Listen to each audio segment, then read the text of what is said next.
शेरे Punjab 600 AM ते निघा हार्दिक स्वागत है। मैं तुहाडा मेजबान हरजीत सिंह गिल। बुधवार का दिन है, 9:04 होए ने ते 7 अक्तूबर है, 23 असू नानक शे संमत 552। निघा हार्दिक स्वागत है जी।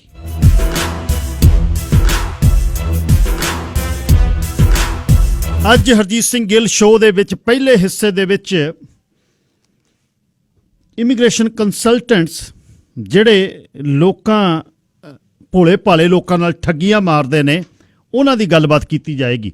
ਪਿਛਲੇ ਦਿਨੀ ਕੈਨ ਏਸ਼ੀਆ ਇਮੀਗ੍ਰੇਸ਼ਨ ਕੰਸਲਟੈਂਸੀ ਤੇ 54 ਦੇ ਕਰੀਬ ਚਾਰਜਸ ਲੱਗੇ ਨੇ। ਹੁਣ ਉਹਨਾਂ ਦੇ ਨਾਲ ਅੱਗੇ ਵਪਾਰੀ ਜਿਹੜੇ ਨੇ 4 ਉਹਨਾਂ ਤੇ ਚਾਰਜਸ ਲੱਗੇ ਨੇ। ਇਸ ਦੀ ਗੱਲਬਾਤ ਹੋਏਗੀ। ਦੂਸਰੇ ਹਿੱਸੇ 'ਚ 10 ਵਜੇ ਮਾਲਕ ਜਿਹੜੇ ਮਕਾਨ ਮਾਲਕ ਤੇ ਕਿਰਾਏਦਾਰ ਉਹਨਾਂ ਦਾ ਆਪਸ ਵਿੱਚ ਜਿਹੜਾ ਕੀ ਹੱਕ ਹਕੂਕ ਨੇ ਉਹਨਾਂ ਦੀ ਗੱਲਬਾਤ ਹੋਏਗੀ। ਤੇ ਨਾਲ ਅਖੀਰ ਦੇ 15 ਮਿੰਟਾਂ ਦੇ ਵਿੱਚ ਸ਼ਾਮਲ ਹੋਣਗੇ UTA ਤੋਂ ਕੁਝ ਨੁਮਾਇੰਦੇ ਗਗਨ ਸਿੰਘ ਹੋਣਾ ਦੇ ਨਾਲ, ਜਿਹੜੇ ਆਪਣੀ ਗੱਲਬਾਤ ਕਰਨਗੇ ਕਿ ਯੂਨਾਈਟਿਡ ਟਰੱਕਰਜ਼ ਐਸੋਸੀਏਸ਼ਨ ਕੰਟੇਨਰ ਟਰੱਕਰਜ਼ ਨੂੰ ਕੀ ਮੁਸ਼ਕਲ ਹੈ। ਇਸ ਦਿਨ ਖਬਰਾਂ ਬ੍ਰੇਕ ਹੋ ਗਈਆਂ। ਉਸ ਦਿਨ ਤਾਂ ਗੱਲਾਂ ਅਕਸਰ ਹੁੰਦੀਆਂ ਹੁੱਬ ਕੇ, पर जिस दिन तक खबरां ब्रेक नहीं होंदियां, जिदन सिर ते तलवार लमकदी है मीडिया दे के मैनू कोई धनाड़ बंदा सूह कर दू, गल्लां उदन करन तो पता लगदा है। इमीग्रेशन कंसलटेंट्स दी जिहड़े ठग ने, जिहड़े सही ने, वो अपने आप नूं इहदे विच ना रखण। जिहड़े ठग ने उन्हां दीयां गल्लां अक्सर लोक सत्थ दे विच हुंदियां रहियां। KRPA 1550 ते ਉਹਨਾਂ ਦੇ ਦੀ ਗੱਲ ਚੱਲਦੀ ਰਹੀ ਕਿ ਭੋਲੇ ਭਾਲੇ ਬੰਦੇ ਕਿਵੇਂ ਜਿਹੜੇ ਨੇ ਇਹ ਲੋਕ ਠੱਗਦੇ ਨੇ। ਸਲੂਟ ਹੈ ਕੈਥੀ ਟੋਮਲਿਨਸਨ ਨੂੰ, ਗਲੋਬ ਐਂਡ ਮੇਲ ਦੀ ਇੱਕ ਇਨਵੈਸਟੀਗੇਟਿਵ ਰਿਪੋਰਟਰ ਨੂੰ, ਜਿਹਨੇ ਅਪ੍ਰੈਲ 5, 2019 ਦੇ ਵਿੱਚ ਕੋਸਟ ਟੂ ਕੋਸਟ ਜਿਹੜੇ ਇਹ ਇਮੀਗ੍ਰੇਸ਼ਨ ਠੱਗ ਸੀ ਉਹਨਾਂ ਨੇ ਕਿਵੇਂ ਲੋਕ ਠੱਗੇ, ਚਾਹੇ ਉਹ ਮੈਕਸੀਕੋ ਤੋਂ ਆਏ, ਚਾਹੇ ਉਹ ਫਿਲੀਪੀਨਸ ਤੋਂ ਆਏ, ਜਾਂ ਰਣਵੀਰ ਕੌਰ ਤੇ ਪਿਆਰਾ ਸਿੰਘ ਵਰਗੇ ਇਟਲੀ ਤੋਂ ਆਏ, ਜਿਸ ਨੂੰ ਸਾਡੇ ਇੱਥੇ ਦੇ ਇੱਕ ਕੰਸਲਟੈਂਟ ਬਾਂਸਲ, ਮਿਸਟਰ ਬਾਂਸਲ, ਉਹਨਾਂ ਦੇ ਵਿੱਚ ਵੀ ਉਹਨਾਂ ਨੇ ਕਿਵੇਂ ਉਹਨਾਂ ਤੋਂ ਪੈਸੇ ਲਏ, ਕਿਸ ਤਰ੍ਹਾਂ ਉਹਨਾਂ ਦੀਆਂ ਨੌਕਰੀਆਂ, ਤੇ ਬਹੁਤ ਡੀਟੇਲ ਦੇ ਵਿੱਚ ਹੋਈ। ਗੱਲ ਇਹ ਕਿ ਅਰਜਨ ਚੌਧਰੀ ਜਿਹੜਾ ਬਾਂਸਲ ਦੇ ਨਾਲ ਕੰਮ ਕਰਦਾ ਸੀ, ਉਹਨੇ ਫਿਰ ਅੰਦਰ ਦੱਸਿਆ ਵੀ ਕੀ ਹੈ। ਲੈਂਬਰਗਿਨੀ ਦੇ ਵਿੱਚ ਇਹ ਕੰਸਲਟੈਂਟ ਕਿਵੇਂ ਗੇੜੇ ਕੱਢਦਾ ਹੈ, ਇੱਕ ਦਹਾਕੇ ਤੋਂ $5 ਮਿਲੀਅਨ ਇੱਕ ਸਾਲ ਦੇ ਉਹ ਕਿਵੇਂ ਬਣਾ ਰਿਹਾ। ਇਹ ਕੈਥੀ ਟੋਮਲਿਨਸਨ ਨੇ ਗਲੋਬ ਐਂਡ ਮੇਲ ਦੇ ਵਿੱਚ ਦੱਸਿਆ। ਦੁਬਈ ਤੇ ਇੰਡੀਆ ਦੇ ਵਿੱਚੋਂ ਕਿਵੇਂ ਕੈਸ਼ ਦੇ ਬੈਗ ਭਰ ਕੇ ਆਉਂਦੇ ਨੇ। Golf course, banquet hall, 15 million ਦੀ ਰੀਅਲ estate, ਇਹ ਅਰਜਨ ਚੌਧਰੀ ਨੇ ਦੱਸੀ। ਅਰਜਨ ਚੌਧਰੀ ਕਹਿੰਦਾ ਅਰਮਾਨੀ ਦੀ ਪੈਂਟ ਪਾ ਕੇ ਜਦੋਂ ਦੇਸ਼ ਦਾ ਅੰਦਰ ਬੈਠਾ ਵੀ 50 ਬੰਦੇ ਬੈਠੇ ਤੇ 10 ਨੌਕਰੀਆਂ ਨੇ। ਅਰਜਨ ਚੌਧਰੀ ਨੇ ਜਿਹੜਾ ਕੈਥੀ ਟੋਮਲਿਨਸਨ ਨੂੰ ਕਿਹਾ ਕਿ ਡੌਗ ਈਟਸ ਡੌਗ, ਕੁੱਤੇ ਨੂੰ ਖਾ ਰਹੇ ਨੇ। 10 ਨੌਕਰੀਆਂ, 50 ਬੰਦੇ, ਤੇ ਜਿੰਨਾ ਉਹ ਕਹਿੰਦਾ ਮੇਰਾ ਕੰਮ ਇਹ ਸੀ ਕਿ ਮੈਂ ਆਨਲਾਈਨ ਨੌਕਰੀਆਂ ਪਾਉਣੀਆਂ ਨੇ ਤੇ ਬੰਦਿਆਂ ਨੂੰ ਫੋਨ ਕਰਕੇ ਵੱਧ ਤੋਂ ਵੱਧ ਪੈਸੇ ਕਮਾਉਣੇ ਨੇ। 2015 ਦਾ ਜਿਹੜੀ ਇਹਨਾਂ ਦੀ ਰੈਗੂਲੇਟਰੀ ਬਾਡੀ ਹੈ ਉਹਦੇ ਵਿੱਚ ਤੇ ਚਾਰਜਸ ਦੀਆਂ ਗੱਲਾਂ ਕੈਥੀ ਟੋਮਲਿਨਸਨ ਨੇ ਕੀਤੀਆਂ। ਤੇ ਇਸ ਦੇ ਵਿੱਚ ਬਾਰੇ ਵਰਿਆਂ ਦੇ ਆਪਾਂ ਗੱਲ ਕਰ ਰਹੇ ਹਾਂ, ਵਰਿਆਂ ਦੇ। ਅੱਜ ਦੀ ਗੱਲ ਨਹੀਂ ਮੈਂ ਕਰ ਰਿਹਾ। ਅੱਜ ਤਾਂ ਹੁਣ ਬ੍ਰੇਕ ਹੋ ਗਈ। ਅੱਜ ਤਾਂ ਜਿੰਨੀ ਮਰਜ਼ੀ ਹੁੱਬ ਕੇ ਕਹੀ ਚੱਲੋ, ਆਹ ਕਰਦੇ ਹਾਂ ਅਸੀਂ, ਆਹ ਕਰਦੇ ਹਾਂ। ਗੱਲ ਉਦਣ ਕਰੋ ਜਿੱਦਣ ਕੋਈ ਨਹੀਂ ਕਰਦਾ। ਸੋ ਇਹ ਜਿਹੜਾ ਕੰਮ ਚੱਲਿਆ ਜਾਂਦਾ ਹੈ, ਕੈਨ ਏਸ਼ੀਆ ਜਿਹੜੀ ਇਮੀਗ੍ਰੇਸ਼ਨ ਕੰਸਲਟੈਂਸੀ ਸੀ 2017 ਦੇ ਵਿੱਚ, ਉਹਦੇ ਤੇ ਰਹੇ CBSA ਦੇ ਅਫੀਸਰ ਗੈਰੀ ਸਿੱਧੂ ਨੂੰ ਸਲੂਟ ਆ ਜਿਹੜਾ ਇਸ ਦੇ ਵਿੱਚ ਲੱਗਿਆ ਰਿਹਾ, ਜਿਸ ਨੇ ਕੈਨ ਏਸ਼ੀਆ ਦੇ ਮਾਲਕਾਂ ਦੇ ਘਰ ਦੇ ਵਿੱਚੋਂ ਉਹਦਾ ਸ਼ਰੈਡ ਕੀਤੇ ਪੇਪਰ ਇਕੱਠੇ ਕਰ ਕਰਕੇ ਇਹ ਕੇਸ ਬਿਲਡ ਕੀਤਾ। ਤੇ ਅਕਸਰ ਲੋਕ ਕਹਿੰਦੇ ਯਾਰ ਦਿਖਦਾ ਨਹੀਂ ਤੁਹਾਨੂੰ ਸ਼ਰੇਆਮ ਕੀ ਹੋ ਰਿਹਾ, ਕੀ ਚੱਲ ਰਿਹਾ, ਕੀ ਹੋ ਰਿਹਾ। ਇਹ ਜਿਹੜੀ ਗੱਲ ਹੈ ਇਹ ਹੁੰਦੀ ਹੈ, ਇਹਨੂੰ ਸਮਾਂ ਲੱਗਦਾ, ਉਹਨਾਂ ਨੂੰ ਬਿਲਡ ਕਰਨਾ ਪੈਂਦਾ ਕੇਸ, ਤੇ ਫਿਰ ਉਹ ਲੈ ਕੇ ਆਉਂਦਾ। ਗੈਰੀ ਸਿੱਧੂ ਤੇ ਹੋਰ ਬਹੁਤ ਮੁੰਡੇ ਨੇ ਜਿਨ੍ਹਾਂ ਨੇ ਇਹਦੇ 'ਚ ਮਿਹਨਤ ਕੀਤੀ। ਹੁਣ ਕੈਨ ਏਸ਼ੀਆ ਵਾਲੇ ਦਾ ਗਲੋਟਾ ਜਿਹੜਾ ਉਧਰਨਾ ਸ਼ੁਰੂ ਹੋਇਆ ਵੀ ਅੱਗੇ ਕਿਹੜੇ ਨੇ। ਕੱਲ੍ਹ ਮੈਂ ਫੇਸਬੁੱਕ ਤੇ ਫੋਟੋ ਪਾਈ ਕੈਨ ਏਸ਼ੀਆ ਦੇ ਮਾਲਕ ਦੀ, ਜਸਟਿਨ ਟਰੂਡੋ ਦੇ ਨਾਲ ਫੋਟੋ, ਜਿਹੜਾ 10-10 ਹਜ਼ਾਰ ਦਾ ਡਿਨਰ ਸਰੀ ਦੇ ਵਿੱਚ ਪਾਇਲ ਬਿਜ਼ਨਸ ਸੈਂਟਰ ਦੇ ਇੱਕ ਰੈਸਟੋਰੈਂਟ ਦੇ ਅਪਸਟੇਅਰ ਹੋਇਆ। ਉਹਦੇ ਵਿੱਚ ਇਮੀਗ੍ਰੇਸ਼ਨ ਦੇ ਕੰਸਲਟੈਂਟਾਂ ਨੇ ਫੋਟੋਆਂ ਖਿਚਾਈਆਂ ਤੇ ਆਰਗੇਨਾਈਜ਼ਰ ਉਹਦੇ ਕੌਣ ਸਨ ਫੰਡ ਰੇਜ਼ਿੰਗ ਦੇ। ਉਹ ਫੋਟੋ ਟਰੂਡੋ ਉਹਨਾਂ ਦੇ ਨਾਲ, ਪ੍ਰਧਾਨ ਮੰਤਰੀ ਟਰੂਡੋ ਨੂੰ ਇਹਦੇ ਵਿੱਚ ਉਹਦਾ ਕੋਈ ਗਲਤੀ ਨਹੀਂ ਹੈ, ਗਲਤੀ ਆ ਆਰਗੇਨਾਈਜ਼ਰਾਂ ਦੀ। ਬਈ ਇਹ ਬੰਦੇ ਜਿਹੜੇ ਲੋਕਾਂ ਦਾ ਖੂਨ ਚੂਸਦੇ ਆ, ਉਹਨਾਂ ਦੀਆਂ ਫੋਟੋਆਂ ਖਿਚਾ ਕੇ ਇਹ ਫੋਟੋਆਂ ਫਿਰ ਉਹ ਪੰਜਾਬ 'ਚ ਦਿਖਾ ਕੇ ਕੀ ਕਹਿੰਦੇ ਹੋਣਗੇ, ਆ ਵੇਖੋ ਪ੍ਰਧਾਨ ਮੰਤਰੀ ਨਾਲ ਖੜਾ। ਇੱਕ ਨਹੀਂ, ਇਹ ਹਮਾਮ ਦੇ ਵਿੱਚ ਸਾਰੇ ਨੰਗੇ ਆ। 5-10% ਲੋਕ ਨੇ ਜਿਹੜੇ ਹੱਕ ਹਲਾਲ ਦੀ ਖਾਂਦੇ ਨੇ ਤੇ ਬਾਕੀ ਮੰਦਾ ਹਾਲ ਹੈ। ਹੁਣ ਉਹ ਗਲੋਟਾ ਉਤਰਨਾ ਸ਼ੁਰੂ ਹੋਇਆ। ਉਹਦੇ 'ਚ 4 ਬੰਦੇ ਚਾਰਜ ਹੋਏ ਨੇ। ਇਹਨਾਂ ਦੇ ਵਿੱਚ ਸਭ ਤੋਂ ਪਹਿਲਾ ਨਾਂ ਹੈ ਰੈਂਡੀ ਤੂਰ ਦਾ, ਓਲੀਵਰ ਦੇ ਵਿੱਚ ਡੈਜ਼ਰਟ ਹਿੱਲ ਵਾਈਨਰੀ। ਮੈਨੂੰ ਯਾਦ ਹੈ 2007-8 ਦੇ ਵਿੱਚ ਜਦ ਮੈਂ ਪਹਿਲੀ ਵਾਰ ਰਸੋਈਸ ਗਿਆ ਤੇ ਮੈਨੂੰ ਐਡਾ ਮਾਣ ਹੋਇਆ ਵੀ ਯਾਰ ਆਪਣੇ ਭਾਈ ਬੰਦਾ ਨੇ ਵਿਨਯਾਰਡ ਤੇ ਵਾਈਨਰੀਆਂ ਸ਼ੁਰੂ ਕਰ ਦਿੱਤੀਆਂ। ਬੱਲੇ ਬੱਲੇ ਹੋ ਗਈ। ਰੈਂਡੀ ਤੂਰ ਉਹਨਾਂ ਨੇ ਕੈਨ ਏਸ਼ੀਆ ਨਾਲ ਰਲ ਕੇ ਇਮੀਗ੍ਰੇਸ਼ਨ ਦੇ ਲਈ, ਇਹਨਾਂ ਵਰਕਰਸ ਦੇ ਲਈ ਜਿਹੜੇ ਲਿਆਂਦੇ ਨੇ, ਉਹਦੇ ਵਿੱਚ ਉਹਦੇ ਤੇ 18 ਇਮੀਗ੍ਰੇਸ਼ਨ ਦੇ ਚਾਰਜਸ ਨੇ, 11 ਹਥਿਆਰਾਂ ਦੇ ਚਾਰਜਸ ਨੇ ਜਿਹਦੇ ਉਹਦੇ ਕੋਲ ਲਾਇਸੈਂਸ ਹੈ ਨਹੀਂ ਸੀ। 21 ਅਕਤੂਬਰ ਨੂੰ ਪੈਂਟਿੰਗਟਨ ਦੇ ਵਿੱਚ ਉਸ ਦੀ ਪੇਸ਼ੀ ਹੋਣੀ ਹੈ। 15 ਅਕਤੂਬਰ ਤੋਂ ਲੈ ਕੇ ਅਕਤੂਬਰ 15 ਤੋਂ ਸਤੰਬਰ 17 ਤੱਕ। ਦੂਜਾ ਹੈਗਾ ਸੁਰਿੰਦਰਪਾਲ ਸਿੰਗਲਾ ਪੈਂਟਿੰਗਟਨ ਦਾ, ਸਿੰਗਲਾ ਬ੍ਰਦਰਜ਼ ਹੋਲਡਿੰਗ। ਇਹਨੇ ਵੀ 15 ਤੋਂ 17 ਤੱਕ ਕੀਤੇ। 10 ਕਾਊਂਟ ਨੇ ਇਹਦੇ ਤੇ ਚਾਰਜਸ, 10 ਲੱਗੇ ਨੇ। 21 ਨੂੰ ਇਹਨੇ ਵੀ ਪੈਂਟਿੰਗਟਨ ਦੀ ਅਦਾਲਤ 'ਚ ਪੇਸ਼ ਹੋਣਾ। Ved Kaler delivery and moving Delta 'ਚ 8 ਕਹਿੰਦਾ ਵੇਅਰ ਹਾਊਸ ਨੇ, 60 ਟਰੱਕ ਨੇ ਤੇ 100 ਬੰਦੇ ਨੇ ਮੇਰੇ ਕੋਲ। ਕਿਤੇ ਦੇਖਿਆ ਵੀਕੇ ਡਿਲੀਵਰੀ ਤੇ ਮੂਵਿੰਗ ਦੀ ਵੈਨ ਤੁਸੀਂ ਜਿੰਨੀਆਂ ਕੁ ਵੇਖੀਆਂ, ਪਰ 60 ਟਰੱਕ ਬਹੁਤ ਹੁੰਦੇ ਆ। 6 ਚਾਰਜਸ ਨੇ। ਅਕਤੂਬਰ 19 ਨੂੰ ਨਿਊ ਵੈਸਟਮਿੰਸਟਰ ਦੀ ਅਦਾਲਤ 'ਚ ਪੇਸ਼ ਹੋਣਾ। ਅੱਗੇ ਨੇ ਗੁਰਤਾਜ ਗਰੇਵਾਲ ਜੀ, ਏਜੀ ਫੋਰਸ ਸਿਕਿਉਰਿਟੀ ਕੰਪਨੀ। 2 ਸਾਲ ਦੇ ਵਿੱਚ ਇਹਨਾਂ ਦਾ ਵੀ 15 ਉਹੀ ਸਮਾਂ ਹੈ ਕੈਨੇਸ਼ੀਆ ਦੇ ਨਾਲ। 10 ਚਾਰਜਸ ਨੇ। ਅਕਤੂਬਰ 15 ਨੂੰ ਸਰੀ ਦੀ ਕੋਰਟ ਦੇ ਵਿੱਚ ਪੇਸ਼ ਹੋਣਾ। ਇਸ ਕੰਪਨੀ ਦੇ ਵਿੱਚ ਪਹਿਲਾਂ ਵੀ ਇੱਕ ਵਾਰ CBSA ਨੇ ਰੇਡ ਕੀਤੀ ਸੀ। ਇਹਦੇ ਵਿੱਚ ਹੁਣ ਇੱਕ ਇਸਤਰੀ ਅੱਗੇ ਆਈ ਆ ਜਿਸ ਲਈ ਜੌਬ, ਉਹਦੇ ਲਈ ਸਿਕਿਉਰਿਟੀ ਦਾ ਵਰਕ ਪਰਮਿਟ। ਉਹ ਬਈ 2 ਸਾਲ ਦਾ ਤਜਰਬਾ। ਜਦੋਂ ਉਸਨੂੰ ਗੈਰੀ ਸਿੱਧੂ ਨੇ ਉਹਨਾਂ ਨੇ ਪੁੱਛਿਆ, ਉਹ ਕਹਿੰਦੀ ਮੈਂ ਤਾਂ 15 ਸਾਲ ਦੀਆਂ ਰੋਟੀਆਂ ਲਾਉਂਦੀਆਂ ਆਈਆਂ, ਮੈਨੂੰ ਸੱਸਾ ਸਿਕਿਉਰਿਟੀ ਦਾ ਕੁਝ ਨਹੀਂ ਪਤਾ। ਹੁਣ ਇਹ ਅਨਫੋਲਡ ਹੋ ਰਿਹਾ ਡਰਾਮਾ। ਪਰ ਕੈਥੀ ਟੋਮਲਸਨ ਜਿਹੜੀ 1 ਸਾਲ ਦੀ ਇਨਵੈਸਟੀਗੇਟਿਵ ਜਰਨਲਿਸਟ ਹੈ, ਜਿਸ ਦੇ ਸ਼ਰੇਆਮ ਸਾਹਮਣੇ ਬੰਦੇ ਚੈਲੰਜ ਕਰਦੇ ਆ। ਹੁਣ ਇਹ ਅਰਜਨ ਚੌਧਰੀ ਨੇ ਬਾਂਸਲ ਵਾਲੇ ਕੇਸ ਦੇ ਵਿੱਚ ਦੱਸਿਆ, ਕਹਿੰਦਾ ਇੱਕ ਐਤਵਾਰ ਨੂੰ ਜਦੋਂ ਉਹਨੇ ਮੈਨੂੰ ਸੱਦਿਆ, ਉਹ ਕਹਿੰਦਾ ਆ ਜਾ ਕੰਪਿਊਟਰ ਹੁੱਕਅਪ ਕਰਨੇ ਨੇ, ਕੱਢਣੇ ਨੇ ਕੰਪਿਊਟਰ ਕਹਿੰਦਾ ਦਫ਼ਤਰ ਦੇ ਵਿੱਚੋਂ ਚੱਕ ਤੇ 1 ਹਫ਼ਤੇ ਬਾਅਦ ਉਸੇ ਦਫ਼ਤਰ ਦੇ ਵਿੱਚ ਰੇਡ ਹੁੰਦੀ ਆ CBSA ਦੀ। ਇਹ ਕੀ ਸੁਨੇਹਾ ਦਿੰਦੀ ਆ ਫਿਰ? ਅਰਜਨ ਚੌਧਰੀ ਨੇ ਤਾਂ ਜ਼ਿੰਦਗੀ 'ਚ ਦੱਸਦਾ ਸਭ ਕੁਛ। ਸ਼ਰੇਆਮ ਕਿਹਦੇ ਕੋਲੋਂ ਲੁਕਿਆ ਹੋਇਆ ਬਈ ਆਹ ਗੱਡੀਆਂ ਨੇ, ਆਹ ਬੈਂਕਟ ਹਾਲ ਹੈ, ਆਹ ਗਲਫ ਕੋਰਸ ਹੈ। ਇਸ ਤਰ੍ਹਾਂ ਅਗਲਾ ਹੱਸ ਕੇ ਕਹਿੰਦਾ ਮੈਨੂੰ ਕੋਈ ਫੜ ਲੂ। ਅਰਜਨ ਚੌਧਰੀ ਨੇ ਗਲੋਬਲ ਮੇਲ 'ਚ ਕੈਥੀ ਟੋਮਲਸਨ ਨੇ ਦੱਸਿਆ ਕਿ ਕਹਿ ਰਿਹਾ ਉਹ ਮੈਨੂੰ ਨਹੀਂ ਕੋਈ ਫੜ ਸਕਦਾ। ਜਿਹੜੇ ਬੰਦੇ 15 ਸਾਲ ਪਹਿਲਾਂ, 12 ਸਾਲ 14 ਸਾਲ ਪਹਿਲਾਂ ਇੱਥੇ $500 ਦੀ ਗੱਡੀ ਲੈ ਕੇ ਬਲਬ ਵੇਚਦੇ ਫਿਰਦੇ ਸੀ, ਅੱਜ ਉਹਨਾਂ ਕੋਲ ਲੱਖਾਂ ਡਾਲਰਾਂ ਦੀਆਂ ਗੱਡੀਆਂ ਕਿਵੇਂ ਆ ਗਈਆਂ? ਇਹ ਦੇਸ਼, ਜਿਹੜਾ ਦੇਸ਼ ਅਸੀਂ ਛੱਡ ਕੇ ਆਏ, ਇਸ ਦੇਸ਼ ਨੂੰ ਆਪਣਾ ਘਰ ਬਣਾਇਆ, ਜਦ ਇਸ ਦੇਸ਼ 'ਚ ਆਹ ਕੁਛ ਹੁੰਦਾ ਤਾਂ ਹੋਊਗਾ ਕੀ?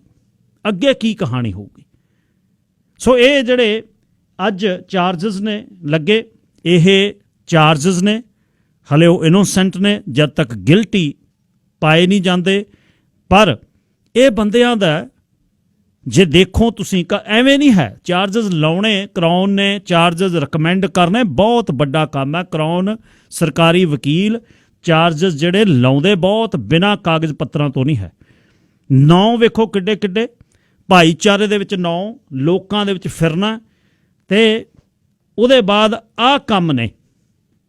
ਤੁਸੀਂ ਇੱਕ ਇਹਦੇ ਵਿੱਚ ਅੱਜ ਖਬਰ ਦੇ ਵਿੱਚ CBC ਨੇ ਇਹ ਵੀ ਕਿਹਾ ਵੀ ਇੱਕ ਹੋਰ ਵੀ ਵਿਨਯਾਰਡ ਆ ਓਲੀਵਰ ਦੇ ਵਿੱਚ, ਜਿਹਦੇ ਨਾਂ ਤੇ ਇਹ ਨੌਕਰੀਆਂ ਕਿਤੇ ਵੀ ਨਹੀਂ ਹੈ। ਇਹ ਨੌਕਰੀਆਂ ਕਿਤੇ ਵੀ ਨਹੀਂ, ਕਿਤੇ ਵੀ। ਹੁਣ ਜਿਹੜੀ ਡੈਜ਼ਰਟ ਹਿੱਲ ਵਾਈਨਰੀ ਦੀ ਤੂਰ ਵਿਨਯਾਰਡ ਹੈ, ਉਹ ਤੂਰ ਵਿਨਯਾਰਡ ਜਿਹੜਾ ਹੈ ਉਹ ਐਗਜ਼ਿਸਟ ਹੀ ਨਹੀਂ ਕਰਦਾ। ਉਹਦੇ ਤੇ ਨੌਕਰੀਆਂ, ਉਹਨਾਂ ਤੇ ਬੰਦੇ 40,000 30,000 ਜਿਹੜਾ ਰੇਟ ਚੱਲਦਾ ਸਾਰਿਆਂ ਨੂੰ ਪਤਾ ਹੈ। ਹੁਣ ਇਹਦੇ ਬਾਰੇ ਤੁਹਾਡੇ ਨਾਲ ਗੱਲਾਂ, ਤੁਹਾਡੇ ਮਨ ਦੇ ਵਿੱਚ ਬਹੁਤ ਹੈ। 604 204 0600 604 204 0600 ਪਰਮਵੀਰ ਸਿੰਘ ਗਰੇਵਾਲ ਜੀ, ਲਾਈਨ ਨੰਬਰ 1। ਬਹੁਤ ਚਿਰ ਦਾ ਮੈਂ ਤੁਹਾਨੂੰ ਆਪਦਾ ਪਰਸਨਲ ਐਕਸਪੀਰੀਅੰਸ ਦੱਸਦਾ ਜੀ। ਜਦੋਂ ਮੇਰੇ ਬੇਬੀ ਗਰਲ ਹੋਈ, ਆਪਾਂ ਨੂੰ ਨਾ ਫੋਨ ਆਣੇ ਸ਼ੁਰੂ ਹੋ ਜਾਂਦੇ ਜੀ ਸਾਡੇ ਤੋਂ, ਇਹਦੀ ERSP ਵਗੈਰਾ ਕਰਾ ਲਓ। ਤੇ ਉਦੋਂ ਜੇ ਇੱਕ ਮੈਨੂੰ ਲੋੜ ਪਈ ਵੀ ਅਸੀਂ ਮੀਆਂ ਬੀਬੀ ਦੋਨੇ ਕੰਮ ਕਰਦੇ ਹਾਂ, ਵੀ ਆਪਾਂ ਕੋਈ ਨੈਨੀ ਰੱਖ ਲਈਏ। ਮੈਂ ਨੈਟ ਤੇ ਐਡ ਪਾਤੀ।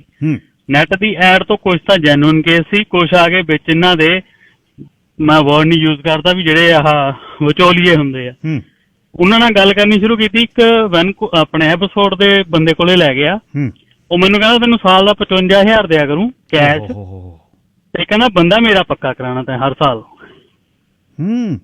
ਬਾਈ ਆਹ ਹਾਲ ਆ, ਇਹ ਏਦਾਂ ਲੱਭਦੇ ਆ 55,000 ਕੈਸ਼। ਹਾਂਜੀ, ਮੈਂ ਕਿਹਾ ਯਾਰ ਵੀ ਜੇ 55 ਦੇਣਾ ਤਾਂ ਮੈਂ ਆਪਦੀ ਸਿਸਟਰ ਪੱਕੀ ਕਰਾ ਲੈਣਾ ਇੰਡੀਆ ਤੋਂ, ਉਹ ਸੱਦ ਲਾ। ਕਹਿੰਦਾ ਜੀ ਫਿਰ ਤੁਹਾਡੇ ਤੋਂ 55 ਲਵਾਂਗੇ। ਵਾਹ। ਮੈਂ ਕਿਹਾ ਯਾਰ ਵੀ ਤੂੰ ਇੱਕ ਸਾਲ ਉਹਨੂੰ ਸੱਦ ਲਾ, ਅਗਲੇ ਸਾਲ ਮੈਂ ਤੇਰਾ ਕਰਾ ਦੇਣਾ, ਏਦਾਂ ਬਾਰੀ ਪੱਟਾ ਕਰ ਲਾ। ਨਹੀਂ ਬਾਈ ਜੀ ਰੇਟ ਤਾਂ ਆਹੀ ਚੱਲਦਾ ਨੈਟ ਤੇ। ਮੈਂ ਬੰਦੇ ਉਹ ਤੁਹਾਡੇ ਰੰਗ ਲਾਏ ਹੋਏ ਆ। ਤੇ ਹੁਣ ਦੂਜਾ ਰੌਲਾ ਪੈਂਦਾ ਵੀ ਜਿਹੜੀ ਹੁਣ ਆਹ ਰੀਸੈਂਟ ਅਪਡੇਟ ਹੋਈ ਆ, ਗੱਲ ਇਹ ਵੀ ਜਾਂ ਤਾਂ ਇਹ ਉਹਨਾਂ ਨੂੰ ਜਿਹੜੇ ਵਿਕਟਮਸ ਆ ਉਹਨਾਂ ਨੂੰ ਕੋਈ ਸਿਕਿਉਰਿਟੀ ਦੇਣ ਵੀ ਹਾਂਜੀ ਵੀ ਤੁਹਾਡਾ ਸਟੇਟਸ ਜਾਂ ਤੁਹਾਨੂੰ ਇੱਥੋਂ ਕੈਨੇਡਾ ਚੋਂ ਕਿੱਕਾ ਨਹੀਂ ਹੁੰਦਾ। ਹਾਂ ਜੇ ਭਾਈ ਜਿਹੜਾ ਬੰਦਾ 500 ਤੋਂ 1 ਲੱਖ 1.5 ਲੱਖ ਦੀ ਗੱਡੀ 'ਚ ਘੁੰਮ ਸਕਦਾ, ਉਹ ਇਹਨਾਂ ਨੂੰ ਵਰਗਲਾ ਨਹੀਂ ਸਕਦਾ। ਬਿਲਕੁਲ, ਉਹਨੇ 100 ਹੱਥ ਯੂਜ਼ ਕਰਨੇ ਆ ਵੀ ਹਾਂ ਡਰਾਬੇ ਦੇਣੇ ਆ, ਰਿਸ਼ਤੇਦਾਰ ਲੱਭ ਲੈਣੇ ਆ, ਉਹ ਤਾਂ ਸਿਰੇ ਤੱਕ ਜਾਣਗੇ। ਮੈਨੂੰ ਇਹ ਡਰ ਆ ਵੀ ਇਹ ਕੇਸ ਐਂਡ 'ਚ ਜਾ ਕੇ ਰੁਲ ਖੁੱਲ ਜਾਣਾ। ਜਿਵੇਂ ਇੱਕ ਉਹ ਬੰਦੇ ਦੇ ਕੋਲੋਂ $1 ਮਿਲੀਅਨ ਡਰੱਗ ਫੜੀ ਗਈ ਸੀ, ਐਂਡ 'ਚ ਕਹਿੰਦੇ ਜੀ ਕੁੱਤਾ ਨਹੀਂ ਬੈਠਾ ਤੇਰਾ ਪੁਲਿਸ ਵਾਲੇ ਨੂੰ, ਸਹੀ ਵੀ ਇਹ ਚਲੋ ਜੀ ਬਰੀ। ਇਨ ਦੀ ਐਂਡ ਆ ਕੇਸ ਦਾ ਵੀ ਆਹੀ ਹਾਲ ਹੋਣਾ, ਉਦੋਂ ਆਪਾਂ ਫੇਰ ਪਿੱਟਾਂਗੇ ਵੀ ਹਾਂ ਜਿੰਨੇ ਵਕੀਲ ਆ ਇਹਨਾਂ ਨੇ ਲੂਪ ਹੋਲ ਕੋਈ ਨਾ ਕੋਈ ਕੱਢ ਹੀ ਲੈਣਾ। ਤੇ ਆਪਣੇ ਸਿਸਟਮ 'ਚ ਇਹ ਚੀਜ਼ ਇਹ ਕੇਸ ਤੋਂ ਨਹੀਂ, ਦਰੁਸਤ ਨਹੀਂ। ਆਪਾਂ ਨੂੰ ਚਾਹੀਦਾ ਵੀ ਹਾਂ ਲੀਡਰ ਆ ਜਿਹੜੇ ਉਹ ਕੁਛ ਰੂਲ ਏਦਾਂ ਦੇ ਬਣਾਉਣ ਵੀ ਹਾਂ ਇੱਕ ਕਲੀਅਰ ਰੂਲ ਹੋਵੇ। ਗਰੇਵਾਲ ਸਾਹਿਬ ਲੀਡਰਾਂ ਦੀਆਂ ਤਾਂ ਫੋਟੋਆਂ ਨੇ, ਲੀਡਰ ਤਾਂ ਇਹਨਾਂ ਦੇ ਜਾ ਕੇ ਬਰਥਡੇ ਤੇ ਕੇਕ ਕੱਟਦੇ ਆ, ਉਹਨਾਂ ਤੋਂ ਕੀ ਭਾਲਦੇ ਆ? ਇਹੀ ਲੀਡਰ ਦਾ ਰੌਲਾ ਤਾਂ ਇਹੀ ਹੈ ਨਾ ਵੀ ਇਹੀ ਲੀਡਰਾਂ ਨੂੰ ਪਾਰਟੀ ਫੰਡ ਕੌਣ ਦਿੰਦਾ? ਇਹ ਦਿੰਦੇ ਆ। ਵੀ ਇਹ ਤਾਂ ਸਿਸਟਮ ਏਦਾਂ ਦਾ ਬਣ ਜੇ ਵੀ ਹਾਂਜੀ ਵੀ ਤੇਰੇ ਪੁਆਇੰਟ ਬਣਦੇ ਆ, ਤੂੰ ਆਪਦਾ ਕੰਮ ਕਰ ਓਪਨਲੀ, ਤੂੰ ਜਿੱਥੇ ਮਰਜੀ ਜਾ ਕੇ ਆਪਦੀ PR ਫਾਈਲ ਕਰ ਦੇ। ਕੁਛ ਏਦਾਂ ਦਾ ਸਿਸਟਮ ਹੋਣਾ ਚਾਹੀਦਾ ਵੀ ਤੁਸੀਂ ਆਪਦਾ ਕੰਮ ਕਰੋ, ਜੇ ਤੁਹਾਡੇ ਪੁਆਇੰਟ ਬਣਦੇ ਆ ਜਿੱਦਾਂ ਵੀ ਸਿਸਟਮ ਹੈਗਾ ਤੁਸੀਂ ਐਲੀਜੀਬਲ ਹੋ। LMI ਵਾਲਾ ਵਿੱਚ ਵਾਲਾ ਕਲੌਜ਼ ਆਪ ਹੀ ਨਿਕਲ ਜਾਣਾ ਚਾਹੀਦਾ, ਤੇ ਜਾਂ ਇਹ ਕਲੌਜ਼ ਏਦਾਂ ਦਾ ਹੋਵੇ ਵੀ ਜੋ ਵੀ ਕਰਨਾ ਗਵਰਨਮੈਂਟ ਦੇ ਥਰੂ ਹੋਣਾ। ਹੁਣ ਆਪਾਂ ਕਹਿੰਦੇ ਜੀ ਲੋਕ ਪੈਸੇ ਕਿਵੇਂ ਲੈਂਦੇ ਆ। ਹੁਣ ਇੱਕ ਮੁੰਡੇ ਨੂੰ ਮੈਂ ਮਿਲਿਆ ਸਟੂਡੈਂਟ ਨੂੰ, ਕਹਿੰਦਾ ਜੀ ਮੇਰੇ ਤੋਂ ਇੰਪਲਾਇਰ ਸਿੱਧਾ ਪੈਸਾ ਨਹੀਂ ਲੈਂਦਾ ਹੈਗਾ। ਕਹਿੰਦਾ ਮੈਨੂੰ ਉਹ ਕਹਿੰਦਾ ਤੂੰ ਟ੍ਰਾਂਸਫਰ ਕਰਨਾ ਜਾਂ ਚੈੱਕ ਦੇ ਦੇ, ਉਹ ਕੰਸਲਟੈਂਟ ਨੇ ਲੈਣਾ। ਤੇ ਕੰਸਲਟੈਂਟ ਨੂੰ ਜੋ ਮੈਂ ਵੀ ਉਹ ਕਿਸ ਨਾਂ ਦਾ ਤੈਨੂੰ ਇਨਵੋਇਸ ਦਿੰਦਾ ਹੋਣਾ? ਕਹਿੰਦਾ ਕੰਸਲਟੈਂਸੀ ਫੀਸ। ਮੈਂ ਕਿਹਾ 35,000 ਤੇਰੀ ਕੰਸਲਟੈਂਸੀ ਫੀਸ ਆ ਸਾਲ ਦੀ। ਤੇ ਉਹ ਉਹਨਾਂ ਨੇ ਪੈਸੇ ਘੁਮਾ ਕੇ ਇੰਪਲਾਇਰ ਨੂੰ ਨਹੀਂ, ਮੈਨੂੰ ਨਹੀਂ ਪਤਾ ਕਿਵੇਂ ਦਿੰਦੇ ਆ ਵੀ ਰਾਈਟ। ਜੇ ਆਪਾਂ ਕਹੀਏ ਵੀ ਇਹ ਕੈਸ਼ ਮਨੀ ਚੱਲਦੀ ਹੈ, ਨਹੀਂ, ਇਹ ਤਾਂ ਦੂਜੀ ਮਨੀ ਵੀ ਚੱਲਦੀ ਹੈ ਵੀ ਜਿਹੜੀ ਹਾਰਡ ਐਂਡ ਬੈਂਕ ਤੋਂ ਬੈਂਕ ਜਾਣੀ ਆ। ਉਹ ਚ ਉਹਨਾਂ ਨੇ ਕੰਸਲਟੈਂਟ ਨੇ ਗੇਮ ਏਦਾਂ ਘੁਮਾਈ ਹੋਈ ਆ ਵੀ ਹਾਂਜੀ ਜਦੋਂ ਮੇਰੀ ਕੰਸਲਟੈਂਸੀ ਫੀਸ ਆ ਕਿੰਨੀ ਜੀ, ਮੇਰੀ 40,000 33,000 35,000। ਵੀ ਇਹਨੂੰ ਲੂਪ ਹੋਲ ਇਹਦੇ ਜਿਹੜੇ ਹੈਗੇ ਨਾ ਬਹੁਤ ਜ਼ਿਆਦਾ ਹੈ, ਤਾਂ ਛਾਨਣੀ ਬਣੀ ਪਈ ਆ। ਇਹਦਾ ਕਹੀਏ ਨਾ ਨਵਾਂ ਪੱਤਰਾ ਹੀ ਨਵਾਂ ਲਾਉਣਾ ਪੈਣਾ ਤਾਂ ਸਾਡਾ। ਧੰਨਵਾਦ ਬਹੁਤ ਬਹੁਤ। ਵਪਾਰਕ ਸੰਦੇਸ਼ਾਂ ਤੋਂ ਬਾਅਦ ਵਾਪਸ ਆਉਂਦੇ ਆ। ਜਸਵਿੰਦਰ ਸਿੰਘ ਵਿਦੇਸ਼ਾ ਜੀ ਆ ਕੇ ਤੁਹਾਡੇ ਨਾਲ ਗੱਲਬਾਤ ਕਰਦਾ ਹੁਣੇ। ਜਿਹੜੀ ਗੱਲ ਅਕਸਰ ਆਪਾਂ ਕਰਦੇ ਰਹੇ ਉਹ ਗੱਲ ਹੁਣ ਬਾਹਰ ਨਿਕਲ ਰਹੀ ਹੈ। ਉਹਦੇ ਵਿੱਚ ਹੋਵੇ ਕੀ ਹੁਣ? ਇਹ ਤਾਂ ਠੀਕ ਹੈ ਖਬਰਾਂ ਆ ਗਈਆਂ, ਭਾਈਚਾਰਾ ਇਸ ਤੇ ਕੀ ਰਿਐਕਟ ਕਰਦਾ ਹੈ? ਭਾਈਚਾਰਾ ਕੀ ਚਾਹੁੰਦਾ ਹੈ ਕਿ ਕੀ ਹੋਵੇ? ਤੁਹਾਡੀ ਗੱਲ ਜਿਹੜੀ ਪਹੁੰਚਦੀ ਹੋਵੇ ਸਰਕਾਰਾਂ ਤੱਕ, ਇਹ ਕਿਵੇਂ ਹਟ ਸਕਦੀ ਹੈ? ਇਹ ਇੱਕ ਕਿਸਮ ਦਾ ਜਿਹੜਾ ਠੱਗਾਂ ਦਾ ਟੋਲਾ ਹੈ, ਬੁਰਸ਼ਾਗਰਦੀ, ਲੋਕਾਂ ਦਾ ਖੂਨ ਚੂਸਦਾ, ਲੋਕਾਂ ਦੀ ਜ਼ਿੰਦਗੀ ਜਿਹੜੀ ਇਹਨਾਂ ਨੇ ਨਰਕ ਬਣਾ ਦਿੱਤੀ। 50,000 40,000 ਡਾਲਰ ਕੈਸ਼। ਸੋਚ ਸਕਦੇ ਹੋ ਤੁਸੀਂ ਬਈ ਇੱਕ $10 ਤੇ ਕੰਮ ਕਰਨ ਵਾਲਾ ਬੰਦਾ ਕਿਵੇਂ ਲਿਆ ਕੇ ਆਊ? ਜਸਵਿੰਦਰ ਸਿੰਘ ਵਿਦੇਸ਼ਾ ਜੀ, ਲਾਈਨ ਨੰਬਰ 2, ਤੁਸੀਂ ਏਅਰ ਤੇ ਹੋ। ਸਰਦਾਰ ਅਜੀਤ ਸਿੰਘ ਜੀ, ਤੁਹਾਨੂੰ ਤੇ ਸਾਰੇ ਸਰੋਤਿਆਂ ਨੂੰ ਵਾਹਿਗੁਰੂ ਜੀ ਕਾ ਖਾਲਸਾ, ਵਾਹਿਗੁਰੂ ਜੀ ਕੀ ਫਤਿਹ। ਵਾਹਿਗੁਰੂ ਜੀ ਕੀ ਫਤਿਹ ਜੀ। ਤੁਹਾਡਾ ਧੰਨਵਾਦ ਜੀ। ਪਹਿਲਾਂ ਵੀ ਤੁਸੀਂ ਇਹ ਆਵਾਜ਼ ਬਹੁਤ ਚੁੱਕੀ ਇਸ ਮਸਲੇ ਦੇ ਉੱਤੇ। ਇਹ ਜਿਹੜੀ ਗੱਲਬਾਤ ਆ ਨਾ ਜੀ, ਦੇਖੋ ਇਹ 'ਚ ਸਭ ਤੋਂ ਵੱਡਾ ਫੇਲੂਅਰ ਗਵਰਨਮੈਂਟ ਦਾ ਜੀ। ਗਵਰਨਮੈਂਟ ਦਾ ਫੇਲੂਅਰ ਆ, ਕਾਨੂੰਨ ਦਾ ਡਰ ਹੈ ਨਹੀਂ ਇਹਨਾਂ ਲੋਕਾਂ ਨੂੰ ਜੀ। ਅੱਗੇ ਵੀ ਆਪਾਂ ਦੇਖੇ ਕਈ ਵੱਡੇ ਵੱਡੇ ਕੇਸਾਂ ਦੇ ਵਿੱਚੋਂ ਲੋਕੀ ਜਸਟਿਸ ਡਿਲੇ ਹੋਣ ਦੇ ਨਾਲ ਉਹ ਨਿਕਲ ਗਏ, ਵਕੀਲਾਂ ਨੇ ਲੂਪ ਹੋਲ ਕਰਕੇ ਤੇ ਚਾਰਜਿਸ ਡ੍ਰੌਪ ਹੋ ਜਾਂਦੇ 2-3 ਸਾਲਾਂ ਬਾਅਦ। ਇਹ ਜਿਹੜਾ ਚੱਕਰ ਆ ਨਾ ਜੀ, ਇਹ ਸਭ ਤੋਂ ਵੱਡਾ ਫੇਲੂਅਰ ਹੈਗਾ ਫੈਡਰਲ ਗਵਰਨਮੈਂਟ ਤੇ ਇਹਨਾਂ ਦੀ ਸਰਵਿਸ ਕੈਨੇਡਾ ਡਿਪਾਰਟਮੈਂਟ ਦਾ। Service Canada department Sardar Ajit Singh ji Google ਦੇ ਉੱਤੇ ਇੱਕ ਸਰਚ ਕਰਕੇ ਨਹੀਂ ਦੇਖ ਸਕਦੀ ਵੀ ਆਹ ਬਿਜ਼ਨਸ ਉੱਥੇ ਹੈਗਾ ਵੀ ਕਿ ਨਹੀਂ ਹੈਗਾ। ਕਿੱਡੀ ਕੁ ਵੱਡੀ ਗੱਲ ਆ ਜੀ। ਫਾਰਮ ਦੇ ਵਿੱਚ ਬੇਰੀ ਨਹੀਂ ਬੀਜੀ, ਉਹ ਖਾਲੀ ਲੈਂਡ ਦੇ ਉੱਤੇ LMIਆਂ ਨਿਕਲੀ ਜਾਂਦੀਆਂ। ਕਿਹਦਾ ਫੇਲੂਅਰ ਆ ਜੀ ਇਹ? ਕੰਪਨੀ ਸਰੀ ਦੀ ਇੱਕ ਸਟਰੀਟ ਦੇ ਉੱਤੇ ਰਜਿਸਟਰ ਕਰਾਈ ਆ ਜੀ, ਟਰੱਕ 2 ਨੇ ਤੇ 20 LMI ਨਿਕਲੀ ਜਾਂਦੀਆਂ। ਕੀ ਨੇ ਸਰਚ ਕਰਨਾ ਜੀ? ਕਿੱਥੇ ਤੱਕ ਐਕਸੈਸ ਹੈ ਨਹੀਂ ਸਰਵਿਸ ਕੈਨੇਡਾ ਦੇ ਕੋਲ ਜੀ। ਕਿਉਂ ਨਹੀਂ ਇਹ ਸਾਰਾ ਕੁਝ ਚੈੱਕ ਕੀਤਾ? ਇਹ ਦੇਖੋ ਸਾਰਾ ਕੁਝ ਇੱਕ ਵੈਲ ਪਲੈਨਡ ਸਿਸਟਮ ਦੇ ਨਾਲ ਕੀਤਾ ਜਾਂਦਾ ਜੀ। ਅੱਜ ਇੰਡੀਡ ਦੇ ਉੱਤੇ ਤੁਸੀਂ ਸਰਚ ਕਰਕੇ ਦੇਖੋ ਜੀ, ਜੋਬਾਂ 50% ਤੋਂ ਉੱਤੇ ਜੋਬਾਂ ਫੇਕ ਨੇ। ਅਪਲਾਈ ਕਰਕੇ ਦੇਖ ਲਓ ਜੀ, ਡਾਕੂਮੈਂਟਡ ਕਰਕੇ ਦੇਖ ਲਓ ਜੀ, ਕਿਸੇ ਨੂੰ ਰਿਪਲਾਈ ਆ ਜੂਗੀ। $25 ਕਿਹੜੀ ਬੇਕਰੀ ਵਾਲੇ ਅਕਾਊਂਟਿੰਗ ਦੀ ਅਕਾਊਂਟੈਂਟ ਨੂੰ, ਕਿਹੜੀ ਬੇਕਰੀ ਦੇ ਅਕਾਊਂਟੈਂਟ ਨੂੰ $25 ਦਿੰਦੇ ਆ ਜੀ, ਪੇ ਕਰਦੇ ਆ। ਹੋਰ ਮੈਂ ਹੋਰ ਨਹੀਂ ਨਾਂ ਲਊਂਗਾ, ਬਹੁਤ ਬਿਜ਼ਨਸਾਂ ਨੇ ਐਡਾਂ ਪਾਈਆਂ ਹੋਈਆਂ, ਸਾਰੀਆਂ ਫੇਕ ਐਡਾਂ ਨੇ ਜੀ। ਉਹ ਸਾਰੀਆਂ ਫੇਕ ਈਮੇਲਾਂ ਦੇ ਉੱਤੇ ਰੈਜ਼ਮੇ ਜਾਂਦੇ ਨੇ, ਕੋਈ ਉਹਨਾਂ ਨੂੰ ਰਿਵਿਊ ਨਹੀਂ ਕਰਦਾ। ਉਹ ਪਲੰਦਾ ਬਣਾ ਕੇ ਸਰਵਿਸ ਕੈਨੇਡਾ ਨੂੰ ਸਬਮਿਟ ਕਰ ਦਿੱਤਾ ਜਾਂਦਾ, ਉਹਦੇ ਬੇਸ ਦੇ ਉੱਤੇ LMIਆਂ ਇਸ਼ੂ ਕਰ ਦਿੱਤੀਆਂ ਜਾਂਦੀਆਂ ਜੀ। ਇਹ ਜਿਹੜਾ ਸਾਰਾ ਘਾਲਾ ਮਾਲਾ ਹੋ ਰਿਹਾ ਜੀ, ਇਹ ਸਰਵਿਸ ਕੈਨੇਡਾ ਦੇ ਨੱਕ ਥੱਲੇ ਹੋ ਰਿਹਾ। ਸਰਵਿਸ ਕੈਨੇਡਾ ਦਾ ਜਿਹੜਾ ਸਰਵਿਸ ਕੈਨੇਡਾ ਡਿਪਾਰਟਮੈਂਟ ਇਹਦੇ ਲਈ ਜ਼ਿੰਮੇਵਾਰ ਆ, ਪਲੱਸ ਜਿਹੜਾ ਮਿਨਿਸਟਰ ਇਹਦੇ ਲਈ ਰਿਸਪੌਂਸੀਬਲ ਆ ਉਹ ਜ਼ਿੰਮੇਵਾਰ ਆ ਜੀ। ਦੇਖੋ ਲੋਕਾਂ ਨੂੰ ਲੁੱਟ ਖਸੁੱਟ ਲਈ ਇੱਕ ਪ੍ਰੋਪਰ ਇਹ ਰਾਹ ਕਿਉਂ ਨਹੀਂ ਇਮੀਗ੍ਰੇਸ਼ਨ ਦਾ ਖੋਲ ਲਿਆ? ਜਿੱਦਾਂ ਕੱਲ ਵੀ ਤੁਸੀਂ ਗੱਲ ਕੀਤੀ ਸੀਗੀ ਵੀ ਫੈਮਿਲੀ ਇਮੀਗ੍ਰੇਸ਼ਨ ਦਾ ਦੇਖੋ ਇਹਨਾਂ ਨੇ ਸਾਹ ਘੁੱਟ ਸਿੱਟਿਆ। ਫੈਮਿਲੀ ਇਮੀਗ੍ਰੇਸ਼ਨ ਇੱਕ ਵੱਡਾ ਸੋਰਸ ਸੀਗਾ ਇੱਥੇ EMPLOYEES ਲੋਕਾਂ ਨੂੰ ਮਿਲਣ ਦਾ। ਯੰਗ ਬੱਚੇ ਆ ਰਹੇ ਸੀ, ਆਪਣੇ ਪੇਰੈਂਟਸ ਨਾਲ ਆਉਂਦੇ ਸੀ। ਪੇਰੈਂਟਸ ਵੀ ਚਲੋ ਛੋਟਾ ਮੋਟਾ ਕੰਮ ਕਰ ਲੈਂਦੇ ਸੀ ਜਿਹੜੇ ਥੋੜੀ ਗੁੱਡ ਏਜ 'ਚ ਹੁੰਦੇ ਸੀ, ਪਲੱਸ ਉਹਦੇ ਨਾਲ ਬੱਚੇ ਵੀ ਕੰਮ ਕਰ ਲੈਂਦੇ ਸੀ, ਛੇਤੀ ਫੈਮਿਲੀ ਸੈਟਲ ਹੋ ਜਾਂਦੀ ਸੀ ਤੇ ਲੋਕਾਂ ਨੂੰ ਅਪਲਾਈ ਵੀ ਮਿਲੀ ਜਾਂਦੇ ਸੀਗੇ। ਹੁਣ ਇਹਨਾਂ ਨੇ ਸ਼ਾਰਟੇਜ ਕ੍ਰੀਏਟ ਕੀਤੀ ਕਿਵੇਂ ਜੀ? ਪਹਿਲਾਂ ਫੈਮਿਲੀ ਇਮੀਗ੍ਰੇਸ਼ਨ ਵਾਲਾ ਰਾਹ ਬੰਦ ਕਰ ਦਿੱਤਾ, ਇਹ ਰਾਹ ਦੂਜੀਆਂ ਖੋਲੀਆਂ ਜੀ। ਵਿਜ਼ਟਰਾਂ ਨੂੰ ਧੜਾਧੜ ਵੀਜ਼ੇ ਜੀ, ਸੁਪਰ ਵੀਜ਼ਾ, ਫਿਰ ਜੇ ਉਹ ਕਰਕੇ ਫਿਰ ਇੱਥੇ ਮੋਹਰੇ ਉਹਨਾਂ ਦੇ ਲਈ ਪਲੋਸ ਕੇ ਰੱਖਿਆ LMI ਵਾਲਾ ਕੰਮ ਵੀ ਆਹ ਲਓ ਭਾਈ ਤੁਸੀਂ ਆਪਣਾ ਸਟੇਟਸ ਚੇਂਜ ਕਰਾ ਲਓ ਜੀ। ਬਿਲਕੁਲ। ਅੱਛਾ ਸਟੇਟਸ ਚੇਂਜ ਕਰਾ ਲਓ ਜੀ, ਹਾਂਜੀ 2 ਸਾਲ ਦਾ ਤੁਹਾਨੂੰ ਵਰਕ ਪਰਮਿਟ ਮਿਲ ਜੂਗਾ ਜੀ ਫਾਰਮ ਵਰਕਰ ਲਈ। ਉਹ ਫਾਰਮ ਦੇ ਉੱਤੇ ਬੇਰੀ ਹੈ ਨਹੀਂ ਜੀ, ਉਹ ਫਾਰਮ ਵਰਕਰ ਨੂੰ 3 ਚੈੱਕ ਦੇ ਕੇ ਬਾਕੀ ਉਹਨੂੰ ਕੋਈ ਮੋਨੀਟਰ ਕਰਦਾ ਜੀ ਵੀ ਉਹਨੇ 12 ਚੈੱਕ ਕਿੱਥੋਂ ਲਏ। ਸਰਦਾਰ ਜੀਤ ਸਿੰਘ ਆ ਜਿਹੜੀ ਭਾਈ ਸਾਹਿਬ ਨੇ ਗੱਲ ਕੀਤੀ, ਜੇ $25 ਦੀ ਜੌਬ ਐਡਵਰਟਾਈਜ਼ ਕੀਤੀ ਆ, ਚੈੱਕ ਉਹਨੂੰ $25 ਨਾਲ ਦੇ ਰਹੇ ਆ, ਉਤੋਂ ਪੈਸੇ ਬੈਕ ਲਈ ਜਾਂਦੇ ਆ। ਯੈਸ। ਉਹ ਪੇ ਉਹਨੂੰ $10 ਨਾਲ ਹੀ ਕਰ ਰਹੇ ਆ, $15 ਪਲੱਸ ਸਾਰਾ ਐਕਸਪੈਂਸ ਪਾ ਕੇ ਉਸ ਬੰਦੇ ਤੋਂ ਪੈਸੇ ਬੈਕ ਲਈ ਜਾਂਦੇ। ਕੱਲੀ 50,000 ਦੀ ਲੁੱਟ ਨਹੀਂ ਹੁੰਦੀ, ਜੇ ਉਹ ਸਾਰੇ ਪੈਸੇ ਤੁਸੀਂ 45-50,000 ਚ ਜੌਬ ਨਹੀਂ ਉਹ ਵੇਚੀ ਜਾਂਦੀ, ਉਹ ਬੰਦੇ ਲੱਖਾਂ ਡਾਲਰਾਂ ਚ ਰਗੜ ਹੋ ਰਹੇ ਆ। ਪਰ ਗੱਲ ਕੀ ਹੋ ਰਹੀ ਆ ਜੀ ਵੀ ਸਾਡੇ ਜਿਹੜੇ ਪਿੱਛੇ ਹਾਲਾਤ ਆ, ਸਾਡਾ ਭਾਈਚਾਰਾ ਦੇਖੋ, ਅਸੀਂ ਵੀ ਇੱਥੇ ਆਏ, ਸਾਰੇ ਬੰਦੇ ਇਹਨਾਂ ਕੰਟਰੀਆਂ ਚ ਆਉਣਾ ਚਾਹੁੰਦੇ, ਪਰਿਵਾਰ ਵੀ ਅਸੀਂ ਕਿਤੇ ਵਧੀਆ ਜਗ੍ਹਾ ਪਹੁੰਚ ਜਾਈਏ, ਸਾਡਾ ਕੋਈ ਫਿਊਚਰ ਸਿਕਿਉਰ ਹੋ ਜਾਵੇ। ਪਰ ਸਾਡੇ ਭਾਈਚਾਰੇ ਦੇ ਲੋਕਾਂ ਨੇ ਉਹਨਾਂ ਨੂੰ ਲੁੱਟਣ ਦੇ ਵਿੱਚ ਕੋਈ ਕਸਰ ਨਹੀਂ ਛੱਡੀ ਜੀ। ਕਿਸੇ ਧਰਮ ਵਾਲੇ ਨੇ ਨਹੀਂ ਛੱਡੀ, ਪੰਜਾਬੀ ਨੇ ਉਹਨਾਂ ਦੀ ਸਵਾਰ ਕੇ ਛਿੱਲ ਲਾਈ। ਜੇ ਤੁਸੀਂ ਪੱਕੇ ਵੀ ਕਰਾਉਣੇ ਆ ਜਾਂ ਕਿਸੇ ਜੈਨੂਅਨ ਤਰੀਕੇ ਨਾਲ ਕਰਾ ਦਿਓ, ਤੁਸੀਂ ਲੁੱਟ ਖਸੁੱਟ ਦਾ ਸਿਰਾ ਹੀ ਲਾ ਦਿੱਤਾ। ਕੋਈ ਲਿਮਿਟ ਹੋਣੀ ਚਾਹੀਦੀ ਕਿਸੇ ਚੀਜ਼ ਦੀ। ਕਿਹੜੀਆਂ ਇਹਨਾਂ ਦੇ ਕੋਲ ਲਾ ਦੀਆਂ ਡਿਗਰੀਆਂ ਜੀ? ਐਡਾ ਤਾਂ ਵੱਡਾ ਕੋਈ ਡਾਊਨਟਾਊਨ ਦਾ ਸਭ ਤੋਂ ਵੱਡਾ ਲਾਇਰ $50,000 ਇੱਕ ਐਪਲੀਕੇਸ਼ਨ ਦੀ ਫੀਸ ਨਹੀਂ ਲੈਂਦਾ। ਇਹਨਾਂ ਦੀ ਕਿਹੜੀ ਕੰਸਲਟ ਕਰਨ ਦੀ ਫੀਸ ਲੈਂਦੇ ਆ ਜੀ? ਇਹਨਾਂ ਦੇ ਕੋਈ ਮੋਨੀਟਰਿੰਗ ਸੰਸਥਾ ਜਿਹੜੀ ਬੈਠੀ ਆ ਉਹ ਕੀ ਕਰਦੀ ਆ ਜੀ? ਪਲੱਸ ਕੈਸ਼ ਟ੍ਰਾਂਜੈਕਸ਼ਨਾਂ ਹੋਈ ਜਾਂਦੀਆਂ ਜੀ। ਇਹ ਸਾਰਾ ਕੁਝ ਦੇਖੋ ਇੱਕ ਬਹੁਤ ਵੱਡਾ ਇਹ ਮਸਲਾ ਆ, ਪਰ ਇਹਨੂੰ ਫੈਡਰਲ ਸਰਕਾਰ ਨੇ ਜਾਂ ਸਾਡੇ MPਆਂ ਨੇ ਹੱਲ ਕਰਨ ਦੀ ਕੋਸ਼ਿਸ਼ ਨਹੀਂ ਕੀਤੀ। ਸ਼ਰੇਆਮ ਐਡਾ ਚੱਲਦੀਆਂ ਜੀ, ਤੁਸੀਂ ਆਪਣਾ ਵਰਕ ਪਰਮਿਟ ਕਨਵਰਟ ਕਰਨ ਲਈ ਸਾਨੂੰ ਮਿਲੋ। ਫਿਰ ਕੀ ਹੋ ਰਿਹਾ ਜੀ? ਉਹਦਾ ਮਤਲਬ ਕੀ ਆ ਜੀ? ਜੇ ਉਹਨਾਂ ਨੂੰ ਪੁੱਛਦੇ ਆ, ਕਹਿੰਦੇ ਜੀ ਇਹ ਕਾਨੂੰਨ ਦੇ ਥੱਲੇ ਹੋ ਰਿਹਾ। ਫਿਰ ਜੇ ਕਾਨੂੰਨ ਦੇ ਥੱਲੇ ਹੋ ਰਿਹਾ, ਫਿਰ ਤੁਸੀਂ ਉਹਨਾਂ ਨੂੰ ਕਾਨੂੰਨੀ ਰਾਹ ਦੇ ਦਿਓ ਤਾਂ ਵੀ ਭਾਈ ਜਿਹੜਾ ਵਿਜ਼ਟਰ ਇੱਥੇ ਆਇਆ, ਤੈਨੂੰ ਅਸੀਂ ਵਰਕ ਪਰਮਿਟ ਦਿੰਦੇ ਆ ਸਾਲ ਲਈ, ਤੂੰ ਪ੍ਰੂਵ ਕਰ ਬਈ ਤੂੰ ਫੁੱਲ ਟਾਈਮ ਜੌਬ ਕਰਦਾ, ਫਿਰ ਤੇਰਾ ਐਕਸਟੈਂਡ ਕਰਾ ਦਾਂਗੇ ਅਸੀਂ। ਜਿਹੜੇ ਸਾਡੇ ਬੱਚੇ ਆਉਂਦੇ ਆ, ਜੇ ਇਹਨਾਂ ਨੂੰ ਤੁਸੀਂ ਸਕੂਲਾਂ ਲਈ ਸੱਦਦੇ ਆ, ਜੇ ਤੁਸੀਂ ਉਦੋਂ ਬਾਅਦ ਕਹਿੰਦੇ ਵੀ ਸਾਨੂੰ ਯੰਗ ਵਰਕ ਫੋਰਸ ਚਾਹੀਦੀ ਆ, ਇਹਨਾਂ ਤੇ ਕੰਡੀਸ਼ਨ ਲਾ ਦਿਓ ਵੀ 5 ਸਾਲ ਫੁੱਲ ਟਾਈਮ ਜੌਬ ਕਰੋ, ਅਸੀਂ ਤੁਹਾਨੂੰ PR ਦੇ ਦਾਂਗੇ। ਕਿਉਂ ਉਹਨਾਂ ਨੂੰ ਬੱਚਿਆਂ ਦੀਆਂ ਜ਼ਿੰਦਗੀਆਂ ਸਕਰੂ ਅਪ ਕਰ ਰਿਹਾ ਜੀ? ਇਹ ਕਿਉਂ ਸਟ੍ਰੈਸ ਚ ਆ ਰਿਹਾ ਜੀ? ਉਹਦੇ ਕਾਰਨ ਆ ਜੀ, ਕਿਉਂਕਿ EMPLOYER ਉਹਨਾਂ ਨੂੰ ਰੱਖਦੇ $8 ਤੇ ਆ, ਉਹ ਪੇਪਰਾਂ 'ਚ $15 ਨਾਲ ਦਿੰਦੇ, ਉਹ ਵਿਚਾਰਾ ਉਹੀ ਪੈਸੇ ਮੁੜ ਕੇ ਉਹਨਾਂ ਨੂੰ ਦੇ ਦਿੰਦੇ ਜੀ ਸਾਰੇ। ਇਵੇਂ ਹਰੇਕ ਫੀਲਡ 'ਚ ਹੋ ਰਿਹਾ। ਇਸ ਲੁੱਟ ਘਸੁੱਟ ਨੂੰ ਨੱਥ ਪੈਣੀ ਚਾਹੀਦੀ ਆ ਜੀ। ਇਸ ਚੀਜ਼ ਦੇ ਉੱਤੇ ਆਵਾਜ਼ ਬੁਲੰਦ ਕਰਦੇ ਰਹੋ ਜੀ। ਤੁਹਾਡਾ ਧੰਨਵਾਦ, ਸਾਨੂੰ ਮਾਣ ਆ ਤੁਹਾਡੇ ਤੇ, ਤੁਸੀਂ ਜਿਹੜੀ ਕਮਿਊਨਿਟੀ ਦੇ ਮਸਲੇ ਚੱਕਦੇ ਰਹਿੰਦੇ ਜੀ। ਧੰਨਵਾਦ ਜੀ। ਧੰਨਵਾਦ ਜੀ ਵਿਦੇਸ਼ਾ ਸਾਹਿਬ, ਥੈਂਕ ਯੂ। ਗੱਲ ਇਹ ਹੈ ਕਿ ਕੋਈ ਉਹਦਾ ਇੱਥੇ $10 ਪਾਏ ਹੋਣ ਰੈਵਨਿਊ ਕੈਨੇਡਾ, ਉਹਦੀ ਬੱਖੀਆਂ ਦੇੜ ਦਿੰਦਾ ਵੀ ਲਿਆ ਕਿੱਥੇ ਆ ਤੇਰੀ ਜਿਹੜੀ ਹੈ ਰਸੀਟ। ਤੁਹਾਡੇ ਸਾਹਮਣੇ ਕਿਹੜੀ ਮਿਲ ਚੱਲਦੀ ਆ ਵੀ ਤੁਹਾਨੂੰ ਪਤਾ ਹੋਣਾ ਚਾਹੀਦਾ, ਸਰਕਾਰ ਨੂੰ ਨਹੀਂ ਪਤਾ। ਉਹ 7-7 8-8 ਲੱਖ ਦੀਆਂ ਕਾਰਾਂ 'ਚ ਲੋਕ ਫਿਰਦੇ ਨੇ, ਏਕੜਾਂ ਦੇ ਘਰ ਨੇ, ਬਿਜ਼ਨਸ ਨੇ, ਲੋਕ ਗੱਲਾਂ ਕਰਦੇ ਨੇ ਬਈ ਦਫ਼ਤਰਾਂ ਦੇ ਵਿੱਚ ਪੈਰਾਂ 'ਚ ਲੱਗੀ ਹੋਈ ਸੇਫ ਦੇ ਵਿੱਚੋਂ $50,000 ਕੈਸ਼ ਕੱਢ ਕੇ, ਅੱਛਾ ਉਹਨਾਂ ਨੇ ਗਾਂ ਹੋਰ ਦਲਾਲ ਛੱਡੇ ਹੋਏ ਨੇ ਕਮਿਊਨਿਟੀ 'ਚ, ਜਿਹੜੇ ਬੰਦਿਆਂ ਨੂੰ ਫੜ ਕੇ ਉਸ ਦਫ਼ਤਰ 'ਚ ਲੈ ਕੇ ਜਾਂਦੇ ਆ। ਉਹ ਦਲਾਲ ਆਪਣੀ ਦਲਾਲੀ ਲੈਂਦੇ ਆ, ਉਹ ਅਲੱਗ-ਅਲੱਗ ਕੰਮ ਕਰਦੇ ਆ ਭਾਈਚਾਰੇ ਦੇ ਵਿੱਚ।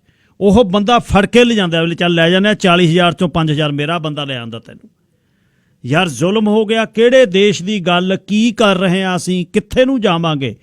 ਤੇ ਇਹ ਜਿਹੜਾ ਜਦ ਇੱਕ ਬੰਦਾ, ਇੱਕ ਕੰਸਲਟੈਂਟ ਲਿਖ ਕੇ ਪਾ ਰਿਹਾ ਕਿ ਵਿਜ਼ਿਟ ਵੀਜ਼ੇ ਵਾਲੇ ਆਓ ਪੱਕੇ ਕਰਾਵਾਂ, ਗ੍ਰੰਥੀ, ਕਬੱਡੀ ਪਲੇਅਰ, ਤੇ ਉਹ ਕੰਸਲਟੈਂਟ ਨੂੰ ਗਵਰਨਮੈਂਟ ਨਹੀਂ ਪੁੱਛਦੀ।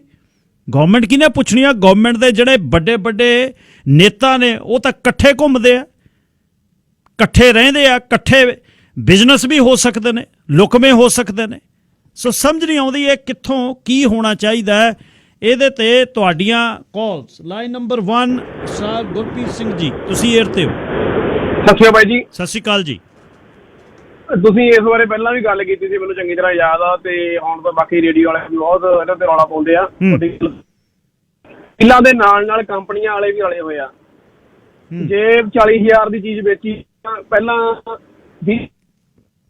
10,000 ਵਕੀਲ ਦਾ, ਵਿੱਚੋਂ ਬਾਕੀ $30,000 ਕੰਪਨੀਆਂ ਹੀ ਖਾਈ ਜਾਂਦੀਆਂ ਨੇ। ਤੇ ਮੈਂ ਬਹੁਤ ਜ਼ਿਆਦਾ ਨੇੜਿਓਂ ਦੇਖਿਆ ਵਾ, ਤੇ ਜਦੋਂ ਮੈਂ ਨਾਂ ਨਹੀਂ ਲੈਂਦਾ ਵਾ, ਬਹੁਤ ਜ਼ਿਆਦਾ ਨੇੜਿਓਂ ਦੇਖਿਆ। ਸਤਿ ਸ਼੍ਰੀ ਅਕਾਲ ਜੀ। Thank you. ਅੱਧਾ ਜੀ। ਅੱਛਾ, ਹੋਰ ਚੱਕਰ ਹੈ ਆ ਪਿਆ ਸੀ ਨਾ ਖਾਲਸਾ ਦੀਵਾਨ ਸੁਸਾਇਟੀ ਦਾ ਰੌਲਾ ਹੈ ਬਸਪੋਰਤੀ ਦਾ। ਉਹ ਗਰੀਬ ਤੋਂ ਜੀ ਤੋਂ ਪੈਸੇ ਲੈ ਖਬਰਾਂ ਛਪ ਰਹੀਆਂ ਨੇ ਨਾ, ਹੁਣ ਉਹ ਪ੍ਰੂਵ ਨਹੀਂ ਹੋਇਆ ਕਿਉਂਕਿ ਪੈਸੇ ਕੰਸਲਟੈਂਟ ਲੈ ਗਿਆ। ਮੂਹਰਲੇ ਜਿਨ੍ਹਾਂ ਦੇ ਬੰਦਿਆਂ ਨਾਂ ਆਇਆ ਉਹ ਕਹਿੰਦੇ ਵੀ ਸਾਨੂੰ ਤਾਂ ਪਤਾ ਹੀ ਨਹੀਂ, ਸਾਨੂੰ ਕੀ ਪਤਾ ਇਹਦੇ 'ਚ, ਇਹਨੇ ਲਏ ਨੇ, ਉਹ ਕੰਸਲਟੈਂਟ ਨੂੰ ਪੁੱਛ ਲਓ ਕੈਸ਼। ਹੁਣ ਕੰਸਲਟੈਂਟ ਕਿਸੇ ਦੇ ਬਿਹਾਫ ਤੇ ਲੈ ਸਕਦਾ, ਇਹ ਵੀ ਇੱਕ ਇਸ਼ੂ ਹੈ। ਕੱਲ ਤੁਰਿਆ ਸਾਂ ਮੈਂ ਵੇਖਣ ਲਈ ਕੋਈ ਗਲੀ ਮੇਰੇ ਕਿਸੇ ਸ਼ਹਿਰ ਦੀ। ਮੈਂ ਤੁਰਦਾ ਗਿਆ ਮੈਨੂੰ ਯਾਦ ਬੜੀ ਆਈ ਮੇਰੇ ਪਿੰਡ ਵਾਲੀ ਸੈਰ ਦੀ। ਕੋਈ ਤਾਇਆ ਨਹੀਂ, ਕੋਈ ਚਾਚਾ ਨਹੀਂ, ਕਿਸੇ ਆਪਣੇ ਦੇ ਪੈਰੀ ਪਾਉਣਾ ਨਹੀਂ। ਉੱਥੇ ਤਾਂ ਆਵਾਜ਼ ਤੱਕ ਵੀ ਸੁਣਦੀ ਸੀ ਮੈਨੂੰ ਆਪਣੇ ਹੀ ਪੈਰ ਦੀ। ਮੈਨੂੰ ਯਾਦ ਬੜੀ ਆਈ ਮੇਰੇ ਪਿੰਡ ਵਾਲੀ ਸੈਰ ਦੀ।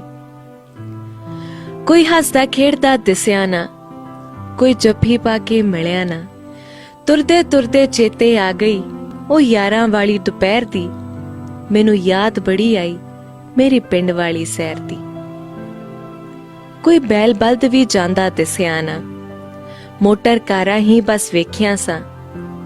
ਹਾਸਾ ਹੰਝੂ ਇਕੱਠੇ ਹੀ ਆ ਗਏ ਜਦੋਂ ਯਾਦ ਆਈ ਮਿੱਟੀ 'ਚ ਫਸੇ ਗੱਡੇ ਦੇ ਟਾਇਰ ਦੀ। ਮੈਨੂੰ ਯਾਦ ਬੜੀ ਆਈ ਮੇਰੇ ਪਿੰਡ ਵਾਲੀ ਸੈਰ ਦੀ। ਮੈਨੂੰ ਯਾਦ ਬੜੀ ਆਈ ਮੇਰੇ ਪਿੰਡ ਵਾਲੀ ਸੈਰ ਦੀ।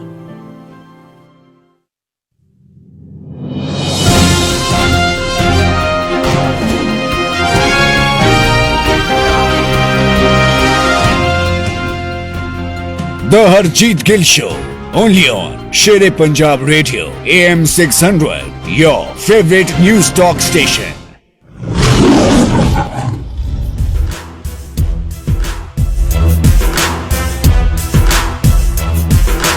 ਗੱਲਬਾਤ ਚੱਲ ਰਹੀ ਹੈ ਜੀ ਕਿ ਭਾਈਚਾਰੇ ਦਾ ਬਹੁਤ ਵੱਡਾ ਇੱਕ ਇਸ਼ੂ ਆ, ਜਿਹਦੇ ਵਿੱਚ ਪਤਾ ਹੀ ਨਹੀਂ ਕਿੰਨੇ ਨਪੀੜੇ ਗਏ ਲੋਕ, ਤੇ ਉਹਨਾਂ ਦਾ ਹੱਲ ਇਹਨਾਂ ਦੁਖੀਆਂ ਦੀ ਕੋਈ ਗੱਲ ਸੁਣ ਸਕਦਾ। ਹੁਣ ਜਿਹੜੀਆਂ ਖਬਰਾਂ ਛਪ ਰਹੀਆਂ ਨੇ, ਇਹਦੇ ਤੇ ਪਿਛਲੇ 4 ਵਰ੍ਹਿਆਂ ਤੋਂ ਆਪਾਂ ਰੌਲਾ ਪਾਇਆ ਹੋਇਆ। ਅਖੀਰ ਹੁਣ ਇਹ ਗੱਲਾਂ ਜਿਹੜੀਆਂ ਅਨਫੋਲਡ ਹੋਣ ਲੱਗੀਆਂ ਨੇ। ਹਰਜੋਤ ਸਿੰਘ ਜੀ, ਲਾਈਨ ਨੰਬਰ 2, ਤੁਸੀਂ ਏਅਰ ਤੇ ਹੋ। ਸਤਿ ਸ਼੍ਰੀ ਅਕਾਲ ਜੀ। ਸਤਿ ਸ਼੍ਰੀ ਅਕਾਲ ਜੀ। ਹਾਂ ਭਾਜੀ, ਮੈਂ ਆਪਣਾ ਪਰਸਨਲ ਐਕਸਪੀਰੀਅੰਸ ਸ਼ੇਅਰ ਕਰਨਾ ਚਾਹੁੰਦਾ ਤੁਹਾਡੇ ਨਾਲ ਜੀ। ਭਾਜੀ, ਮੈਂ 3 ਸਾਲ ਪਹਿਲਾਂ ਵਰਕ ਪਰਮਿਟ ਤੇ ਆਇਆ ਸੀ ਇੰਡੀਆ ਤੋਂ, ਲੇਬਰ ਦੀ ਤੇ। ਭਾਜੀ ਤਾਂ ਤੁਸੀਂ ਨਾਂ ਲਿਆ ਕੁਲਦੀਪ ਬਾਂਸਲ ਦਾ। ਇਹਨੇ ਮੇਰੇ ਤੋਂ ਕੈਸ਼ $60,000 ਲਿਆ ਸੀਗਾ ਜੀ। ਤੇ ਜਦੋਂ ਮੈਂ ਇੱਥੇ ਆਇਆ, ਚਲੋ ਹੁਣ ਲੇਬਰ ਤੇ ਤਾਂ ਪੱਕਾ ਹੋਣਾ ਨਹੀਂ ਸੀਗਾ। ਸਾਲ ਖੰਡ ਬਾਅਦ ਪਤਾ ਲੱਗਣ ਲੱਗਿਆ ਕਿ ਇਹ ਕਿਉਂਕਿ ਫਾਈਲਾਂ ਇੰਡੀਆ ਜਦੋਂ ਪੇਪਰ ਕਲੈਕਟ ਇਹ ਆਪ ਕਰ ਦਿੰਦੇ, ਸਾਨੂੰ ਨਹੀਂ ਇਹਨਾਂ ਨੇ ਲਾਉਣ ਦਿੱਤੀਆਂ। ਐਮਬੈਸੀ 'ਚ ਫਾਈਲਾਂ ਇਹ ਆਪ ਲਾਉਂਦੇ ਸੀਗੇ, ਜਿਹੜੇ ਵੀ ਇਹਨਾਂ ਦੇ ਉੱਧਰ ਬੰਦੇ ਛੱਡੇ ਸੀ ਇੰਡੀਆ। ਜਦੋਂ ਮੈਂ ਫਾਈਲ ਕਢਵਾਈ ਤਾਂ ਉਹਦੇ ਵਿੱਚ ਮੈਨੂੰ ਪਤਾ ਲੱਗਿਆ ਕਿ ਮੈਨੂੰ ਇਹਨਾਂ ਨੇ ਮੈਰਿਡ ਸ਼ੋਅ ਕੀਤਾ ਪਿਆ ਤੇ ਮੇਰਾ ਇੱਕ ਜਵਾਕ ਸ਼ੋਅ ਕੀਤਾ ਪਿਆ। ਤੇ ਈਵਨ ਨਾ ਕਿ ਮੈਂ ਮੈਰਿਡ ਸੀਗਾ, ਜਿਹੜੀ ਇਹਨਾਂ ਨੇ ਮੇਰੇ ਤੋਂ ਇਨਫੋਰਮੇਸ਼ਨ ਲਈ ਸੀ ਮੈਂ ਦੇਤੀ ਸੀ ਕਿ ਮੈਂ ਸਿੰਗਲ ਆ ਜਾਂ ਆ ਮੇਰੀ ਪੜ੍ਹਾਈ ਕੀਤੀ ਹੈ, ਸਾਰਾ ਕੁਝ ਮੈਂ ਦਿੱਤਾ ਇਹਨਾਂ ਨੂੰ। ਪਰ ਇਹਨਾਂ ਨੇ ਆਪਣੇ ਕੋਲੋਂ ਹੀ ਪਤਾ ਨਹੀਂ ਕੌਣ ਕੁੜੀ ਜੋੜੀ, ਕੋਈ ਐਡਰੈਸ ਜੋੜਿਆ, ਇੱਕ ਬੇਬੀ ਬਣਾਤਾ। 3 ਸਾਲ ਹੋ ਗਏ ਹੁਣ। ਨਾ ਤਾਂ ਜੇ ਤਾਂ ਕੋਈ ਹੋਊਗਾ ਤਾਂ ਮੈਂ ਉਹ ਤੋਂ ਕੁਝ ਪੁੱਛੂੰਗਾ ਕਿ ਹਾਂਜੀ, ਜਾਂ ਤਾਂ ਮੈਂ ਕੋਈ ਕੁੜੀ ਨੂੰ ਜਾਣਦਾ ਹੁੰਦਾ ਤਾਂ ਮੈਨੂੰ ਡਿਵੋਰਸ ਦਊਂ ਜਾਂ ਕੁਛ। ਉਹਨੂੰ ਹੁਣ ਸਮਝ ਨਹੀਂ ਆਉਂਦੀ ਮੈਨੂੰ, 2 ਸਾਲ ਲੱਗੇ ਨੂੰ ਹੋ ਗਏ, ਪਤਾ ਕਿ ਸਮਝ ਨਹੀਂ ਆਉਂਦੀ, ਬਸ ਇਦਾਂ ਹੀ ਸਟਕ ਆ ਮੈਂ ਵੀ। ਹਰਜੋਤ, $60,000 ਕਿੱਥੇ ਦਿੱਤਾ, ਕਿਵੇਂ ਦਿੱਤਾ ਤੁਸੀਂ? ਇੱਥੇ ਜੀ ਮੇਰਾ ਬ੍ਰਦਰ ਸੀਗਾ, 5 ਲੱਖ ਨਾ ਇੰਡੀਆ ਦਿੱਤਾ ਸੀ ਤੇ $50,000 ਮੇਰੇ ਬ੍ਰਦਰ ਨੇ ਇੱਥੇ ਦਿੱਤਾ ਸੀਗਾ ਜੀ। ਸਾਰਾ ਕੈਸ਼? ਲੈਂਦੇ ਕੈਸ਼ ਸੀ ਸਾਰਾ ਕੈਸ਼? $50,000। ਹਾਂਜੀ ਭਾਜੀ। ਤੇ ਤੁਹਾਡੀ PR ਹੋ ਗਈ ਕਿ ਨਹੀਂ ਹੋਈ ਹਲੇ? ਨਹੀਂ ਭਾਜੀ, ਉਹ ਉਦੋਂ 3 ਸਾਲ ਪਹਿਲਾਂ ਤਾਂ ਇੰਨਾ ਕੁ ਸੀਗਾ ਕਿ ਬਸ ਇੰਡੀਆ ਬੈਠਿਆਂ ਨੂੰ ਆਪਾਂ ਨੂੰ ਆਇਆ ਹੁੰਦਾ ਬਸ ਕੈਨੇਡਾ ਚਲੇ ਜਾਈਏ, ਪਤਾ ਨਹੀਂ ਕੀ ਕਰ ਲਾਂਗੇ। ਉਹ ਸੀਗੀ ਤਾਂ ਲੇਬਰ ਦੀ, ਉਹ ਤਾਂ ਬਸ ਜਸਟ 2 ਸਾਲ ਦਾ ਆਪਣਾ ਕੰਮ ਕਰਨਾ ਸੀ ਉਹਨੇ। ਆਪਾਂ ਨੂੰ ਜਿਹੜਾ ਕੋਈ EMPLOYER ਸੀਗਾ ਉਹ ਵੀ ਤੁਹਾਨੂੰ ਹੁਣ ਮੈਂ ਦੱਸ ਦਿੰਦਾ, PK ਫਾਰਮ ਵਾਲਾ ਸੀ ਕੋਈ। ਅੱਛਾ। ਕਿਰਪਾਲ ਮੰਗਟ ਕੰਪਨੀ ਦਾ ਕੀ ਨਾਮ? PK farm. PK farm, okay. EMPLOYER ਸੀ ਤੁਹਾਡੇ ਇਹ? EMPLOYER ਸੀ, ਬਸ ਇਹ ਕਹਿੰਦੇ ਅਸੀਂ ਕੰਮ ਨਹੀਂ ਦੇਣਾ, ਬਸ ਸਾਡਾ ਕੰਮ ਇੱਥੇ ਤੱਕ ਸੀ। ਇਹਦੇ ਕੋਲੇ ਗਏ ਸੀ, ਕਹਿੰਦੇ ਮੇਰੇ ਕੋਲੇ ਬਸ ਜਸਟ ਮੈਂ ਤੁਹਾਨੂੰ ਵਰਕ ਪਰਮਿਟ ਦੇਣਾ ਸੀਗਾ, ਮੈਂ ਤੁਹਾਨੂੰ ਕੰਮ ਨਹੀਂ ਦੇਣਾ। ਮੇਰੀ ਇੱਕ ਸਿੱਧੀ ਤੁਹਾਡੀ ਕਹਿੰਦਾ ਗੱਲ ਤੁਹਾਡੀ ਉਹਨਾਂ ਹੋਈ ਹੈ ਇਮੀਗ੍ਰੇਸ਼ਨ ਵਾਲੇ ਨਾਲ, ਕੰਸਲਟੈਂਟ ਨਾਲ, ਕਹਿੰਦਾ ਮੇਰੀ ਤੁਹਾਡੀ ਗੱਲ ਨਹੀਂ, ਕਹਿੰਦਾ ਮੈਂ ਕੰਮ ਨਹੀਂ ਦੇ ਸਕਦਾ ਤੁਹਾਨੂੰ। ਬਟ ਫਿਰ ਆਪਣੇ ਕੋਲੇ ਆਪਸ਼ਨ ਨਹੀਂ ਸੀ ਕੋਈ, ਕਿਉਂਕਿ 60,000 ਦਾ ਪਹਿਲਾਂ ਤੁਸੀਂ ਹੋਰ ਕੀ ਵਰਕ ਪਰਮਿਟ ਕਿੱਥੋਂ ਲੈਂਦੇ। ਤੇ ਫਿਰ ਤੁਸੀਂ 2 ਸਾਲ ਹਰਜੋਤ ਕੀ ਕੀਤਾ? ਹੁਣ ਕੁਛ ਨਹੀਂ ਜੀ, ਇੱਥੇ ਸੀਗੀ ਫੈਮਿਲੀ, ਕਿਤੇ ਬਸ ਕੈਸ਼ ਵਾਲਾ ਕੰਮ ਹੀ ਸੀਗਾ, ਹੋਰ ਕੀ ਹੋਣਾ ਸੀ। ਕਿਤੇ ਕਰ ਲਿਆ, ਕਿਤੇ ਮਿਲ ਗਿਆ, ਕਿਤੇ ਨਾ ਮਿਲਿਆ। ਤੇ ਤੁਹਾਡਾ ਹੁਣ 2 ਸਾਲ ਦਾ ਵਰਕ ਪਰਮਿਟ ਖਤਮ ਹੋ ਗਿਆ? ਹਾਂਜੀ, ਮੈਨੂੰ ਸਾਲ ਹੋ ਗਿਆ, ਬਾਅਦ ਵਿੱਚ ਮੈਂ ਸਟੂਡੈਂਟ 'ਚ ਕਨਵਰਟ ਕਰਾਇਆ ਜੀ। ਸੋ 60,000 ਦਾ ਕੁਝ ਨਹੀਂ ਬਣਿਆ, ਮਤਲਬ ਨਾ ਕੋਈ ਕੰਮ ਮਿਲਿਆ, ਸਿਰਫ ਇੱਥੇ ਆਉਣ ਦਾ 60,000 ਲੱਗਿਆ। ਬਸ 60,000 ਆਉਣ ਦਾ ਹੀ ਦਿੱਤਾ ਜੀ। ਇੱਕ ਉੱਪਰ ਦੀ ਚੱਕਰ ਇਹ ਪੈ ਗਿਆ ਜੀ, ਚਲੋ ਉਹ ਵੀ ਲੱਗ ਗਏ, ਚਲ ਬੰਦਾ ਕਹਿੰਦਾ ਚਲੋ ਲੱਗ ਗਏ, ਉਹ ਠੀਕ ਆ ਜੀ। ਨਾ ਤਾਂ ਬੰਦੇ ਨੂੰ ਹੁਣ ਜੋ ਇਨ ਕੇਸ ਬੰਦੇ ਨੂੰ ਇੱਥੇ ਮੈਰਿਡ ਸ਼ੋਅ ਕੀਤਾ ਪਿਆ, ਉਹਦਾ ਜਵਾਕ ਸ਼ੋਅ ਕੀਤਾ ਪਿਆ, ਬੰਦਾ ਨਾ ਤਾਂ ਇੱਧਰ ਜੋਗਾ, ਨਾ ਤਾਂ ਬੰਦਾ ਚਲੋ ਨਾ ਕੱਲ ਨੂੰ ਜਦੋਂ PR ਹੋਣੀ ਆ ਉਹਦੇ ਵਿੱਚ ਵੀ ਸਾਰਾ ਕੁਝ ਆਪਣਾ ਇਹਨਾਂ ਇਮੀਗ੍ਰੇਸ਼ਨ ਐਮਬੈਸੀ ਕੋਲੇ ਸਾਰਾ ਕੁਝ ਹੈਗਾ। ਮੇਰੀ ਫੈਮਿਲੀ ਤੁਹਾਨੂੰ ਮੈਰਿਡ ਕਿਉਂ ਸ਼ੋਅ ਕੀਤਾ ਪਤਾ ਨਹੀਂ ਜੀ ਮੈਨੂੰ ਤਾਂ। ਉਹ ਜਦੋਂ ਇਹਨਾਂ ਕੋਲੇ ਜਦੋਂ ਮੈਂ ਗਿਆ ਵੀ ਬਾਅਦ ਵਿੱਚ ਮੈਂ ਉਹਨੂੰ, ਜਦੋਂ ਮੈਂ ਆਪਣੀ ਫਾਈਲ ਕਢਵਾਈ ਐਮਬੈਸੀ 'ਚ, ਜਦੋਂ ਪਤਾ ਲੱਗਿਆ ਕਿ ਕਈਆਂ ਦੇ ਇਹਨਾਂ ਨੇ ਵਿਆਹ ਸ਼ੋਅ ਕੀਤਾ, ਜਦੋਂ ਮੈਂ ਗਿਆ ਇਹਨਾਂ ਕੋਲੇ ਇੱਥੇ ਬਾਂਸਲ ਕੋਲੇ, ਮੈਨੂੰ ਕਹਿੰਦਾ ਨਹੀਂ, ਕਹਿੰਦਾ ਅਸੀਂ ਤਾਂ ਪਾਇਆ ਨਹੀਂ, ਇੰਡੀਆ ਵਾਲਿਆਂ ਨੇ ਪਾਤਾ। ਉੱਪਰ ਬੰਦੇ ਤਾਂ ਇੰਡੀਆ ਵਾਲੇ ਇਹਦੇ ਸੀਗੇ। ਬਾਅਦ ਵਿੱਚ ਅਸੀਂ ਕਿਹਾ ਤੇਰੇ ਨਾਲ ਚੱਲ ਗੱਲ ਹੋਈ ਸੀ ਕਿ ਬੰਦਾ ਇੱਥੇ ਆ ਜਾਏ, ਪਰ ਇਹ ਗੱਲ ਤਾਂ ਨਹੀਂ ਹੋਈ ਸੀ ਕਿ ਅਸੀਂ ਤੈਨੂੰ, ਇਹ ਤਾਂ ਨਹੀਂ ਕਿ ਅਸੀਂ ਜਿਵੇਂ ਮਰਜ਼ੀ ਸਾਨੂੰ ਇੱਥੇ ਪਹੁੰਚਾ ਦੇ, ਇਹ ਗੱਲ ਤਾਂ ਅਸੀਂ ਕਿਹਾ ਹੀ ਨਹੀਂ ਤੈਨੂੰ। ਫਿਰ ਕਹਿੰਦਾ ਕੋਈ ਨਾ ਜੀ, ਤੇਰਾ ਹੀਲਾ ਕਰਾ ਦਿੰਦੇ ਆ, ਇਹ ਕਰਾ ਦਿੰਦੇ ਆ। ਅਸੀਂ ਕਿਹਾ ਚੰਗੀ ਗੱਲ ਤਾਂ ਹੈ ਨਹੀਂ, ਕਹਿੰਦਾ ਜੇ ਕਰਨਾ ਜੋ ਕਰ ਲਓ। ਫਿਰ ਇੰਡੀਆ ਕੌਣ ਨੇ ਜਿਨ੍ਹਾਂ ਕੋਲ ਤੁਸੀਂ 5 ਲੱਖ ਦਿੱਤਾ? ਇੰਡੀਆ ਕੌਣ ਸੀ ਉਹ? ਕੋਈ ਸੰਜੀਵ ਸੀਗਾ ਜੀ, ਇਹਦਾ ਹੀ ਕੋਈ ਕੰਟੈਕਟ ਦਾ ਸੀਗਾ ਬੰਦਾ। ਕਿੱਥੇ ਜੀ? ਮੈਂ ਰੈਕੋਰਡ ਦਿੱਤਾ ਸੀਗਾ। ਓਕੇ, ਤੁਸੀਂ ਮਤਲਬ 5 ਲੱਖ ਉੱਥੇ ਦਿੱਤਾ, ਬਾਕੀ ਬ੍ਰਦਰ ਨੇ ਇੱਥੇ ਦੇਤੇ? ਹਾਂਜੀ, 50,000 ਇੱਥੇ। ਸੋ 60,000 ਚ 2 ਸਾਲ ਦਾ ਇੱਥੇ ਦਾ ਵੀਜ਼ਾ ਮਿਲਿਆ, ਉਹਦੇ ਬਾਅਦ ਆਫ ਦੀ ਹੁੱਕ, ਉਹਦੇ ਬਾਅਦ ਉਹਨੇ ਕੁਝ ਨਹੀਂ ਕੀਤਾ ਤੁਹਾਡਾ? ਨਾ ਜੀ, ਨਹੀਂ ਕੁਝ ਨਹੀਂ। ਨਾ ਤਾਂ ਕੰਮ ਤਾਂ ਉਹਨੇ ਦੇਣਾ ਹੀ ਕੀ ਸੀਗਾ, ਉਦੋਂ ਕਿਹਾ ਸੀਗਾ ਸਾਨੂੰ ਕੰਮ ਦਵਾ ਦੇ, ਕਹਿੰਦਾ ਨਹੀਂ ਕੰਮ ਦੀ ਗੱਲ ਨਹੀਂ ਹੋਣੀ। ਤੇ ਫਿਰ ਅਸੀਂ ਆਏ ਕਿਹਾ ਕਿ ਸਟੇਟਸ ਚੇਂਜ ਕਰਾਉਣਾ ਜਾਂ ਮੈਂ ਚੇਂਜ ਕਰਾਉਣਾ, ਸਾਨੂੰ 1-2 ਚੈੱਕ ਹੀ ਲੈ ਦੇ, ਉਹਦੀ ਵੀ ਨਹੀਂ ਇਹਨੇ ਲੱਤ ਲਾਈ, ਕੁਛ ਨਹੀਂ ਲਾਇਆ। ਫਿਰ ਹਾਰ ਕੇ ਮੈਂ ਆਪਦਾ ਆਪਣਾ ਸਟੱਡੀ 'ਚ ਕਨਵਰਟ ਕਰਾਇਆ ਜੀ। ਤੇ ਜਦ ਹਰਜੋਤ ਦਫ਼ਤਰ ਜਾਂਦੇ ਸੀ, ਦਫ਼ਤਰ 'ਚ ਕੀ ਹੁੰਦਾ ਜਾਂ ਦਫ਼ਤਰ ਜਾਂਦੇ ਸੀ ਪਤਾ ਕਰ? ਦਫ਼ਤਰ ਜੀ ਬਸ ਆਈ, ਪਹਿਲੀ ਗੱਲ ਤਾਂ ਛੇਤੀ ਮਿਲਣਾ ਨਹੀਂ, ਬਾਹਰ ਵੇਟ ਕਰੀ ਜਾਣੀ, ਫਿਰ ਬਸ ਚੱਜ ਨਾਲ ਗੱਲ ਵੀ ਨਹੀਂ ਕਰਨੀ। ਬਸ ਹੁਣ ਕਿਉਂਕਿ ਮੈਨੂੰ ਤਾਂ ਕਹਿਣ ਦਾ ਮੈਂ ਬੱਕਰਾ ਤਾਂ ਮੁੰਨਿਆ ਹੋਇਆ ਸੀ, ਬੱਕਰੇ ਤੋਂ ਕੀ ਲੈਣਾ ਹੁਣ ਦੁਬਾਰੇ। ਬਸ ਉਹੀ ਗੱਲ ਕਿ ਚੱਜ ਨਾਲ ਗੱਲ ਨਹੀਂ ਕਰਨੀ, ਕੋਈ ਨਾ ਦੇਖਦੇ ਆਂ ਕਰਕੇ ਮੋੜ ਦੇਣਾ।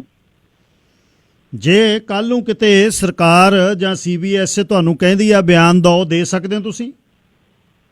ਜੇ ਤਾਂ ਭਾਜੀ ਮੈਂ ਡਿਪੋਰਟ ਹੂੰ ਫੇਰ ਤਾਂ ਨਹੀਂ ਦੇ ਸਕਦਾ। ਹੁਣ ਤਾਂ ਤੁਹਾਡਾ ਇਸ਼ੂ ਹੀ ਨਹੀਂ ਕੋਈ ਡਿਪੋਰਟ ਵਾਲਾ, ਉਹਦੇ 'ਚ ਤੁਸੀਂ ਤਾਂ ਉਹਦੇ 'ਚੋਂ ਬਾਹਰ ਹੋ ਗਏ, ਹੁਣ ਤਾਂ ਤੁਸੀਂ ਹੈ ਹੀ ਸਟੂਡੈਂਟ ਹੋ। ਹਾਂਜੀ, ਮਤਲਬ ਮੇਰੇ ਕਹਿਣ ਦਾ, ਦੇਖੋ ਹਰਜੋਤ, ਗੱਲ ਦੁੱਖ ਦੱਸ ਕੇ ਜੇ ਦੁੱਖ ਦਾ ਹੱਲ ਨਹੀਂ ਕਰਨਾ, ਮਤਲਬ ਹਰ ਰੋਜ਼ ਵੱਢੀਓ ਤੁਰੇ ਜਾਣਾ ਲੋਕਾਂ ਨੇ, ਇਹ ਤਾਂ ਫਿਰ ਇਹ ਆ ਵੀ ਜੇ ਕੋਈ ਅੱਗੇ ਆਉਣਾ ਪੈਣਾ, ਜਿਵੇਂ ਆ ਹੁਣ ਕੇਸ ਹੋਏ ਨੇ, ਜੇ ਇਹਦੇ ਤੇ ਤੁਸੀਂ ਕਾਇਮ ਹੋਵੋਗੇ ਵੀ ਹਾਂ ਮੇਰੇ ਨਾਲ ਆ ਹੋਇਆ, ਕਿਉਂਕਿ ਗੱਲ ਆ ਵੀ ਹੁਣ $50,000 ਜਿਹੜਾ ਕੈਸ਼ ਦਿੱਤਾ ਉਹਦਾ ਕੋਈ ਸਬੂਤ ਕੋਈ ਹੈ ਨਹੀਂ, ਜਾਂ ਤਾਂ ਕੋਈ ਵੀਡੀਓ ਬਣਾਈ ਹੋਵੇ ਜਾਂ ਕੋਈ ਗੱਲ ਹੋਈ ਹੋਵੇ, ਉਹ ਮਤਲਬ ਹੋਰ ਵੀ ਹੋਣਗੇ, ਤੁਸੀਂ ਇਕੱਲੇ ਨਹੀਂ, ਕੀ ਪਤਾ ਕਿੰਨੇ ਨਹੀਂ ਹੋਣਗੇ। ਬਹੁਤ ਹੈ ਜੀ, ਮੇਰੇ ਨਾਲ ਦੇ ਪਿੰਡ ਦੇ ਮੈਨੂੰ 2-3 ਨੂੰ ਮੈਂ ਜਾਣਦਾ ਜਿਨ੍ਹਾਂ ਉਹਨਾਂ ਦਾ ਵੀ ਸੇਮ ਕੇਸ ਹੀ ਆ ਮੇਰੇ ਵਾਲਾ। ਹਾਂਜੀ, ਮੇਨ ਗੱਲ ਤਾਂ ਭਾਜੀ ਇਹ ਆ, ਹੋਰ ਆਉਣ ਨੂੰ ਤਾਂ ਸਾਹਮਣੇ ਕੋਈ ਫਰਕ ਨਹੀਂ, ਬਟ ਇਨ ਕੇਸ ਜਿਹੜਾ ਹੁਣ ਮੈਂ ਸਪੋਜ਼ ਕਰੋ ਸਾਹਮਣੇ ਆਉਣਾ, ਕਿਉਂਕਿ ਜਿਹੜਾ ਹੁਣ ਉਹਨਾਂ ਨੇ ਕਿਹਾ ਕਿ ਤੇਰਾ ਉਹਨਾਂ ਲਈਓ ਤਾਂ ਜੇ CBSE ਵਾਲਿਓ ਜੋ ਵੀ ਇਮੀਗ੍ਰੇਸ਼ਨ ਆ ਉਹਨਾਂ ਲਈਓ ਤਾਂ ਆਏ ਆ ਕਿ ਜਿਹੜੀ ਇਨਫੋਰਮੇਸ਼ਨ ਮੈਂ ਭਰੀ ਆ, ਮੇਰੀ ਵਾਈਫ ਜਾਂ ਮੇਰਾ ਬੱਚਾ, ਇਹਨੇ ਬਸ ਜਸਟ ਇਹ ਕਰਦੇ ਸੀ ਕਿ ਬੰਦਿਆਂ ਨੇ ਜਿਹੜਾ 2 ਸਾਲ ਦਾ ਵਰਕ ਪਰਮਿਟ ਦਿੰਦੇ ਸੀ ਕਿ 2 ਸਾਲ ਬੰਦੇ ਨੇ ਇੱਥੇ ਕੰਮ ਸਿੱਖਣਾ ਤੇ ਇੰਡੀਆ ਬੈਕ ਉੱਥੇ ਜਿਹੜੀਆਂ ਨਿਊ ਟੈਕਨੀਕ ਅਡਾਪਟ ਕਰਨੀ ਇੰਡੀਆ ਆ ਕੇ। ਮੇਨ ਇਹਨਾਂ ਦੇ ਪੇਪਰਾਂ 'ਚ ਇਹ ਲਿਖਵਾਉਂਦੇ ਸੀਗੇ ਜੋ ਆਪਾਂ ਕਚਹਿਰੀਆਂ 'ਚ ਬਣਵਾਉਂਦੇ ਸੀਗੇ ਕਿ ਬੰਦੇ ਨੇ 2 ਸਾਲ ਬਾਅਦ ਵਿਆਹਿਆ ਹੋਇਆ, ਇਹਨੇ ਬੈਕ ਆਪਦੀ ਫੈਮਿਲੀ ਕੋਲੇ ਚੱਲੇ। ਬਸ ਇਹ ਆ ਫਿਰ। ਤੁਹਾਨੂੰ ਦਿਖਾਇਆ ਵਿਆਹਿਆ ਹੋਇਆ ਬਈ ਅਪਗ੍ਰੇਡ ਕਰਨ ਚੱਲਿਆ ਖੇਤੀ ਦਾ 2 ਸਾਲ ਤੇ ਵਾਪਸ ਆ ਕੇ ਇਹਨੇ ਖੇਤੀ ਪੰਜਾਬ 'ਚ ਕਰਨੀ ਹੈ। ਹਾਂਜੀ, ਹੁਣ ਉਹੀ ਆ, ਤੁਸੀਂ ਕਹਿੰਦੇ ਹੋ ਸਾਹਮਣੇ ਦਾ ਕੋਈ ਫਰਕ ਨਹੀਂ। ਜੇ ਕੱਲ ਨੂੰ ਸਪੋਜ਼ ਕਰੋ ਜਿਹੜਾ ਕੋਈ ਵੀ ਮੈਨੂੰ ਮੇਰੀ ਵਾਈਫ ਸ਼ੋਅ ਕੀਤੀ ਆ, ਉਹ ਮੈਂ ਕਿੱਥੋਂ ਲੈ ਕੇ ਆਉਂਗਾ? ਇਹਨਾਂ ਲਿਓ ਤਾਂ ਆਏ ਆ ਨਾ ਕਿ ਮੈਂ ਆਪ, ਕਿਉਂਕਿ ਥੱਲੇ ਜਿਹੜੇ ਸਾਈਨ ਆ ਮੇਰੇ ਤੋਂ ਤਾਂ ਜਿਹੜੇ ਸਹੀ ਥਾਂ ਤੇ ਸਾਈਨ ਮੈਂ ਸਹੀ ਤਾਂ ਉਹਦੇ ਕੀਤੇ, ਬਾਕੀ ਤਾਂ ਮੇਰੇ ਸਾਈਨਾਂ ਦੀ ਇਹਨਾਂ ਨੇ ਕਾਪੀ ਹੋਈ ਕੀਤੀ। ਜਦੋਂ ਮੈਂ ਫਾਈਲ ਕਢਵਾਈ ਉੱਥੇ ਮੇਰੇ ਸਾਈਨ ਹੋਏ ਨੇ, ਮੇਰੀ ਕੋਈ ਸਾਈਨ ਹੀ ਹੈ ਨਹੀਂਗੇ ਉਹ। ਅੱਛਾ, ਤੁਹਾਡੇ ਸਾਈਨ ਨਹੀਂ ਹੋਏ ਉਹ? ਮਤਲਬ ਇੱਕ ਸਾਈਨ ਹੈ, ਬਾਕੀ ਕਾਪੀ ਆ? ਹਾਂਜੀ, ਜਿਹੜੀ ਮੈਂ ਇੱਥੋਂ ਏ ਟਿਪ ਕਢਵਾਈ ਹੈ ਇਮੀਗ੍ਰੇਸ਼ਨ ਚੋਂ, ਉੱਥੇ ਮੇਰੇ ਤਾਂ ਸਾਈਨ ਹੀ ਨਹੀਂ, ਇੱਕ ਅੱਧੇ ਥਾਂ ਤੇ ਮੇਰੇ ਸਾਈਨ ਆ, ਬਾਕੀ ਤਾਂ ਸਾਰੇ ਇਹਨਾਂ ਦੇ ਸਾਈਨ ਹੀ ਆ, ਆਪ ਹੀ ਕੀਤੇ ਇਹਨਾਂ ਨੇ ਸਾਈਨ, ਕਾਪੀਆਂ ਕੀਤੀਆਂ ਸਾਈਨਾਂ ਦੀਆਂ ਬਸ। ਧੰਨਵਾਦ ਹਰਜੋਤ, ਤੁਹਾਡਾ ਮੈਂ ਫੋਨ ਲੈ ਲਿਆ। ਜੇ ਕਦੇ ਲੋੜ ਪਈ ਮੈਂ ਤੁਹਾਡੇ ਨਾਲ ਗੱਲਬਾਤ ਕਰਾਂਗਾ। ਤੁਸੀਂ ਵੀ ਮੇਰੇ ਨਾਲ ਕਰ ਸਕਦੇ ਹੋ। 604 729 1224 ਮੇਰਾ ਸੈੱਲ ਨੰਬਰ ਹੈ। ਜੇ ਕਈ ਕਿਤੇ ਮੈਂ ਤੁਹਾਡੇ ਕੰਮ ਆ ਸਕਾਂ 604729 1224 729 1224 ਹਾਂ 1224 okay. Thank you Harjot, thank you. So ਮੇਰੇ ਕਹਿਣ ਦਾ ਮਤਲਬ, ਹੁਣ ਤੁਸੀਂ ਲੋਕੋ ਸੁਣ ਰਹੇ ਹੋ ਆਪ, ਆ ਜਾਲੀ ਦਸਤਖਤਾਂ ਵਾਲੀ ਤਾਂ ਗੱਲ ਬਹੁਤ ਚੱਲ ਰਹੀ ਹੈ ਅੱਜ ਕੱਲ੍ਹ ਕਮਿਊਨਿਟੀ 'ਚ, ਪ੍ਰਾਪਰਟੀਆਂ ਦੀ ਵੀ ਚੱਲ ਰਹੀ ਹੈ। ਮਤਲਬ ਆਹ ਲੈਵਲ ਹੈ, ਇੱਕ ਬੰਦਾ ਗਰੀਬ ਪਿੰਡ ਦਾ, ਗਰੀਬ ਲਾ ਲਓ ਅਮੀਰ ਲਾ ਲਓ, 50,000 ਭਾਈ ਨੇ, ਜਦ ਭਾਈ ਕਹੂਗਾ, ਭਾਈ ਨੇ ਕੀ ਕਹਿਣਾ? ਉਹ ਕਹਿੰਦਾ ਯਾਰ ਲੈ ਦੇ ਦਿੰਦਾ ਯਾਰ 50,000 ਕੈਸ਼, ਮਤਲਬ $1,00,000 ਦਾ ਚੈੱਕ। ਉਹਦੇ ਬਾਅਦ ਉਹ ਵਿਆਹਿਆ ਦਿਖਾਇਆ ਤਾਂ ਬਈ ਇਹਦਾ ਪਰਿਵਾਰ ਇੱਥੇ ਆ, ਫੈਮਿਲੀ ਟਾਈਜ਼ ਨੇ, ਉਹ ਵਾਪਸ ਆਊਗਾ 2 ਸਾਲ ਕੰਮ ਕਰਕੇ ਵਰਕ ਪਰਮਿਟ ਤੇ। ਉਹਦੇ ਬਾਅਦ ਕਹਿੰਦੇ ਚੱਲ ਬਈ ਮਿੱਤਰਾ ਕੋਈ ਤੇਰਾ ਚੈੱਕ ਨਹੀਂ, ਤੈਨੂੰ ਕੋਈ ਕੁਛ ਨਹੀਂ, ਆਫ ਦਾ ਹੁੱਕ, ਚੱਲ ਜਿੱਧਰ ਜਾਣਾ। ਇਹ ਨਾਲ ਉਹ ਦੱਸ ਗਿਆ, ਫਾਰਮ ਦੱਸ ਗਿਆ, ਫਾਰਮ ਦੇ ਮਾਲਕਾਂ ਦਾ ਨਾਮ ਦੱਸ ਗਿਆ।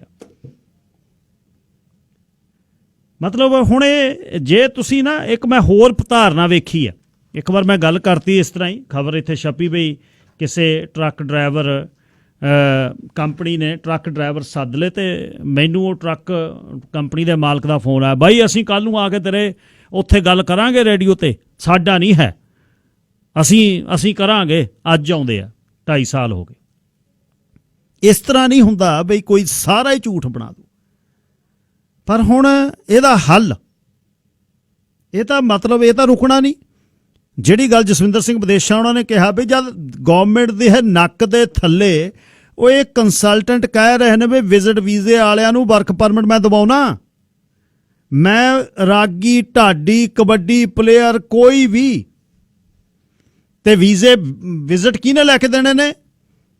ਇਹਦਾ ਮਤਲਬ ਪਹਿਲਾਂ ਜਿਹੜੀ ਖਾਨਾ ਜੰਗੀ ਸ਼ੁਰੂ ਹੋਣੀ ਹੈ ਉਹ ਤਾਂ ਸਰਕਾਰ ਦੇ ਥਾਂ ਰਾਹੀਂ ਹੁੰਦੀ ਹੈ ਨਾ।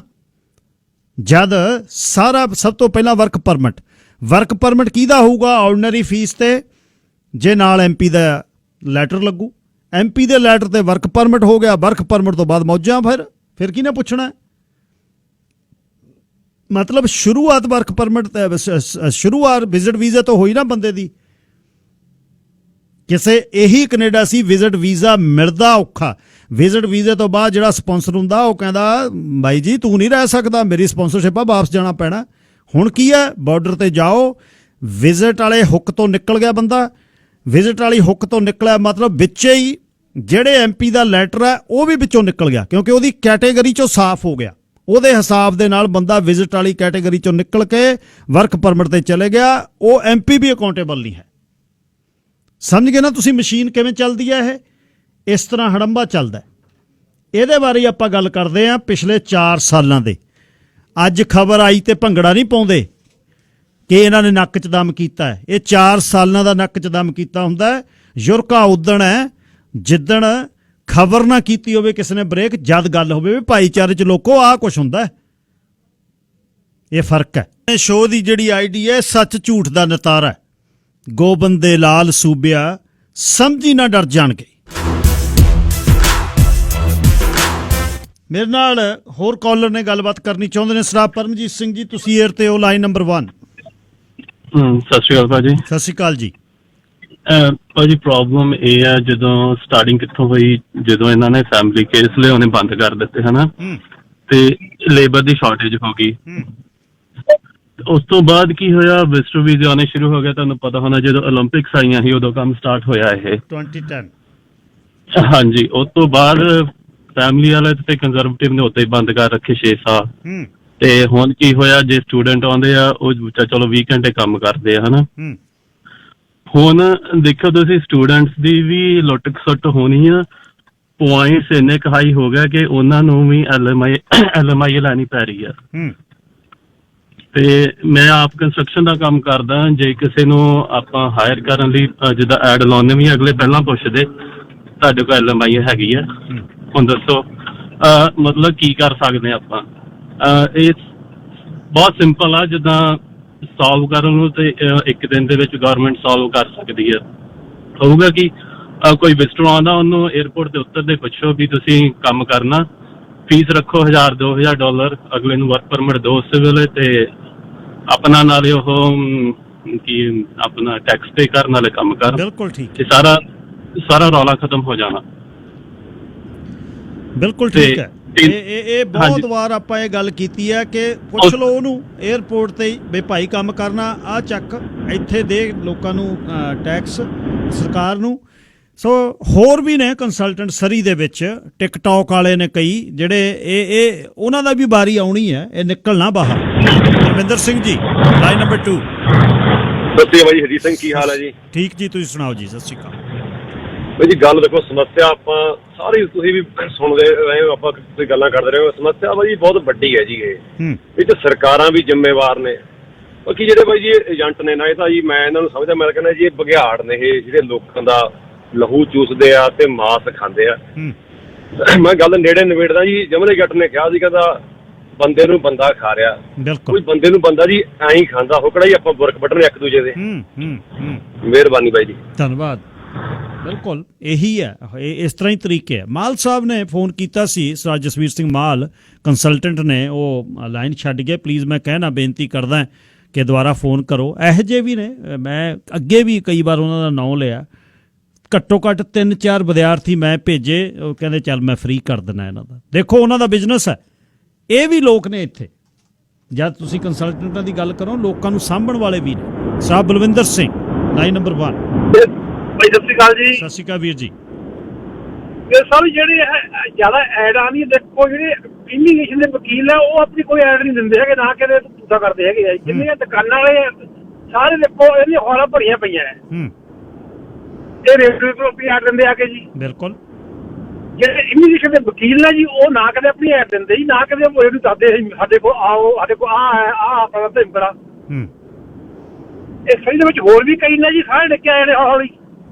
ਬਿਲਕੁਲ ਠੀਕ ਹੈ, ਬਿਲਕੁਲ ਤੁਹਾਡੀ ਗੱਲ ਠੀਕ ਹੈ। ਵਾਰੀ ਤਾਂ ਆਉਣੀ ਹੈ ਜੀ, ਆਉਣੀ ਹੈ ਵਾਰੀ ਸਾਰੇ ਆਏ ਨੇ। ਹਾਂਜੀ ਹਾਂਜੀ, ਥੈਂਕ ਯੂ ਬਾਈ ਜੀ, ਧੰਨਵਾਦ ਜੀ, ਧੰਨਵਾਦ। ਅੱਗੇ ਆਉਣ ਲੋਕੋ। ਹੁਣ ਤੁਸੀਂ ਜਦ ਲੁੱਟੇ ਪੁੱਟੇ ਗਏ 50-50 60-60 ਕਹਿ ਕੇ ਗਿਆ ਨਾ ਹਰਜੋਤ, ਇਸ ਤਰ੍ਹਾਂ ਅੱਗੇ ਆਓ।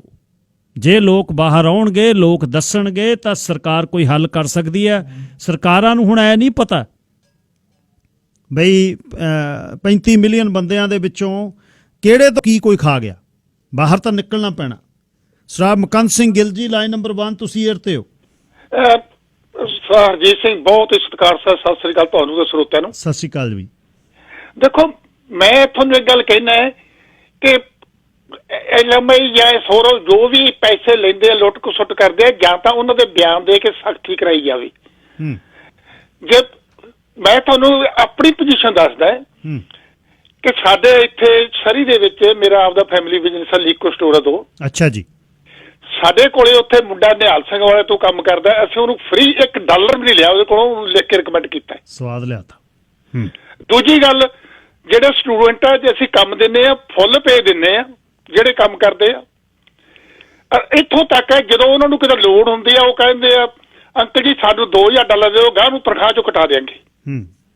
ਐਡਵਾਂਸ ਵੀ ਦਿੰਦੇ, ਮਦਦ ਕਰਦੇ ਆ। ਜੇ ਤੁਹਾਡੇ ਕੋਲ ਰੱਬ ਨੇ ਤੁਹਾਨੂੰ ਕੋਈ ਬਿਜ਼ਨਸ ਦਿੱਤਾ ਹੈ ਤੇ ਉਹ ਰੱਬ ਤੋਂ ਭੈ ਰੱਖ ਕੇ ਉਹਦੇ ਭੈ ਦੇ ਵਿੱਚ ਚੱਲ ਕੇ ਉਹਨਾਂ ਦੀ ਮਦਦ ਕਰੋ ਕਿਸੇ ਦੀ, ਰੱਬ ਤੁਹਾਡੀ ਮਦਦ ਕਰੂਗਾ। ਇਹਨੂੰ ਚੂੰਡੋ ਨਾ ਕਿਸੇ ਨੂੰ ਵੀ। ਉਹ ਬਲਕਿ ਮੈਂ ਪਿਛਲੀ ਵਾਰ ਇੰਡੀਆ ਗਿਆ ਤੇ ਉਹਦਾ ਫਾਦਰ ਆਇਆ ਮੇਰੇ ਕੋਲ ਮਿਲਡ, ਮੈਨੂੰ ਅਸੀਂ 10 ਬੰਦੇ ਬੈਠੇ ਸੀ। ਉਹਨੇ ਮੈਨੂੰ ਕਹਿੰਦਾ ਜੀ ਮੈਂ ਤਾਂ, ਸਾਡਾ ਮੁੰਡਾ ਕਹਿੰਦਾ ਵੀ ਤੁਸੀਂ ਕਿਹੋ ਜਿਹੇ ਲੋਕਾਂ ਦੀ ਮਦਦ ਕਰਦੇ ਹੋ, ਇਹਨੇ ਹਰੇਕ ਕਰਦਾ ਨਹੀਂ ਕੋਈ। ਸੋ ਮੈਂ ਸਿਰਫ ਕਿਸੇ ਦੇ ਲਈ ਨਹੀਂ ਕਹਿੰਦਾ, ਮੈਂ ਸਿਰਫ ਉਹ ਕਹਿੰਦਾ ਕਿ ਜੇ ਕਿਸੇ ਦੀ ਮਦਦ ਕਰਾਂਗੇ ਪਰਿਵਾਰ ਦਾ ਤੁਹਾਡਾ ਫਾਇਦਾ ਵਾਹਿਗੁਰੂ ਕਰੂਗਾ। ਜੇ ਤੁਸੀਂ ਰੱਬ 'ਤੇ ਯਕੀਨ ਕਰਦੇ ਹੋ, ਗੁਰਦੁਆਰੇ ਜਾਂਦੇ ਹੋ, ਮੰਦਿਰ ਜਾਂਦੇ ਹੋ ਤੇ ਭਏ ਚੱਲੋ। ਤੇ ਦੂਜਾ ਮੰਨ ਲਓ ਜਿਵੇਂ ਅੱਗੇ ਗੱਲ ਕਰਦੇ ਸੀ ਤੁਹਾਡੇ ਨਾਲ ਵੀਰ ਜੀ, ਉਹਨਾਂ ਨੂੰ ਇਹ ਕਹੋ ਜਾਂ ਤਾਂ ਫਿਰ ਬਿਆਨ ਦਿਓ ਤੇ ਨਹੀਂ ਇਕੱਲੇ ਰੇਡੀਓ ਤੇ ਆਉਣ ਦਾ ਕੋਈ ਫਾਇਦਾ ਨਹੀਂਗਾ। ਇਹਦਾ ਇਲਾਜ ਪੱਕਾ ਸਰਕਾਰ ਵੀ ਨਹੀਂ ਕਰ ਰਹੀ ਤੇ ਕੁਛ ਅਸੀਂ ਲੋਕ ਵੀ, ਮੇਰੇ ਕੋਲੇ ਬਹੁਤ ਬੰਦੇ ਆਉਂਦੇ ਆ ਜਿਹੜੇ ਕਹਿੰਦੇ ਜੀ ਲੈ ਲਓ $30,000 ਲੈ ਲਓ $40। ਅਸੀਂ ਕਿਹਾ ਬਿਲਕੁਲ ਨਹੀਂ ਲੈਣਾ, ਇਸ ਕੰਮ 'ਚ ਪੈਣਾ ਹੀ ਨਹੀਂ। ਮੈਂ ਆਪਦੇ ਬੱਚਿਆਂ ਮੁੰਡੇ ਨੂੰ ਵੀ ਕਿਹਾ ਹੋਇਆ ਬਈ ਜੇ ਕਿਸੇ ਦੀ ਮਦਦ ਕਰਨੀ ਫ੍ਰੀ ਕਰੋ, ਇੱਕ $5 ਵੀ ਨਹੀਂ ਲੈਣੇ। ਕਿ ਕੋਈ ਬੰਦਾ ਸਾਡੇ ਕਿਸੇ 2 ਲਿਕਰ ਸਟੋਰ ਸਰੀ 'ਚ ਕੋਈ ਜਾ ਕੇ ਪੁੱਛ ਲਓ ਮੁੰਡੇ ਤੋਂ, ਕਿਸੇ ਦੀ ਜਾ ਕੇ ਮੈਂ ਕਹਿੰਦਾ ਕੋਈ ਅਣਜਾਣ ਬੰਦਾ ਵੀ ਜਾਵੜੇ ਪੁੱਛੋ ਵੀ ਤੁਹਾਡੇ ਕੋਲ ਕਦੇ ਕੋਈ ਪੇਜ ਪੂਰੀ ਰੁਕੀ ਆ ਜਾਂ ਤੁਹਾਡੇ ਕੋਲ ਕਿਸੇ ਨੇ ਪੈਸਾ ਲਿਆ ਕੋਈ। ਇਹਨੂੰ ਦਾਮਨ ਨੂੰ ਸਾਫ਼ ਰੱਖੋ ਗਿੱਲ ਸਾਹਿਬ। ਬਿਲਕੁਲ, ਬਹੁਤ ਧੰਨਵਾਦ ਤੁਹਾਡਾ। ਧੰਨਵਾਦ ਗਿੱਲ ਸਾਹਿਬ। ਸਰ ਜਸਵੀਰ ਸਿੰਘ ਮਾਹਲ ਨੇ ਮੇਰੇ ਨਾਲ ਤੇ ਲਾਈਨ ਨੰਬਰ 3 ਤੇ, ਜਿਹੜੇ ਖੁਦ ਇਮੀਗ੍ਰੇਸ਼ਨ ਕੰਸਲਟੈਂਟ ਨੇ, ਉਹਨਾਂ ਨੂੰ ਪੁੱਛਦੇ ਆ ਵੀ ਰੌਲਾ ਕਿੱਥੇ ਆ। ਮਾਹਲ ਸਾਹਿਬ, ਇਹ ਹੁਣ ਜਿਹੜੀ ਤਹਿਾਂ ਖੁੱਲਣ ਲੱਗੀਆਂ ਨੇ, ਕੈਨ ਏਸ਼ੀਆ ਤੋਂ ਬਾਅਦ ਇਹ 4 ਬਿਜ਼ਨਸ ਵਾਲਿਆਂ ਦੇ ਨਾਂ ਆ ਗਏ, ਓਲੀਵਰ ਤੋਂ ਲੈ ਕੇ ਸਰੀ ਤੱਕ ਤਾਰਾਂ ਖੜਕਦੀਆਂ ਨੇ, ਕੀ ਕਹਿਣਾ ਚਾਹੁੰਦੇ ਹੋ ਇਹਦੇ ਵਿੱਚ? ਡਾਕਟਰ ਸਾਹਿਬ, ਇਹ ਦੇਖੋ ਗੱਲ ਤਾਂ ਇਹੀ ਹੈ ਨਾ ਵੀ ਇਹ ਸਪਲਾਈ ਐਂਡ ਡਿਮਾਂਡ ਵਾਲਾ ਜਿਹੜਾ ਮਸਲਾ ਹੈ, ਇੱਕ ਦੋਨੇ ਪਾਸੇ, ਇੱਕ ਪਾਸੇ ਮਾਰਕੀਟ ਬਣੀ ਹੋਈ ਹੈ, ਦੂਜੇ ਪਾਸੇ ਖਰੀਦਦਾਰ ਨੇ। ਇਹਦਾ ਜਿਹੜਾ ਇਸ ਮੁਸ਼ਕਲ ਦਾ ਜਿਹੜਾ ਹੱਲ ਜਿਵੇਂ ਮੈਂ ਸੋਚ ਰਿਹਾ ਉਹ ਇਹ ਕਿ ਪਹਿਲਾਂ ਤਾਂ ਜਿਹੜੀਆਂ LMIs ਦੇ ਵਿੱਚ ਅਪਰੂਵ ਕਰਾਉਂਦੇ ਆ, ਉਹਦੇ ਵਿੱਚ ਫੇਕ LMIs ਜਿਹੜੀਆਂ ਅਪਰੂਵ ਹੋ ਰਹੀਆਂ, ਇੱਕ ਤਾਂ ਉਹਦੇ ਉੱਤੇ ਕੋਈ ਨਾ ਕੋਈ ਰੋਕ ਲੱਗੇ, ਉਹਦੇ ਤੇ ਉਹਨੂੰ ਰੋਕਿਆ ਜਾਵੇ ਕਿਸੇ ਢੰਗ ਨਾਲ। ਹੁਣ ਕਿਵੇਂ ਰੋਕਿਆ ਜਾਵੇ ਅਜੇ ਮੈਨੂੰ ਨਹੀਂ ਪਤਾ, ਪਰ ਇਹ ਤੁਹਾਡੇ ਸਰੋਤੇ ਸੁਣ ਰਹੇ ਉਹ ਵੀ ਆਪਣੀ ਫੀਡਬੈਕ ਦੇਣ, ਆਪਣੀ ਰਾਏ ਦੇਣ ਵਿੱਚ। ਇੱਕ ਤਾਂ ਉਹ ਰੋਕੀ ਜਾਵੇ ਤੇ ਦੂਸਰੀ ਗੱਲ ਇਹ ਆ ਕਿ ਜਦੋਂ LMI ਅਪਰੂਵ ਹੋ ਗਈ ਆ, ਇਹਦਾ ਮਤਲਬ ਕਿ ਸੱਚੀ ਮੁੱਚੀ ਉਸ ਇੰਪਲੋਇਰ ਨੂੰ ਫੋਰਨ ਵਰਕਰਸ ਦੀ ਲੋੜ ਆ ਕਿ ਕੈਨੇਡਾ ਵਿੱਚ ਉਹਨੂੰ ਵਰਕਰ ਨਹੀਂ ਮਿਲ ਰਿਹਾ। ਜੀ ਜੀ। ਹੁਣ ਜਿਹੜੇ ਫੋਰਨ ਵਰਕਰਸ ਨੇ, ਚਾਹੇ ਉਹ ਬਾਹਰ ਬੈਠੇ ਆ ਕੈਨੇਡਾ ਤੋਂ, ਚਾਹੇ ਉਹ ਇੱਥੇ ਵਿਜ਼ਟਰ ਆਏ ਹੋਏ ਆ ਕੈਨੇਡਾ ਦੇ ਵਿੱਚ ਆ, ਉਹਨਾਂ ਨੂੰ ਉਹ ਇੰਪਲੋਇਰਸ ਦੇ ਨਾਲ ਮਿਲਾਉਣ ਦਾ ਕੰਮ ਜਿਹੜਾ, ਉਹਦੇ ਵਿੱਚ ਵੀ ਸਰਕਾਰ ਆਪਣਾ ਇੱਕ ਕੜੀ ਬਣੇ, ਉਹਦੇ ਵਿੱਚ ਇੱਕ ਲਿੰਕ ਬਣੇ, ਕੋਈ ਪੂਲ ਬਣੇ ਜਿੱਥੇ ਇਹ ਸਾਰੇ ਫੋਰਨ ਵਰਕਰਸ ਨੇ ਇਹ ਅਪਲਾਈ ਕਰਨ, ਇਹਨਾਂ ਦੀ ਡਿਟੇਲ ਉੱਥੇ ਗਵਰਨਮੈਂਟ ਕੋਲ ਹੋਵੇ, ਗਵਰਨਮੈਂਟ ਉਹਨਾਂ ਇੰਪਲੋਈਜ਼ ਨੂੰ ਤੇ ਇੰਪਲੋਇਰ ਨੂੰ ਮੈਚ ਕਰਾਵੇ ਆਪਸ ਵਿੱਚ। ਫॉर ਐਗਜ਼ਾਮਪਲ, ਮਿਸਾਲ ਦੇ ਤੌਰ ਤੇ ਕਿ 5 ਇੰਪਲੋਈਜ਼ ਮੈਚ ਕਰਕੇ ਇੰਪਲੋਇਰ ਨੂੰ ਦੇ ਦਿੱਤੇ ਗਏ, ਉਹਨਾਂ ਦੇ ਨਾਂ ਕਿ ਇਹਨਾਂ ਦੀ ਇੰਟਰਵਿਊ ਕਰ ਲਓ, ਜਾਂ 10 ਦੇ ਦਿੱਤੇ ਗਏ ਆ ਵੀ 10 ਦੇ ਵਿੱਚੋਂ ਸੂਟੇਬਲ ਜਿਹੜਾ ਲੱਗਦਾ ਇੰਟਰਵਿਊ ਕਰਕੇ ਇਹਨਾਂ ਨੂੰ ਤੁਸੀਂ ਜੌਬ ਆਫਰ ਕਰੋ। ਜਦੋਂ ਜੇ ਜੌਬ ਆਫਰ ਹੋ ਜਾਂਦੀ ਆ, ਉਸੇ ਵੇਲੇ ਹੀ ਉਸ ਬੰਦੇ ਨੂੰ ਮੇਰੇ ਖਿਆਲ ਆ ਉਹਦੀ ਕ੍ਰਿਮੀਨਲ ਬੈਕਗ੍ਰਾਉਂਡ ਚੈੱਕਅਪ ਕਰਨ ਤੋਂ ਬਾਅਦ ਲੈਂਗੁਏਜ ਟੈਸਟ ਜਿਹੜਾ ਲੈਣਾ ਪਹਿਲਾਂ ਲੈ ਕੇ, ਉਸ ਵੇਲੇ ਉਸ ਬੰਦੇ ਨੂੰ, ਉਸ ਫੋਰਨ ਵਰਕਰ ਨੂੰ PR ਇਸ਼ੂ ਹੋ ਜਾਣੀ ਚਾਹੀਦੀ ਹੈ ਉਸ ਦਿਨ ਤੋਂ, ਨਾਲੇ ਉਹ ਜੌਬ ਸ਼ੁਰੂ ਕਰੇ ਨਾਲੇ ਉਸ ਦਿਨ ਹੀ PR ਬਣ ਜਾਵੇ। ਉਹ ਜਿਹੜਾ ਪੈਸੇ ਲੈਣ ਦਾ ਮੁੜ ਕੇ ਇੰਪਲਾਇਰ ਕੋਲੋਂ, ਇਹ ਤਾਂ ਮਾਲ ਸਾਹਿਬ $60,000 ਆ ਮੁੰਡਾ ਕਹਿ ਕੇ ਗਿਆ, ਕਹਿੰਦਾ 50,000 ਇੱਥੇ ਲਿਆ, 5 ਲੱਖ ਇੰਡੀਆ ਲਿਆ, ਕਹਿੰਦਾ ਮੇਰੇ ਤੋਂ। ਬਿਲਕੁਲ ਠੀਕ ਹੈ ਜੀ। ਇਹ ਕੈਥੀ ਨੇ ਜਿਹੜੀ ਗਲੋਬਲ, ਹਾਂਜੀ, ਮੇਰੇ ਨਾਲ ਵੀ ਉਹਨੇ ਇੰਟਰਵਿਊ ਕੀਤੀ ਸੀ, ਕੁਝ ਸਵਾਲ ਮੈਨੂੰ ਵੀ ਪੁੱਛੇ ਸੀਗੇ ਉਸ ਵੇਲੇ। ਬਿਲਕੁਲ ਇਹ ਕੁਝ ਹੋ ਰਿਹਾ ਸਾਰਾ ਕੁਝ, ਔਰ ਤੁਹਾਡੀ ਗੱਲ ਵੀ ਬਿਲਕੁਲ ਠੀਕ ਹੈ। ਇਹਦੇ ਵਿੱਚ ਸਾਡੇ MPs ਵੀ ਰਲੇ ਹੋਏ ਆ, ਜਿਨ੍ਹਾਂ ਨੇ ਵਿਜ਼ਟਰ ਵੀਜ਼ੇ ਵਾਸਤੇ, ਜੇ ਉਹਨਾਂ ਦਾ ਸਪੋਰਟ ਲੈਟਰ ਨਹੀਂ ਜਾਂਦਾ, ਬਿਲਕੁਲ ਵਿਜ਼ਟਰ ਵੀਜ਼ਾ ਨਹੀਂ ਮਿਲਦਾ ਉੱਥੋਂ, ਬਿਲਕੁਲ ਠੀਕ ਨਹੀਂ ਮਿਲਦਾ ਵਿਜ਼ਟਰ ਵੀਜ਼ਾ। ਮੇਰੇ ਖਿਆਲ ਇਹਨੂੰ ਨੱਥ ਪਾਉਣ ਵਾਸਤੇ ਤਾਂ ਜਿਵੇਂ ਮੈਂ ਕਹਿ ਰਿਹਾ, ਇੱਕ ਤਾਂ LMIs ਦੇ ਉੱਤੇ ਵੀ ਇਹਦੇ ਵਿੱਚ ਵੀ ਮੇਰੇ ਖਿਆਲ ਸ਼ਿੰਦਰਪੁਰੇਵਾਲ ਤੁਹਾਡੇ ਪ੍ਰੋਗਰਾਮ ਦੇ ਵਿੱਚ ਹੀ ਆ ਕੇ ਇੱਕ ਵਾਰੀ ਕੁਝ ਦੇਰ ਪਹਿਲਾਂ, ਕੁਝ ਸਾਲ ਹੋ ਗਿਆ, ਉਸ ਵੇਲੇ ਕਹਿ ਕੇ ਗਈ ਸੀ ਇਹ ਗੱਲ ਕਿ ਇਹਨਾਂ ਦੇ ਪੜ੍ਹਾਏ ਹੋਏ ਸਟੂਡੈਂਟ ਜਿਹੜੇ ਸਰਵਿਸ ਕੈਨੇਡਾ ਦੇ ਆਫਿਸ ਵਿੱਚ ਕੰਮ ਕਰਦੇ ਆ, ਉਹ ਦੱਸ ਰਹੇ ਆ ਇਹਨਾਂ ਨੂੰ ਕਿ ਗਵਰਨਮੈਂਟ ਵੱਲੋਂ, ਉੱਤੋਂ ਫੈਡਰਲ ਗਵਰਨਮੈਂਟ ਵੱਲੋਂ ਉਹਨਾਂ ਨੂੰ ਇਹੀ ਹਦਾਇਤ ਹੈ ਕਿ ਤੁਸੀਂ LMIs ਕਰੀ ਜਾਓ ਅਪਰੂਵ। ਤੇ ਉਹ ਕੈਥੀ ਦੀ ਰਿਪੋਰਟ ਦੇ ਵਿੱਚ ਆਪਾਂ ਦੇਖਿਆ ਕਿੰਨੀਆਂ ਫੇਕ LMIs ਜਿਨ੍ਹਾਂ ਦੇ ਟਰੱਕ, ਇੱਕ ਟਰੱਕ ਹੈ ਕਿ 2 ਟਰੱਕ ਹੈਗੇ, ਸ਼ਾਇਦ ਉਹਨਾਂ ਨੂੰ 7-7 ਟਰੱਕ ਡਰਾਈਵਰ ਦੀ LMI ਇਸ਼ੂ ਕੀਤੀ ਹੋਈ ਹੈ। ਅੱਜ ਜੀ ਇਹਦੇ ਚ ਆ ਜਿਹੜਾ ਵੇਦ ਕਲੇਰ ਹੈ, ਕਲੇਰ ਮੂਵਿੰਗ, VK ਮੂਵਿੰਗ, ਉਹ ਕਹਿੰਦਾ 60 ਟਰੱਕ, 100 EMPLOYE, 10 ਵੇਅਰ ਹਾਊਸ। ਮੈਂ ਤਾਂ ਕਿਤੇ ਵੀਕੇ ਮੂਵਿੰਗ ਦਾ ਟਰੱਕ ਕੋਈ ਦੇਖਿਆ ਨਹੀਂ। 60 ਤੂਰ ਵਿਨਯਾਰਡ ਇਹ ਓਲੀਵਰ ਚੋਂ ਕਹਿੰਦੇ ਐਗਜ਼ਿਸਟ ਨਹੀਂ ਕਰਦਾ। ਹੁਣ ਅਸਲ ਦੇ ਵਿੱਚ ਜ਼ੁਲਮ ਹੋ ਗਿਆ ਯਾਰ। ਹਾਂਜੀ ਬਿਲਕੁਲ ਗੱਲ ਤੁਹਾਡੀ ਠੀਕ ਹੈ, ਪਰ ਇਹ ਜਿਸ ਤਰ੍ਹਾਂ ਇੱਕ ਤੁਹਾਡਾ ਕਾਲਰ ਜਿਹੜਾ ਲੜਕਾ ਬੋਲ ਕੇ ਗਿਆ ਸੀਗਾ, ਜਦੋਂ ਤੁਸੀਂ ਕਿਹਾ ਤੁਸੀਂ ਨੰਬਰ ਵੀ ਸੰਭਾਲ ਕੇ ਰੱਖਿਆ, ਅਗਰ ਉਹ ਮੇਰੇ ਨਾਲ ਵੀ ਕੰਟੈਕਟ ਕਰਨਾ ਚਾਹੁੰਦਾ ਹੋਵੇ ਮੇਰਾ ਨੰਬਰ ਵੀ ਦੇ ਦੇਣਾ, ਅਗਰ ਮੈਂ ਉਹਦੀ ਕੋਈ ਹੈਲਪ ਕਰ ਸਕਾਂ ਤਾਂ ਮੈਂ ਵੀ ਹਾਜ਼ਰ। ਧੰਨਵਾਦ ਮਾਲ ਸਾਹਿਬ, ਥੈਂਕ ਯੂ। ਹੈਰੀ ਜੀ ਲਾਈਨ ਨੰਬਰ 2 ਤੁਸੀਂ ਏਅਰ ਤੇ ਹੋ। ਸਤਿ ਸ਼੍ਰੀ ਅਕਾਲ ਬਾਈ ਜੀ। ਸਤਿ ਸ਼੍ਰੀ ਅਕਾਲ ਜੀ। ਪਹਿਲਾਂ ਤੁਹਾਡਾ ਬਹੁਤ ਬਹੁਤ ਧੰਨਵਾਦ ਇਹੋ ਜਿਹਾ ਟੌਪਿਕ ਲਿਆਉਣ ਵਾਸਤੇ ਤੇ ਬਾਕੀ ਨਾਲ ਆਪਣੀ ਰਾਏ ਰੱਖਣ ਵਾਸਤੇ। ਤੇ ਲਿਸਨਰ ਕਾਲਰਾਂ ਦਾ ਵੀ ਜਿਹੜੇ ਆ ਕਾਲ ਕਰਕੇ ਆਪਣੇ ਐਕਸਪੀਰੀਅੰਸ ਸ਼ੇਅਰ ਕਰ ਰਹੇ ਆ, ਉਹ ਕਹਿੰਦੇ ਨਾ ਕਿ ਵਾਕਈ ਦੂਜਾ ਪੰਜਾਬ ਵਸਾਇਆ ਸਰੀ 'ਚ। ਇਹ ਗੱਲ ਹੁਣ ਸੱਚ ਹੋਈ ਜਾ ਰਹੀ ਹੈ ਔਰ ਪ੍ਰੂਫ ਵੀ ਆ ਰਹੇ ਹੈ। ਜੋ ਉੱਥੇ ਚੀਜ਼ਾਂ ਹੋ ਰਹੀਆਂ ਸੀ ਪੰਜਾਬ ਵਿੱਚ, ਰਿਸ਼ਵਤਖੋਰੀ, ਧੱਕੇਸ਼ਾਹੀ, ਉਹੀ ਕੰਮ ਇੱਥੇ ਚੱਲ ਰਿਹਾ। ਤੁਸੀਂ ਕਿਸੇ ਫੀਲਡ 'ਚ ਜਾ ਕੇ ਦੇਖ ਲਓ, ਚਲੋ ਬਿਜ਼ਨਸ ਪ੍ਰੋਫੈਸ਼ਨ ਤੇ ਛੱਡੋ, ਇਹ ਜਿਹੜਾ ਬੰਦਾ ਮਕਾਨ ਮਾਲਕ ਹੈ ਉਹ ਆਪਣੇ ਟੈਨੈਂਟ ਨਾਲ ਹੀ ਧੱਕੇਸ਼ਾਹੀ ਕਰੀ ਜਾ ਰਿਹਾ। ਉਹ ਕਹਿੰਦਾ ਮੈਂ ਜਿੱਥੋਂ ਕੱਢ ਲਵਾਂ ਮੈਨੂੰ ਉਨਾ ਹੀ ਮਿਲ ਜਾਵੇ। ਬਿਜ਼ਨਸ ਦੇਖ ਲਓ, LMIਆਂ ਦੇਖ ਲਓ, ਲਾਇਰ ਦੇਖ ਲਓ, ਕਿਹੜੇ ਪਾਸੇ ਚੱਲ ਜਾਓ, ਬੁਰਾ ਹਾਲ ਹੋਇਆ ਪਿਆ। ਮੈਂ ਇਹੋ ਜਿਹੇ ਬੰਦੇ ਨੂੰ ਮਿਲਿਆ ਜਿਹਨੇ 2 LMIਆਂ ਸਰੀ ਤੋਂ ਕਢਾਈਆਂ, ਉਹਦਾ ਕੁਛ ਨਹੀਂ ਬਣਿਆ। ਤੀਜੀ LMI ਉਹਨੇ ਟੋਰਾਂਟੋ ਲਿੱਤੀ ਹੁਣ। ਔਰ ਉਹਦੇ ਘਰਦਿਆਂ ਨੇ ਪਿੱਛੇ ਆਪਣੀ ਕੋਠੀ ਵੇਚੀ ਪੰਜਾਬ ਦੇ ਵਿੱਚ, ਔਰ ਘਰ ਦੇ ਸੁਸਾਈਡ ਕਰਨ ਨੂੰ ਮਜਬੂਰ ਹੋ ਗਏ ਭਾਜੀ। ਇੰਨਾ ਬੁਰਾ ਹਾਲ ਹੋਇਆ ਪਿਆ। Thank you. ਉੱਗੇ ਵਕੀਲ ਬ੍ਰਿਜਮੋਹਨ ਮੇਰੇ ਨਾਲ ਨੇ, ਲਾਈਨ ਨੰਬਰ 3। ਬ੍ਰਿਜਮੋਹਨ ਜੀ ਸਵਾਗਤ, ਸਤਿ ਸ਼੍ਰੀ ਅਕਾਲ। ਥੈਂਕ ਯੂ ਬਾਈ ਜੀ। ਤੁਹਾਡਾ ਪ੍ਰੋਗਰਾਮ ਸੁਣ ਰਹੇ ਸੀਗੇ। ਇਹਦੇ 'ਚ ਇੱਕ ਗੱਲ ਲੋਕਾਂ ਲਈ ਜਾਣਨੀ, ਆਮ ਜਨਤਾ ਲਈ ਬਹੁਤ ਹੀ ਜ਼ਿਆਦਾ ਜ਼ਰੂਰੀ ਹੈ ਜੀ, ਕਿ ਵੀ ਲੈਟ ਸੇ ਤੁਸੀਂ ਫॉर द ਟਾਈਮ ਬੀਇੰਗ ਆਪਣਾ 50,000 ਦੇ ਕੇ 60,000 ਦੇ ਕੇ ਤੁਸੀਂ ਆਪਣੀ ਇਮੀਗ੍ਰੇਸ਼ਨ ਹਾਸਲ ਕਰਨ ਦੀ ਕੋਸ਼ਿਸ਼ ਕਰ ਰਹੇ ਹੋ। ਤੇ ਜੇ ਤੁਹਾਨੂੰ ਇਮੀਗ੍ਰੇਸ਼ਨ ਮਿਲ ਵੀ ਜਾਂਦੀ ਹੈ, PR ਮਿਲ ਜਾਂਦੀ ਹੈ, ਉਸ ਤੋਂ ਬਾਅਦ ਜੀ ਤੁਹਾਨੂੰ ਸਿਟੀਜ਼ਨਸ਼ਿਪ ਮਿਲ ਜਾਂਦੀ ਹੈ, ਤੁਹਾਨੂੰ ਰਹਿੰਦੇ ਨੂੰ ਇੱਥੇ 30 ਸਾਲ ਹੋ ਜਾਂਦੇ ਹੈ। ਜੇ 30 ਸਾਲਾਂ ਬਾਅਦ ਵੀ ਜਾ ਕੇ ਪਤਾ ਲੱਗ ਗਿਆ ਕਿ ਵੀ ਤੁਸੀਂ ਧੋਖਾਧੜੀ ਨਾਲ ਕਿਸੇ ਤਰੀਕੇ ਨਾਲ ਤੁਸੀਂ ਆਪਣੀ ਇੰਡੀਵਿਜੂਅਲ ਜਿਹੜੀ ਆਪਣੀ ਇਨਸੈਪਸ਼ਨ ਤੋਂ ਇਮੀਗ੍ਰੇਸ਼ਨ ਗਲਤ ਲਈ ਹੈ, ਤਾਂ ਉਹ ਉਸ ਵੇਲੇ ਤੁਹਾਨੂੰ ਭੁਗਤਣਾ ਪਊਗਾ। ਤੁਹਾਡੀ ਸਿਟੀਜ਼ਨਸ਼ਿਪ ਕੈਂਸਲ ਕੀਤੀ ਜਾਊਗੀ, ਤੁਹਾਨੂੰ ਡਿਪੋਰਟ ਕੀਤਾ ਜਾਊਗਾ। ਸੋ ਲੋਕਾਂ ਨੂੰ ਇਹ ਗੱਲ ਕਦੇ ਵੀ ਨਹੀਂ ਭੁੱਲਣੀ ਚਾਹੀਦੀ ਕਿ ਵੀ ਇਹ ਨਾ ਸੋਚੋ ਕਿ ਵੀ ਤੁਸੀਂ ਆ ਜਿਹੜੀ 50-60,000 ਡਾਲਰ ਦੇ ਕੇ ਮਰਮ ਪੱਟੀ ਲਾ ਕੇ ਆਪਣਾ ਕੰਮ ਚਲਾ ਲਿਆ। ਇਹਦੇ ਜਿਹੜੇ ਭੁਗਤਾਨ ਹੈ later on down the road, ਜੇ ਕੱਲ ਨੂੰ ਗੱਲਾਂ ਬਾਤਾਂ ਜਦੋਂ ਉਲਟੀਆਂ ਪੈਂਦੀਆਂ ਤਾਂ ਮੈਂ ਲੋਕਾਂ ਦੀਆਂ ਸਿਟੀਜ਼ਨਸ਼ਿਪਾਂ ਜਾਂਦੀਆਂ ਦੇਖੀਆਂ, ਉਹਨਾਂ ਨੂੰ ਡਿਪੋਰਟ ਕਰਦੇ ਦੇਖਿਆ। ਸੋ ਬੀ ਵੈਰੀ ਕੇਅਰਫੁਲ, ਧੋਖਾਧੜੀ ਤੋਂ ਬਚੋ, ਕਿਉਂਕਿ ਇਹਦੇ ਵਿੱਚ ਤੁਹਾਡਾ ਨੁਕਸਾਨ ਹੀ ਨੁਕਸਾਨ ਹੈ ਜੀ। ਥੈਂਕ ਯੂ ਬਾਈ ਜੀ। ਅਨਫੋਲਡ ਹੋ ਰਹੀਆਂ ਨੇ ਸਟੋਰੀਆਂ। ਕੈਥੀ ਟੌਮਲਸਨ ਨੇ ਕਿੰਨਾ ਰੌਲਾ ਪਾਇਆ ਸੀ, ਹੁਣ ਇਵੈਂਚੁਅਲੀ ਚੀਜ਼ਾਂ ਵਰਕਆਊਟ ਹੋਣੀਆਂ ਸ਼ੁਰੂ ਹੋਈਆਂ, ਹੋਰ ਬਾਹਰ ਨਿਕਲਣਗੀਆਂ। ਧੰਨਵਾਦ ਤੁਹਾਡੇ ਓਪੀਨੀਅਨ ਲਈ। ਹਾਂਜੀ, ਤੁਸੀਂ ਸਿੱਧੇ ਤਰੀਕੇ ਨਾਲ ਇੱਥੇ ਆਓ, ਸਿੱਧੇ ਤਰੀਕੇ ਨਾਲ ਕੰਮਕਾਜ ਕਰੋ, ਤੁਹਾਨੂੰ ਕੋਈ ਨਹੀਂ ਵਾਪਸ ਭੇਜਦਾ। ਪਰ ਜਿਹੜੀਆਂ ਧੋਖਾਧੜੀਆਂ ਕਰ ਰਹੇ ਹੋ, ਇਹ ਜਿਹੜੇ ਲੋਕੀ 50-50, 60-60, 70-70,000 ਡਾਲਰ ਲੈ ਰਹੇ ਆ, ਇਹਨਾਂ ਦਾ ਕੁਝ ਨਹੀਂ ਵਿਗੜਨਾ। ਅਲਟੀਮੇਟਲੀ ਤੁਹਾਨੂੰ ਇਸ ਚੀਜ਼ ਦਾ ਭੁਗਤਾਨ ਕਰਨਾ ਪੈਣਾ, ਕਿਉਂਕਿ ਤੁਸੀਂ ਉਹਨਾਂ ਨੂੰ ਗਲਤ ਕੰਮ ਕਰਨ ਲਈ ਕਹਿ ਰਹੇ ਹੋ। ਧੰਨਵਾਦ ਜੀ, ਧੰਨਵਾਦ ਬਹੁਤ ਬਹੁਤ। Thank you. ਬ੍ਰਿਜਮੋਹਨ ਜੀ ਗੱਲਬਾਤ ਕਰ ਰਹੇ ਸੀ। ਵਪਾਰਕ ਸੰਦੇਸ਼, ਖਬਰਾਂ ਤੇ ਉਸ ਤੋਂ ਬਾਅਦ ਵਾਪਸ ਆਉਣਾ ਜੀ। ਬੜੀ ਸੰਵੇਦਨਾਸ਼ੀਲ ਇੱਕ ਗੱਲਬਾਤ ਚੱਲ ਰਹੀ ਹੈ, ਇਹਦੇ ਤੇ ਇਹਦੀ ਸੀਰੀਜ਼ ਆਪਾਂ ਕਰਨੀਆਂ ਨੇ ਆਪਣੇ ਸ਼ੋਅ ਦੇ ਵਿੱਚ। ਅੱਜ ਨਹੀਂ, ਇਹਦੇ ਦੇ ਅਲੱਗ-ਅਲੱਗ ਪਹਿਲੂਆਂ ਤੇ ਆਪਾਂ ਰੈਗੂਲਰ ਗੱਲਬਾਤ ਕਰਨੀ ਆ। ਆਖਰੀ ਕਾਲਰ ਇਸ ਤੇ ਲੈ ਕੇ ਫਿਰ ਮੈਂ ਮਾਲਕ ਮਕਾਨਾਂ ਦੀ ਤੇ ਕਿਰਾਏਦਾਰਾਂ ਦਾ ਕੀ ਰੌਲਾ ਹੈ ਉਸ ਤੇ ਗੱਲਬਾਤ ਕਰਨੀ ਆ। ਸਰ ਸਿਮਰਨਜੀਤ ਸਿੰਘ ਬੇਰੀ ਜੀ, ਤੁਸੀਂ ਏਅਰ ਤੇ ਹੋ। ਸਾਰੇ ਗੱਲ ਐ ਆ ਵੀ ਇਹ ਜਿਹੜੇ ਚੋਰ ਨਾਲੋਂ ਪੰਡ ਕਾਲੀ ਵਾਲੀ ਗੱਲ ਵੀ ਨਾਲ ਹੀ, ਜਿਵੇਂ ਆਪਾਂ ਦੇਖਿਆ ਜਾਵੇ ਜੇ ਆਪਣੇ ਬੱਚੇ ਗਾਂ ਸਬਰ ਮਤਲਬ ਮੁੱਕਦਾ ਜਾਂਦਾ, ਕਾਲੀ ਪਈ ਵੀ ਹੁਣੇ ਬਸ ਪੈਸੇ ਕਿਸੇ ਤਰ੍ਹਾਂ ਦੇ ਕੇ PR ਹੋ ਜਾਵੇ ਜਾਂ ਬੰਦੇ ਬਾਹਰ ਚੱਲ ਜਾਣ, ਥੋੜਾ ਵੇਟ ਕਰ ਲੈਣ। ਜਿਵੇਂ ਉੱਥੇ ਇੰਨੀ ਪਰਲੋ ਤਾਂ ਨਹੀਂ ਆਈ, ਆਪਾਂ ਵੀ ਟਾਈਮ ਕੱਢ ਕੇ ਆਏ ਆ ਉੱਥੋਂ।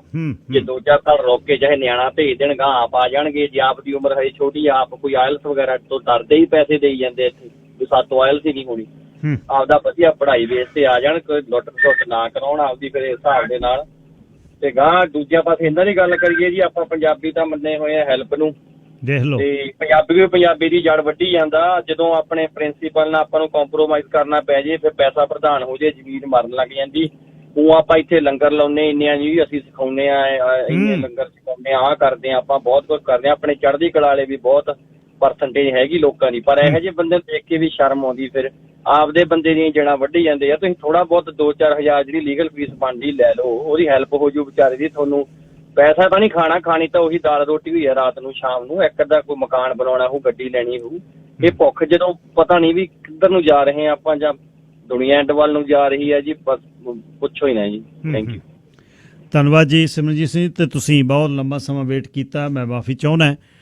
ਹੁਣ ਇਹ ਤੇ ਇਹ ਸੋਚਿਓ, ਇਹਨੂੰ ਸਮਝਿਓ ਕਿ ਜਦ ਤੁਸੀਂ ਦਿਖਾਉਂਦੇ ਹੋ ਨਾ ਕਿਸੇ ਨੂੰ 5-5 7-7 ਲੱਖ ਦੀਆਂ ਕਾਰਾਂ ਤੇ ਟਰੱਕ ਤੇ ਮੇਰੇ ਮਹਿਲ, ਤੇ ਫਿਰ ਜਦ ਕੜਮਚੂ ਬੋਲਦਾ, ਫਿਰ ਔਨ ਏਅਰ ਲੋਕਾਂ ਦਾ ਬੋਲਦਾ, ਤੇ ਅਸੀਂ ਕੀ ਮਹਿਸੂਸ ਕਰਾਉਂਦੇ ਹਾਂ? ਅਸੀਂ ਆਹ ਕਰਨਾ ਚਾਹੁੰਦੇ ਹਾਂ, ਅਸੀਂ ਰਾਜਨੀਤੀ ਚਾਉਣਾ ਚਾਹੁੰਦੇ ਹਾਂ, ਅਸੀਂ ਕਿੰਗ ਮੇਕਰ ਹਾਂ ਸਰੀ ਦੇ, ਤੇ ਨਿਕਲਦਾ ਕੀ ਹੈ ਵਿੱਚੋਂ? ਜਿਹੜਾ ਕੁਛ ਨਿਕਲਦਾ ਤੁਹਾਡੇ ਸਾਹਮਣੇ ਹੈ। ਇਸ ਵਿਸ਼ੇ ਤੇ ਮੈਂ ਆਖਰੀ ਕਾਲਰ ਲੈ ਕੇ ਫਿਰ ਗਲੋਬਲ ਯੂਨਿਟੀ ਤੋਂ ਪੈਰਾਲੀਗਲ ਮਿਸ ਧਾਲੀਵਾਲ ਨਾਲ ਗੱਲਬਾਤ ਕਰਨੀ ਚਾਹੁੰਦਾ ਵੀ ਮਾਲਕ ਮਕਾਨਾਂ ਤੇ ਕਿਰਾਏਦਾਰਾਂ ਦਾ ਰੇੜਕਾ ਕੀ ਹੈ। ਸਾਹ ਹਰਵਿੰਦਰ ਸਿੰਘ ਆਖਰੀ ਕਾਲਰ ਹੋ ਜੀ ਤੁਸੀਂ। ਹਾਂ ਸਰ, ਸਤਿ ਸ੍ਰੀ ਅਕਾਲ ਜੀ। ਬਹੁਤ ਮਿਹਨਤ ਕਰੀ ਹੈ ਤੁਸੀਂ ਇਸ ਵਿਸ਼ੇ ਤੇ, ਅੱਜ ਰੰਗਾ ਲੱਗ ਗਿਆ ਜੀ ਤੇ ਲੋਕਾਂ ਨੂੰ ਇਨਸਾਫ ਮਿਲੂਗਾ। ਮੈਂ ਸਰ ਇੱਕ ਹੋਰ ਬੇਨਤੀ ਕਰਨੀ ਸੀ ਬ੍ਰਿਜ ਮੋਹਨ ਵਕੀਲ ਸਾਹਿਬ ਨੂੰ ਜੀ, ਵੀ ਉਹ ਗਵਾਹਾਂ ਨੂੰ ਡਰਾਉਣ ਲਈ ਕਾਹਦੇ ਲਈ ਆਨਲਾਈਨ ਤੇ ਆਏ ਨੇ? ਨਹੀਂ, ਡਰਾਉਂਦੇ ਨਹੀਂ ਬੰਦੇ ਨੇ 50,000 ਲਿਆ ਹੈ। ਨਹੀਂ ਸੁਣਿਓ ਸਰਦਾਰ ਜੀ, ਡਰਾਉਣਾ ਨਹੀਂ, ਡਰਾਉਣ ਦੀ ਗੱਲ ਨਹੀਂ। ਉਹਨਾਂ ਨੇ ਸਮਝਾਇਆ ਲੋਕਾਂ ਨੂੰ ਬਈ ਜੇ ਤੁਸੀਂ ਗਲਤ ਤਰੀਕੇ ਨਾਲ ਇਮੀਗ੍ਰੇਸ਼ਨ ਸਿਟੀਜ਼ਨ ਲੈ ਲਓਗੇ, ਜੇ ਕਦੇ ਫਰਾਡ ਦੀ ਕੋਈ ਚੀਜ਼ ਫਟੀ ਗਈ ਤਾਂ ਤੁਹਾਡੀ ਸਿਟੀਜ਼ਨ ਚਲੇ ਜਾਣੀ ਹੈ। ਇਹਦਾ ਮਤਲਬ ਗਲਤ ਕੰਮ ਨਾ ਕਰੋ, ਇਹ 50-50 60-60 ਹਜ਼ਾਰ ਡਾਲਰ ਨਾ ਦਿਓ। ਉਹਨਾਂ ਦਾ ਕਹਿਣ ਦਾ ਇਹ ਮਤਲਬ ਸੀ। ਉਹਦਾ ਠੀਕ ਹੈ ਜੀ, ਪਰ ਉਹਨਾਂ ਨੇ ਇਹ ਕਹਿਤਾ ਵੀ ਜਿਨ੍ਹਾਂ ਨੇ ਲੈ ਲਿਆ ਉਹਨਾਂ ਦਾ ਕੁਝ ਨਹੀਂ ਹੋਣਾ। ਨਹੀਂ ਦੇਖੋ, ਉਹਨਾਂ ਨੇ ਆਪਣੇ ਵਕੀਲੀ ਦੇ ਪੱਖ ਤੋਂ ਉਹਨਾਂ ਨੇ ਕਿਹਾ, ਉਹਨਾਂ ਨੂੰ ਲਿਆਉਂਗਾ ਮੈਂ ਫਿਰ ਕਿਸ ਦਿਨ, ਉਹਨਾਂ ਨਾਲ ਖੁੱਲ ਕੇ ਗੱਲ ਕਰ। ਥੈਂਕ ਯੂ, ਤੁਹਾਡੀ ਬਹੁਤ ਮਿਹਨਤ ਕਰੀ ਹੋਈ ਹੈ ਸਾਰੇ ਇਸ ਵਿਸ਼ੇ ਤੇ। ਧੰਨਵਾਦ ਜੀ, ਧੰਨਵਾਦ। ਵਧਾਈਆਂ ਜੀ। Thank you.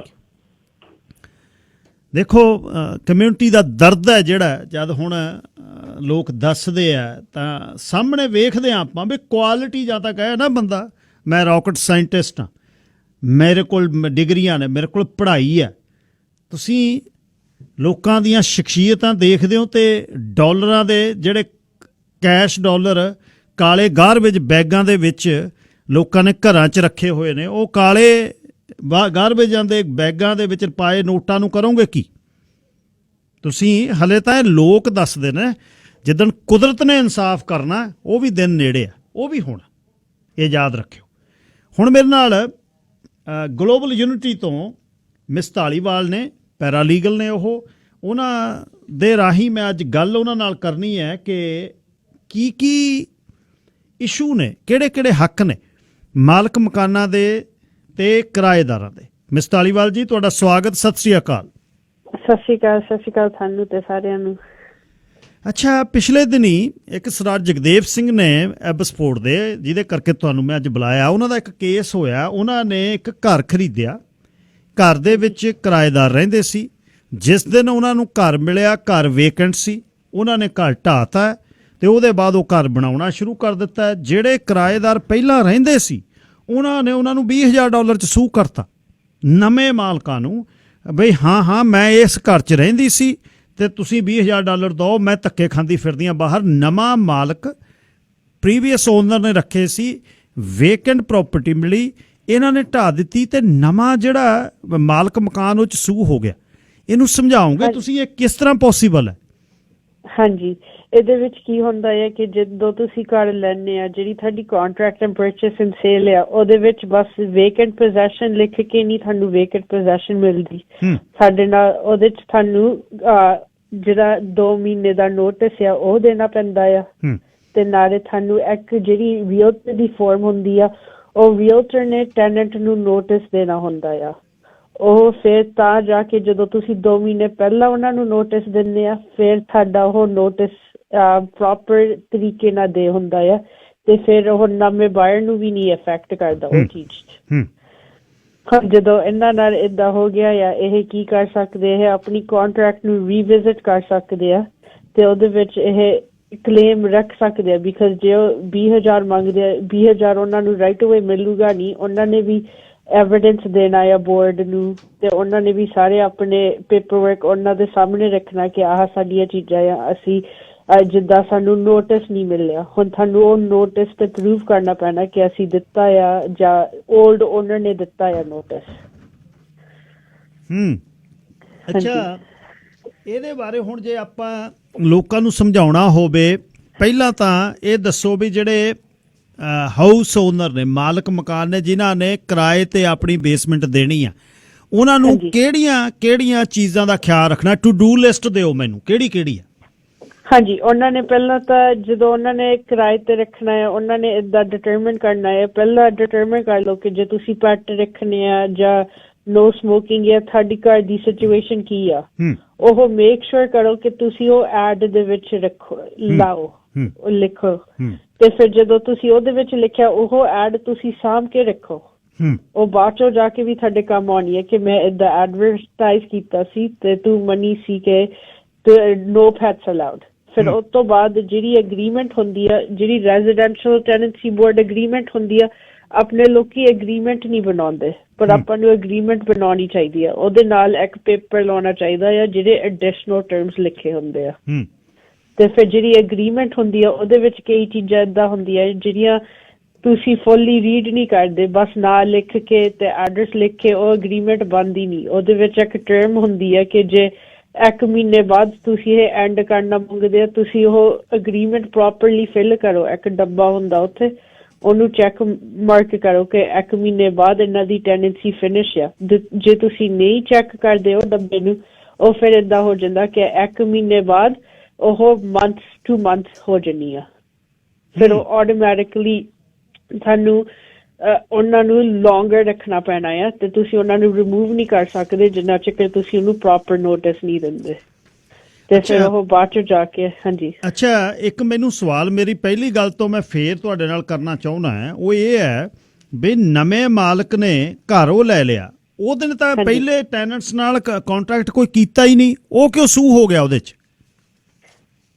ਜਿੱਦਾਂ ਨਵੇਂ ਮਾਲਿਕ ਜਿਹੜੇ ਹੈਗੇ ਆ, ਉਹਨਾਂ ਨੂੰ ਤਾਂ ਸੂ ਹੋਇਆ ਹੈ ਬਿਕਾਜ਼ ਉਹਨਾਂ ਦੇ ਪੋਜੈਸ਼ਨ ਚ ਹੁਣ ਉਹ ਘਰ ਆ ਤੇ ਉਹ ਜਿਹੜਾ ਟੈਨੈਂਟ ਆ, ਉਹਨਾਂ ਨੇ ਏਦਾਂ ਸੋਚਿਆ ਕਿ ਹੁਣ ਇਹਨਾਂ ਦੀ ਪੋਜੈਸ਼ਨ ਚ ਘਰ ਆ, ਇਹ ਬਿਲਡਿੰਗ ਕਰਦੇ ਆ, ਤਾਂ ਕਰਕੇ ਸਾਨੂੰ ਸ਼ਾਇਦ ਹੋਰ ਪੈਸਾ ਮਿਲ ਸਕਦਾ ਇੱਧਰ ਨੂੰ। ਓਕੇ, ਅੱਛਾ, ਇੱਕ ਇਹ ਦੱਸਿਓ ਵੀ ਕੰਟਰੈਕਟ ਹੁਣ ਬੜਾ ਲੋਕਾਂ ਦੇ ਪੈਸੇ ਟੈਨੈਂਟਸ ਮਾਰ ਲੈਂਦੇ ਨੇ, ਟੈਨੈਂਸੀ ਦੇ ਜਾਂਦੇ ਆ, ਟੈਨੈਂਸੀ ਵਾਲੇ ਕਹਿੰਦੇ ਨੋ ਤੁਸੀਂ ਕੱਢ ਨਹੀਂ ਸਕਦੇ, ਫਿਰ ਬੇਲਿਫਸ ਹੁੰਦੇ ਨੇ, ਪੰਜਾਬੀ ਸਟਾਈਲ ਹੁੰਦਾ ਤੇ ਧੱਕੇ ਨਾਲ ਲੋਕ ਚੇਂਜ ਕਰ ਦਿੰਦੇ ਨੇ, ਸਮਾਨ ਬਾਹਰ ਲੋਕ ਰੱਖ ਦਿੰਦੇ ਨੇ।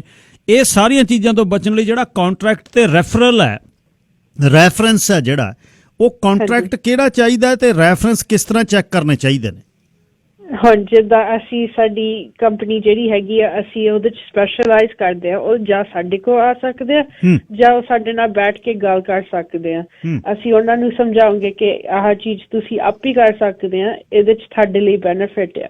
ਅਸੀਂ ਇੱਥੇ ਬਸ ਸਾਡੀ ਇਹ ਸਰਵਿਸ ਹੈ ਕਿ ਅਸੀਂ ਕਮਿਊਨਿਟੀ ਨੂੰ ਨੌਲੇਜ ਦਈਏ ਕਿ ਕਿੱਦਾਂ ਬਚੀਏ ਫਿਊਚਰ ਕਲੇਮਾਂ ਤੋਂ। ਤੇ ਫਿਰ ਜਿਹੜੀ ਉਹ ਐਗਰੀਮੈਂਟ ਹੁੰਦੀ ਹੈ, ਅਸੀਂ ਨਾਲ ਐਡੈਂਡਮ ਬਣਾ ਕੇ ਦਿੰਦੇ ਆ, ਨਾਲੇ ਅਸੀਂ ਉਹਨਾਂ ਨੂੰ ਰੈਫਰੈਂਸ ਚੈਕਸ ਬਣਾ ਕੇ ਦੇ ਸਕਦੇ ਆ। ਫਿਰ ਉਹ ਇੱਕ ਵਾਰੀ ਸਾਡੇ ਨਾਲ ਕਰ ਲੋਗੇ, ਉਹ ਲਾਈਫ ਟਾਈਮ ਉਹਨਾਂ ਨਾਲ ਰਹੂਗਾ। ਫਿਰ ਉਹ ਜਾ ਕੇ ਬਾਅਦ ਚੋਂ ਆਪਣੇ ਜਦੋਂ ਉਹਨਾਂ ਨੇ ਰੈਂਟ ਫਿਨਿਸ਼ ਕਰ ਲਿਆ, ਆਹ ਰੈਂਟਲ ਨਿਕਲ ਗਿਆ, ਹੁਣ ਉਹ ਨਵੇਂ ਰੈਂਟਲ ਨਾਲ ਆਪ ਹੀ ਕਰ ਸਕਦੇ ਆ ਕਿਉਂਕਿ ਉਹਨਾਂ ਨੂੰ ਐਕਸਪੀਰੀਅੰਸ ਹੋ ਜਾਊਗਾ ਕਿ ਅਸੀਂ ਪਹਿਲੀ ਵਾਰ ਕਿੱਦਾਂ ਕੀਤਾ ਸੀ। ਹਾਂਜੀ। ਅੱਛਾ, ਤੇ ਟੈਨੈਂਟਸ ਦੇ ਜਿਹੜੇ ਟੈਨੈਂਟਸ ਦੇ ਇਸ਼ੂ ਨੇ ਉਹ ਕੀ ਹੈ?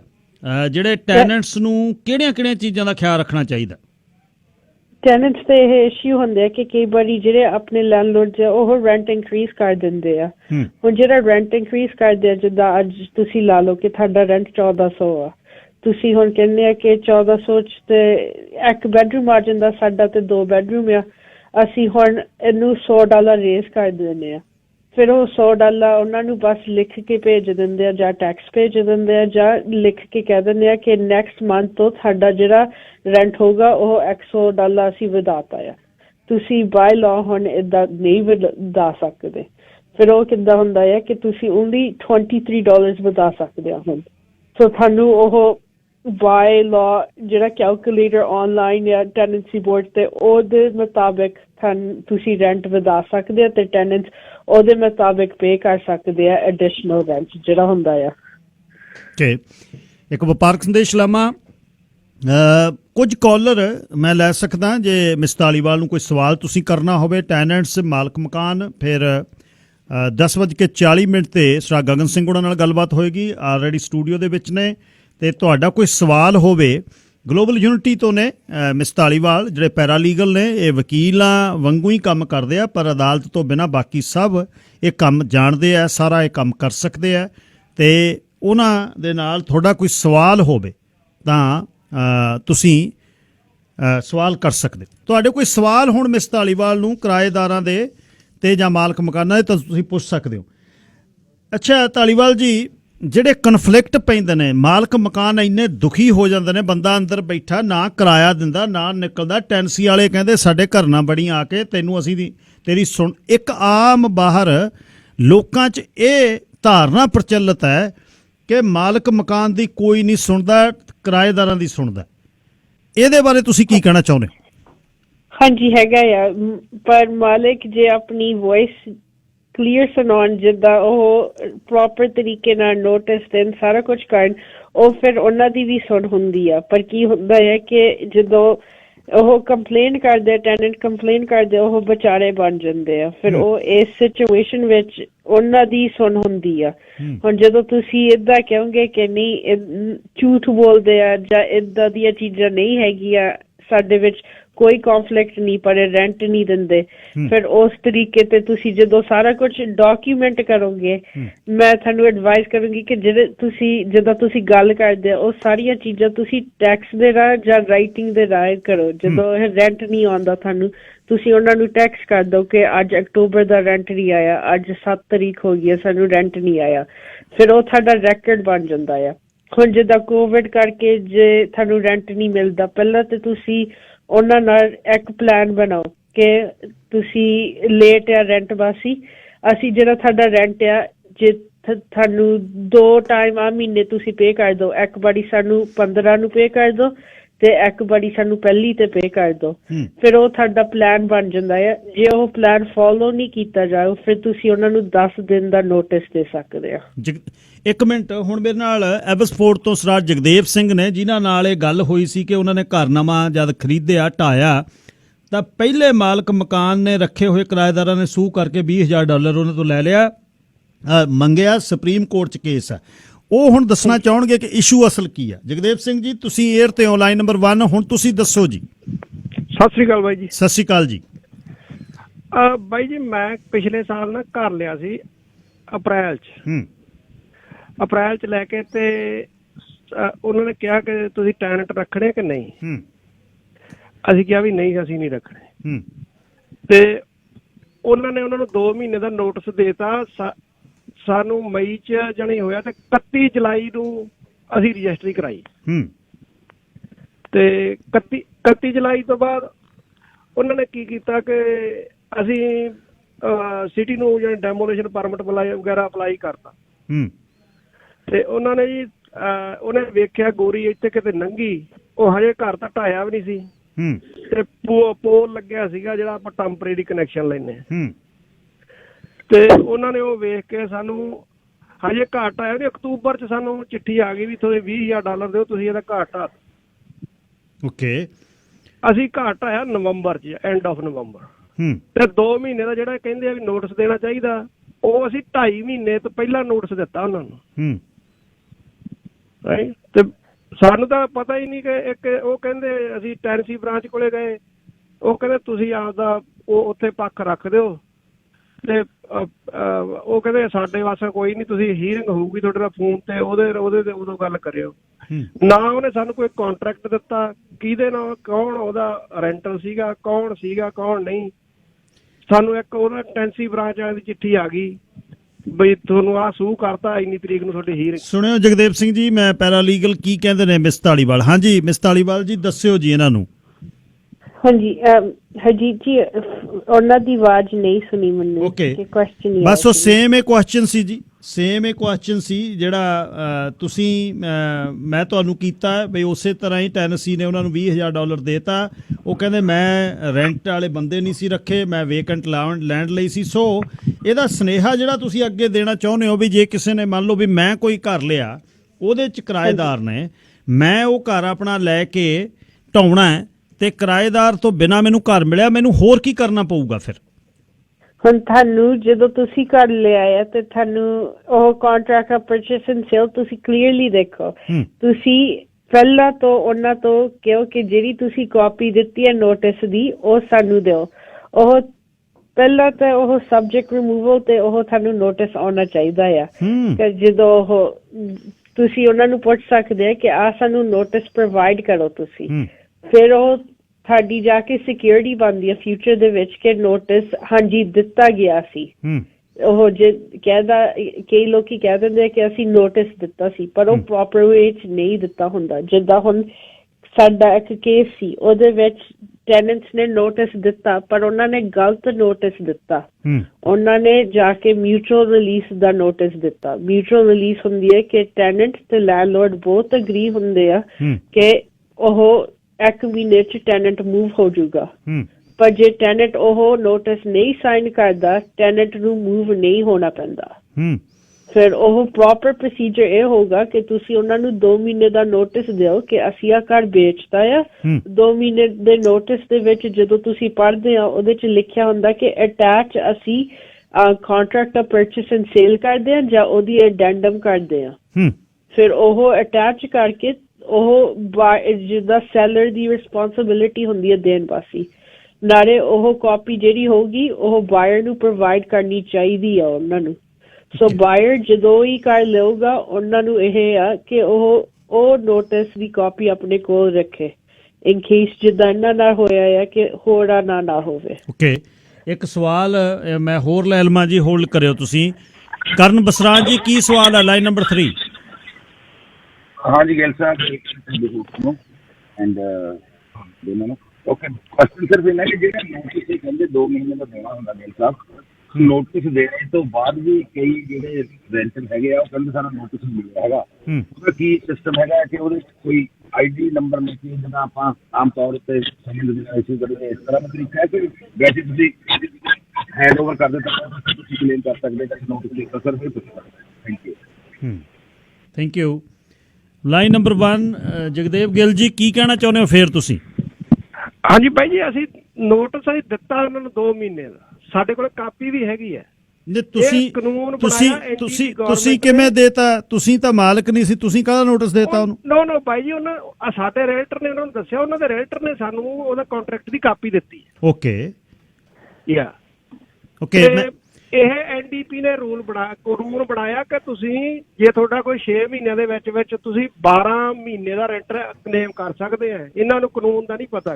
ਨਹੀਂ ਜੀ, ਮੈਂ ਤੁਹਾਨੂੰ ਉਹ ਪੈਰਾਲੀਗਲ ਨੇ, ਇਹ ਨਹੀਂ ਹੈ। ਮੈਂ ਤੁਹਾਨੂੰ ਨੰਬਰ ਦਊਂਗਾ ਜਗਦੇਵ ਸਿੰਘ ਗਿੱਲ ਜੀ ਬਾਅਦ 'ਚ, ਤੇ ਤੁਸੀਂ ਮਿਸ ਢਾਲੀਵਾਲ ਨਾਲ ਸਿੱਧੀ ਗੱਲ ਕਰਿਓ ਪਲੀਜ਼।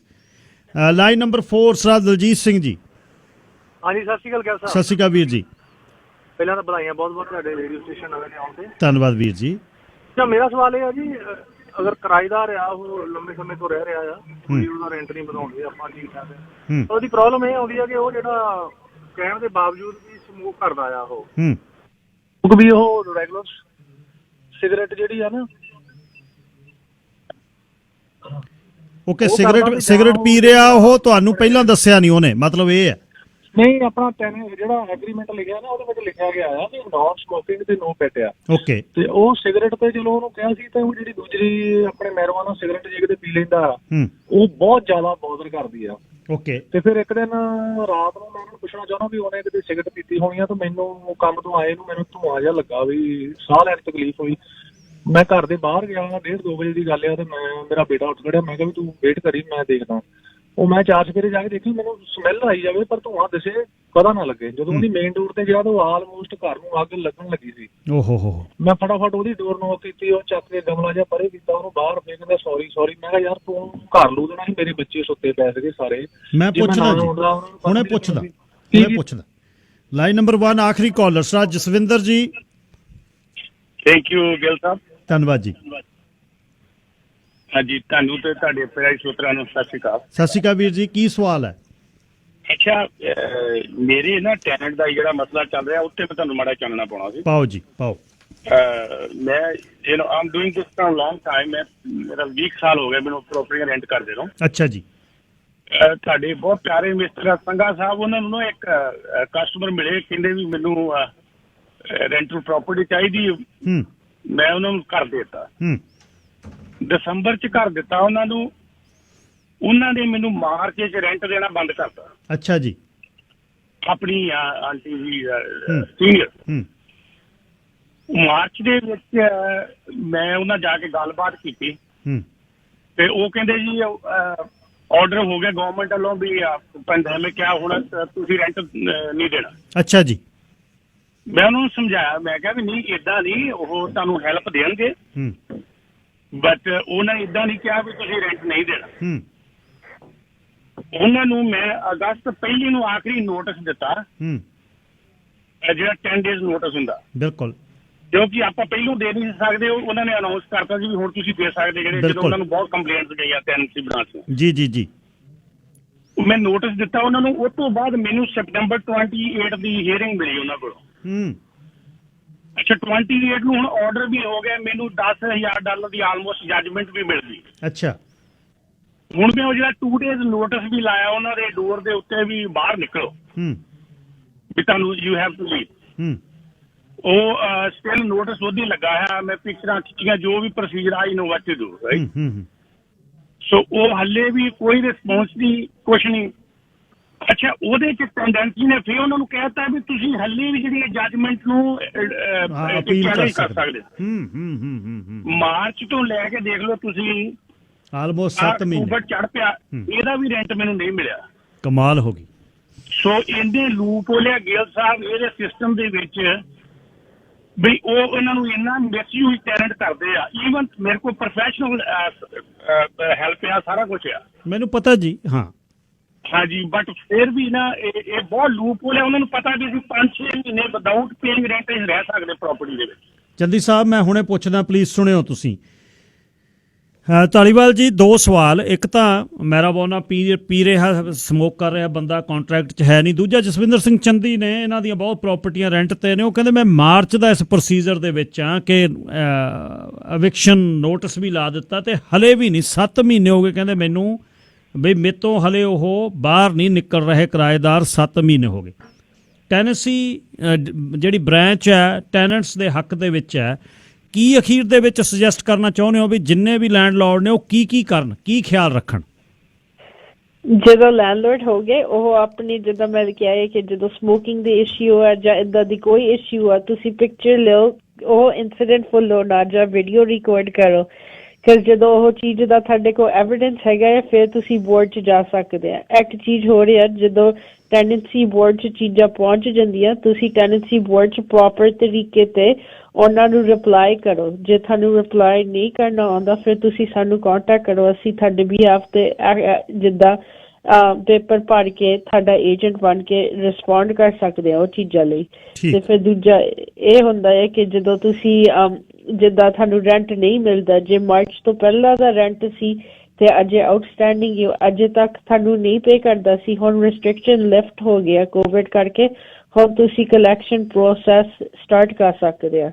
ਉਹ ਜੇ ਇੱਕ ਵਾਰੀ ਤੁਹਾਡਾ ਅਪੀਲ ਕੀਤਾ ਹੈ ਤੇ ਉਹ ਤੁਹਾਨੂੰ ਅਲਾਉ ਕਰਦੇ ਆ ਅਪੀਲ ਨੂੰ, ਜਿਹੜਾ ਮੋਸਟ ਕੇਸਿਸ 'ਚ ਤੁਹਾਨੂੰ ਅਲਾਉ ਕਰਦੇ ਆ, ਫਿਰ ਤੁਸੀਂ ਰੀ ਅਪੀਲ ਕਰ ਸਕਦੇ ਹੋ ਉਹ ਚੀਜ਼ ਨੂੰ। ਠੀਕ ਹੈ ਜੀ। ਅਖੀਰ 'ਚ ਦੂਸਰੇ ਸ਼ੋਅ 'ਚ ਮੈਂ ਤੁਹਾਡਾ ਨੰਬਰ ਵੀ ਦੇਵਾਂਗਾ, ਫਿਰ ਵੀ ਆਪਣਾ ਨੰਬਰ ਦੇ ਕੇ ਜਾਓ ਜੀ ਤੁਸੀਂ, ਤੁਹਾਨੂੰ ਕੰਟੈਕਟ ਜੇ ਕਰਨਾ ਕਿਸੇ ਨੇ। ਹਾਂਜੀ, ਸਾਡਾ ਨੰਬਰ ਹੈਗਾ ਆ 604-614-4502। ਧੰਨਵਾਦ miss Dhaliwal, thank you. Thank you. ਇਹ ਸਨ ਮਿਸ ਧਾਲੀਵਾਲ ਜੀ। ਤੁਸੀਂ ਸੁਣ ਰਹੇ ਸੀ ਉਹਨਾਂ ਦੀ ਗੱਲਬਾਤ ਤੇ ਉਹਨਾਂ ਨਾਲ ਸਿੱਧਾ ਕੰਟੈਕਟ ਕਰ ਲਓ। ਗਲੋਬਲ ਯੂਨਿਟੀ ਦੇ ਪੈਰਾਲੀਗਲ ਸਰਵਿਸਿਜ਼ ਨੇ, ਉਹਨਾਂ ਨਾਲ ਗੱਲਬਾਤ ਕਰੋ। ਇੱਕ ਵਪਾਰਕ ਸੰਦੇਸ਼ ਲੈ ਲਈਏ ਤੇ ਗਗਨ ਸਿੰਘ ਤਿਆਰ ਨੇ। ਕੀ ਇਸ਼ੂ ਨੇ, ਕੀ ਗੱਲਬਾਤ ਚੱਲ ਰਹੀ ਹੈ? ਰਾਜਨੀਤੀ ਵੋਟਾਂ ਦੀ ਚੱਲ ਰਹੀ ਹੈ ਤੇ ਉਹਨਾਂ ਵੋਟਾਂ ਦੀ ਰਾਜਨੀਤੀ ਦੇ ਵਿੱਚ ਅਸੀਂ ਹੱਕ ਆਪਣੇ ਕਿਵੇਂ ਰੱਖਣੇ ਨੇ। ਗਗਨ ਸਿੰਘ ਯੂਨਾਈਟਿਡ ਟਰੱਕਰਜ਼ ਐਸੋਸੀਏਸ਼ਨ ਤੋਂ, ਕੰਟੇਨਰ ਟਰੱਕਰਜ਼ ਐਸੋਸੀਏਸ਼ਨ ਹੈ ਤੇ ਬਹੁਤ ਚਿਰਾਂ ਦੇ ਕੰਮ ਕਰਦੇ ਆ ਤੇ ਅੱਜ ਦੱਸਣਗੇ ਕਿ ਇਸ਼ੂ ਕੀ ਨੇ ਤੇ ਕਿਵੇਂ ਠੀਕ ਹੋ ਸਕਦੇ। ਇਸ ਹਿੱਸੇ ਦੇ ਵਿੱਚ ਮੈਂ ਗੱਲਬਾਤ ਕਰਾਂਗਾ ਸਟਾਰ ਗਗਨ ਸਿੰਘ ਨਾਲ, ਯੂਨਾਈਟਿਡ ਟਰੱਕਰਜ਼ ਐਸੋਸੀਏਸ਼ਨ ਦੇ ਬੁਲਾਰੇ ਨੇ, ਕਿ ਕਿਹੜੇ ਇਸ਼ੂ ਨੇ ਇਸ ਸਮੇਂ ਜਿਹੜੇ ਉਹਨਾਂ ਦੇ ਮਨ ਦੇ ਵਿੱਚ ਨੇ ਕਿ ਇਹ ਵੋਟਾਂ ਦੇ ਸਮੇਂ ਉਹਨਾਂ ਨੂੰ ਲਿਆਉਣੇ ਚਾਹੀਦੇ ਨੇ। ਗਗਨ ਸਿੰਘ ਜੀ, ਸਵਾਗਤ ਸ਼ੇਰੇ ਪੰਜਾਬ ਤੇ ਧੰਨਵਾਦ ਬਹੁਤ ਬਹੁਤ। ਸਤਿ ਸ਼੍ਰੀ ਅਕਾਲ ਜੀ, ਸਮਾਂ ਦੇਣ ਲਈ ਬਹੁਤ ਬਹੁਤ ਸ਼ੁਕਰੀਆ ਤੇ ਬੜਾ ਮਾਣ ਹੋਇਆ ਜੀ ਇੰਨੇ ਸਾਲਾਂ ਬਾਅਦ। ਧੰਨਵਾਦ ਬਹੁਤ ਬਹੁਤ। ਤੇ ਕਿਹੜੇ ਇਸ਼ੂ ਨੇ ਜਿਹੜੇ ਇਸ ਵਾਰ ਤੁਸੀਂ ਤੁਹਾਡੇ ਮਨ ਦੇ ਵਿੱਚ ਨੇ ਵੀ ਇਸ ਸਮੇਂ ਤੁਹਾਨੂੰ ਚਾਹੀਦੇ ਨੇ, ਜਿਹੜੇ ਤੁਸੀਂ ਲਿਆਉਣਾ ਚਾਹੁੰਦੇ ਹੋ ਰਾਜਨੀਤਿਕ ਬੰਦੇ ਥਿੰਕ ਟੈਂਕ ਦੇਖਣ ਯੂਨਾਈਟਿਡ ਟਰੱਕਰਜ਼ ਐਸੋਸੀਏਸ਼ਨ ਵੱਲੋਂ? ਸਾਰਿਆਂ ਤੋਂ ਵੱਡਾ ਮਸਲਾ ਜੀ ਆਫ ਡਾਕ ਆ ਜੀ। ਆਫ ਡਾਕ ਇੱਕ ਇਹੋ ਜਿਹੀ ਚੀਜ਼ ਆ ਜਿਹਦੇ ਕਰਕੇ 1999 ਦੇ ਵਿੱਚ ਵੀ ਇਹੀ ਇਸ਼ੂ ਸੀਗਾ, 2005 ਦੇ ਵਿੱਚ ਵੀ ਇਹੀ ਸੀਗਾ, 2014 ਦੇ ਵਿੱਚ ਵੀ ਇਹੀ ਇਸ਼ੂ ਆ। ਪਰ ਦੁੱਖ ਦੀ ਬੜੀ ਗੱਲ ਆ ਵੀ ਰਾਜਨੀਤਿਕ ਚਾਹੇ ਉਹ ਆਟਵਾ ਵਾਲੇ ਆ ਚਾਹੇ ਵਿਕਟੋਰੀਆ ਵਾਲੇ ਆ, ਇਹ ਨਹੀਂ ਕੋਈ ਸ਼ੱਕ ਵੀ ਉਹ ਕਰ ਨਹੀਂ ਰਿਹਾ, ਉਹ ਜਿੰਨਾ ਉਹਨਾਂ ਦਾ ਜ਼ੋਰ ਲੱਗ ਰਿਹਾ ਉਹ ਕਰ ਰਹੇ ਆ। ਪਰ ਜਿਹੜਾ ਸ਼ੁਰੂਆਤ 'ਚ ਮੈਂ ਕਹਿੰਦਾ ਜਿਹੜੇ ਬਿਊਰੋਕਰੈਟ ਆ, ਸ਼ਾਇਦ ਪਤਾ ਨਹੀਂ ਅਸੀਂ ਉਹਨਾਂ ਦਾ ਕੀ ਵਿਗਾੜਿਆ ਜਾਂ ਕੀ ਉਹਨਾਂ ਦੀ ਸੋਚ ਆ, ਕੀ ਉਹ ਕਰਦੇ ਆ। ਲਾਅ ਹੋਣ ਦੇ ਬਾਵਜੂਦ ਸਮਝੌਤਾ ਹੋਇਆ, ਦੋਨੇ ਸਰਕਾਰਾਂ ਦੀ ਰਜਾਮੰਦੀ ਨਾਲ ਹੋਇਆ। ਆਟਵਾ ਤੋਂ ਮਿਨਿਸਟਰ ਇੱਥੇ ਆਈ, ਮਿਨਿਸਟਰ ਆਫ ਟਰਾਂਸਪੋਰਟੇਸ਼ਨ, ਇੱਥੋਂ ਦੀ ਪ੍ਰੀਮੀਅਰ ਸਾਹਿਬਾ ਕ੍ਰਿਸਟੀ ਕਲਾਰਕ ਹੋਣੀ, ਪਾਰਲੀਮੈਂਟ ਦੇ ਵਿੱਚ ਹੋਇਆ ਨਾ ਕਿ ਬਾਹਰ। ਉਹ ਸਮਝੌਤਾ ਹਾਲੇ ਤੱਕ ਪੂਰਾ ਲਾਗੂ ਨਹੀਂ ਹੋਇਆ। ਬੈਕ ਮੈਂ ਆਵਾਂ, ਜਿਨ੍ਹਾਂ ਨੂੰ ਨਹੀਂ ਪਤਾ ਵੀ ਆਫ ਡਾਕ ਕੀ ਆ, ਦੋ ਤਰ੍ਹਾਂ ਦੇ ਕੰਮ ਹੁੰਦੇ ਆ। ਇੱਕ ਜਿਹੜਾ ਪੋਰਟ ਤੋਂ ਕੰਟੇਨਰ ਨਿਕਲਦਾ ਉਹ ਔਨ ਡਾਕ ਆ, ਉੱਥੇ ਦਾ ਕੋਈ ਅਨਲਾਇਸੈਂਸ ਕੋਈ ਜਾ ਹੀ ਨਹੀਂ ਸਕਦਾ। ਇੱਕ ਜਿਹੜਾ ਬਾਹਰ ਮੂਵ ਹੁੰਦਾ ਜਦੋਂ ਕੰਟੇਨਰ ਪੋਰਟ ਤੋਂ ਬਾਹਰ ਆ ਗਿਆ, ਉਹਦੇ ਵਿੱਚ ਲਾਅ ਇਹ ਕਹਿੰਦਾ ਵੀ ਚਾਹੇ ਉਹ ਔਨ ਡਾਕ ਆ ਚਾਹੇ ਆਫ ਡਾਕ ਆ, ਹਰ ਤਰ੍ਹਾਂ ਦੀ ਮੂਵ ਜਿਹੜਾ ਇੱਕ ਲਾਇਸੈਂਸਡ ਟਰੱਕਰ ਆ ਉਹੀ ਕਰ ਸਕਦਾ, ਕਿਉਂਕਿ ਉਹਦਾ ਬਕਾਇਦਾ ਉਹਦਾ ਰੇਟ ਮਿੱਥਿਆ ਗਿਆ ਆ। ਕੰਟੇਨਰ ਟਰੱਕਿੰਗ ਕਮਿਸ਼ਨਰ ਨੇ ਇੱਕ ਕੰਪਨੀ ਹਾਇਰ ਕੀਤੀ ਸੀ, ਉਹਦੀ ਰਿਪੋਰਟ ਰੀਸੈਂਟਲੀ ਆਈ, 3-4 ਹਫ਼ਤੇ ਹੋ ਗਏ ਹੁਣ ਤਾਂ ਆਈ ਨੂੰ। ਉਹਦੇ ਵਿੱਚ ਕਲੀਅਰਲੀ ਕਿਹਾ ਗਿਆ ਵੀ ਤਕਰੀਬਨ ਕਾਫੀ ਜਿਹੜਾ ਵੱਡਾ ਚੰਕ ਆ ਉਹ ਜਿਹੜੇ ਨਾਨ ਰਜਿਸਟਰਡ ਟਰੱਕ ਆ, ਜਿਹਨਾਂ ਨੂੰ ਪੰਜਾਬੀ 'ਚ ਕਾਲੇ ਕੱਛਿਆਂ ਵਾਲੇ ਆਮ ਬੰਦੇ ਕਹਿਣਾ ਸ਼ੁਰੂ ਕਰਤਾ ਹੁਣ ਉਹਨਾਂ ਨੇ, ਵੀ ਉਹ ਕਰ ਰਿਹਾ ਜੀ ਕੰਮ। ਅੱਛਾ, ਸੋ ਉਹ ਅੱਧੇ ਰੇਟ ਤੇ ਕੰਮ ਕਰੀ ਜਾ ਰਿਹਾ। ਸੋ ਉਹ ਲਾਇਸੈਂਸਡ ਹੈ ਨਹੀਂ, ਲਾਇਸੈਂਸ ਨੇਗੇ ਜੀ। ਸੋ ਬਾਹਰਲਾ ਜਿਹੜਾ ਕੰਮ ਅੰਦਰੋਂ ਚੱਕ ਲਿਆਉਂਦੇ ਨੇ ਕੰਟੇਨਰ, ਤੇ ਬਾਹਰੋਂ ਜਿੱਥੋਂ ਮੇਨ ਮਨੀ ਮਿਲਣੀ ਆ ਆਫ ਡਾਕਿੰਗ ਤੋਂ, ਤਾਂ ਉਹ ਕੰਮ ਕਰੀ ਜਾਂਦੇ ਉਹ। ਹਾਂਜੀ, ਕਿਉਂਕਿ ਕੰਪਨੀ ਉਹਨੂੰ ਹਾਊਸ ਤੋਂ ਅੱਗੇ ਲੈ ਜਾਂਦੀ, ਕੰਪਨੀ ਉਹਨਾਂ ਨੂੰ ਪ੍ਰਾਇਰਟੀ ਦੇ ਰਹੀ, ਕਿਉਂਕਿ ਅੱਧੇ ਪੈਸੇ ਦੇਣੇ ਪੈਂਦੇ ਆ। ਸਾਡੇ ਬੰਦਿਆਂ ਨੂੰ ਪ੍ਰੋਬਲਮ ਇਹ ਹੈ ਜੀ ਵੀ ਜਦੋਂ ਹੁਣ ਮੰਨ ਲਓ ਕੋਈ ਕੰਟੇਨਰ ਛੱਡਣ ਗਿਆ, ਕੱਲਾ ਪੈਸਿਆਂ ਦੀ ਗੱਲ ਨਹੀਂ, ਹੁਣ ਇੱਕ ਫੈਸਿਲਿਟੀ ਤੇ ਉਹਨਾਂ ਨੂੰ ਕਹਿਤਾ ਵੀ ਤੁਸੀਂ ਕੰਟੇਨਰ ਛੱਡ ਦਿਓ, ਹੁਣ ਇਹ ਤੋਂ ਖਾਲੀ ਜਾਓ ਦੂਜੇ ਪਾਸੇ ਨੂੰ, ਚਾਹੇ ਟਰੱਕ ਖਾਲੀ ਕੰਟੇਨਰ ਲੈ ਕੇ ਜਾਵੇ ਚਾਹੇ ਬੌਬਟੇਲ ਜਾਵੇ, ਤੇਲ ਤਾਂ ਉਹਨਾਂ ਕੀ ਮਚਣਾ, ਕੋਈ ਬਹੁਤਾ ਜ਼ਿਆਦਾ ਫਰਕ ਨਹੀਂਗਾ। ਇਹਦੇ ਲਈ ਅਸੀਂ ਪਿਛਲੀ ਜਿਹੜੀ BC ਦੀ ਸਰਕਾਰ ਸੀ, NDP ਦੀ, ਅਸੀਂ ਇਹਨਾਂ ਨੂੰ ਬੇਨਤੀ ਕੀਤੀ ਬਈ ਤੁਸੀਂ ਜਿਹੜਾ ਇੱਕ ਫੀਸ ਲਾ ਦਿਓ ਇਹਦੇ ਤੇ, ਵੀ ਖਾਲੀ ਨਾ ਜਾਈਏ ਅਸੀਂ। ਉਹਨਾਂ ਨੇ ਫੀਸ ਵਾਅਦਾ ਹੋ ਗਿਆ ਜੀ। ਮੁੜ ਕੇ ਫੇਰ ਬਿਊਰੋਕਰੈਟਸ ਨੇ ਇੱਕ ਕਮੇਟੀ ਬਣਾਤੀ, ਨਹੀਂ ਜੀ ਉਹਨੂੰ ਲਾਗੂ ਕਰਨੇ ਨੂੰ ਇੱਕ ਕਮੇਟੀ ਬਣ ਗਈ। ਕਮੇਟੀ 'ਚ ਹੁਣ ਜਦੋਂ ਬੰਦੇ ਹੀ ਉਹ ਚੁਣੇ ਜਿਹੜੇ ਇਹਦੇ ਖਿਲਾਫ ਸੀਗੇ, ਈਵਨ ਉਹਦੇ 'ਚੋਂ ਅੱਧੇ ਬੰਦੇ ਅੱਜ ਜਿੱਦਣ ਮੈਂ ਕਹਿੰਦਾ ਸੀ ਵੀ ਨਹੀਂ ਇਹ ਚੀਜ਼ ਨੇ ਤੁਹਾਨੂੰ ਬੈਕਫਾਇਰ ਕਰਨਾ, ਉਦਣ ਮੰਨੇ ਨਹੀਂ। ਅੱਜ ਉਹੀ ਬੰਦੇ ਮਿੰਨਤਾਂ ਕਰ ਰਿਹਾ, ਕੰਪਨੀ ਓਨਰ ਕਹਿ ਰਿਹਾ ਵੀ ਨਹੀਂ ਤੂੰ ਠੀਕ ਸੀਗਾ। ਮੈਂ ਕਿਹਾ ਜੀ ਹੁਣ ਤਾਂ ਸਮਾਂ ਲੰਘ ਗਿਆ ਵੀ ਹੁਣ ਅਸੀਂ ਨੈਕਸਟ ਫੇਜ਼ ਦੇ ਵਿੱਚ ਉਹਦੇ ਤੇ ਕੰਮ ਕਰਾਂਗੇ। ਪਰ ਅਗੇਨ ਗੱਲ ਇਹ ਆ ਵੀ ਜਦੋਂ ਲਾਅ ਇਹ ਕਹਿ ਰਿਹਾ ਆ, ਲਾਅ ਇਹ ਕਹਿ ਰਿਹਾ ਵੀ ਆਫ ਡਾਕ ਵਾਲੀ ਜਿਹੜੀ ਕੰਪਨੀ ਆ ਉਹ ਜਿੰਨਾ ਵੀ ਆਫ ਡਾਕ ਦਾ ਕੰਮ ਆ ਉਹ ਆਡਿਟ ਹੁੰਦਾ ਆ। ਅੱਜ ਤੱਕ ਆਡਿਟ ਨਹੀਂ ਹੋਇਆ ਜੀ। ਆਡਿਟ ਕਿਉਂ ਨਹੀਂ ਹੋਇਆ ਸਾਨੂੰ ਨਹੀਂ ਇਹ ਪਤਾ। ਜਿੰਨੀਆਂ ਵੱਡੀਆਂ ਕੰਪਨੀਜ਼ ਆ ਜਿਨ੍ਹਾਂ ਦੀਆਂ ਬਹੁਤ ਵੱਡੀਆਂ ਜੇਬਾਂ ਆ, ਉਹਨਾਂ ਤੋਂ ਤਾਂ ਇੱਕ ਇਸ ਢੰਗ ਦੇ ਨਾਲ ਡਰਦੇ ਵੀ ਪਤਾ ਨਹੀਂ ਇਹਨਾਂ ਨੇ ਕਿਹੜੀ ਤੋਪ ਰੱਖੀ ਹੋ ਜਿਹੜੀ ਸਾਡੇ ਤੇ ਚਲਾ ਦੇਣੀ ਜਦੋਂ ਉਹਨਾਂ ਦਾ ਆਡਿਟ ਹੁੰਦਾ ਆ। ਜਿਹੜਾ ਕਮਿਸ਼ਨਰ ਹੈ, ਤੁਸੀਂ ਬਹੁਤ ਆਪਾਂ ਟਾਕ ਸ਼ੋ ਕੀਤੇ, ਤੁਸੀਂ ਕਮਿਸ਼ਨਰ ਤੇ ਬਈ ਬਿਊਰੋਕ੍ਰੇਸੀ ਤੰਗ ਕਰ ਰਹੀ ਹੈ। ਕਮਿਸ਼ਨਰ ਜਿਹੜਾ ਇਹਦੇ ਬਾਰੇ ਦੱਸੋਗੇ? ਕਮਿਸ਼ਨਰ ਕਦ ਦਾ, ਇਹਦੀ ਕਦ ਟ੍ਰੇਨਿੰਗ ਹੋਈ, ਇਹ ਕਿਵੇਂ ਕਮਿਸ਼ਨਰ ਬਣਿਆ?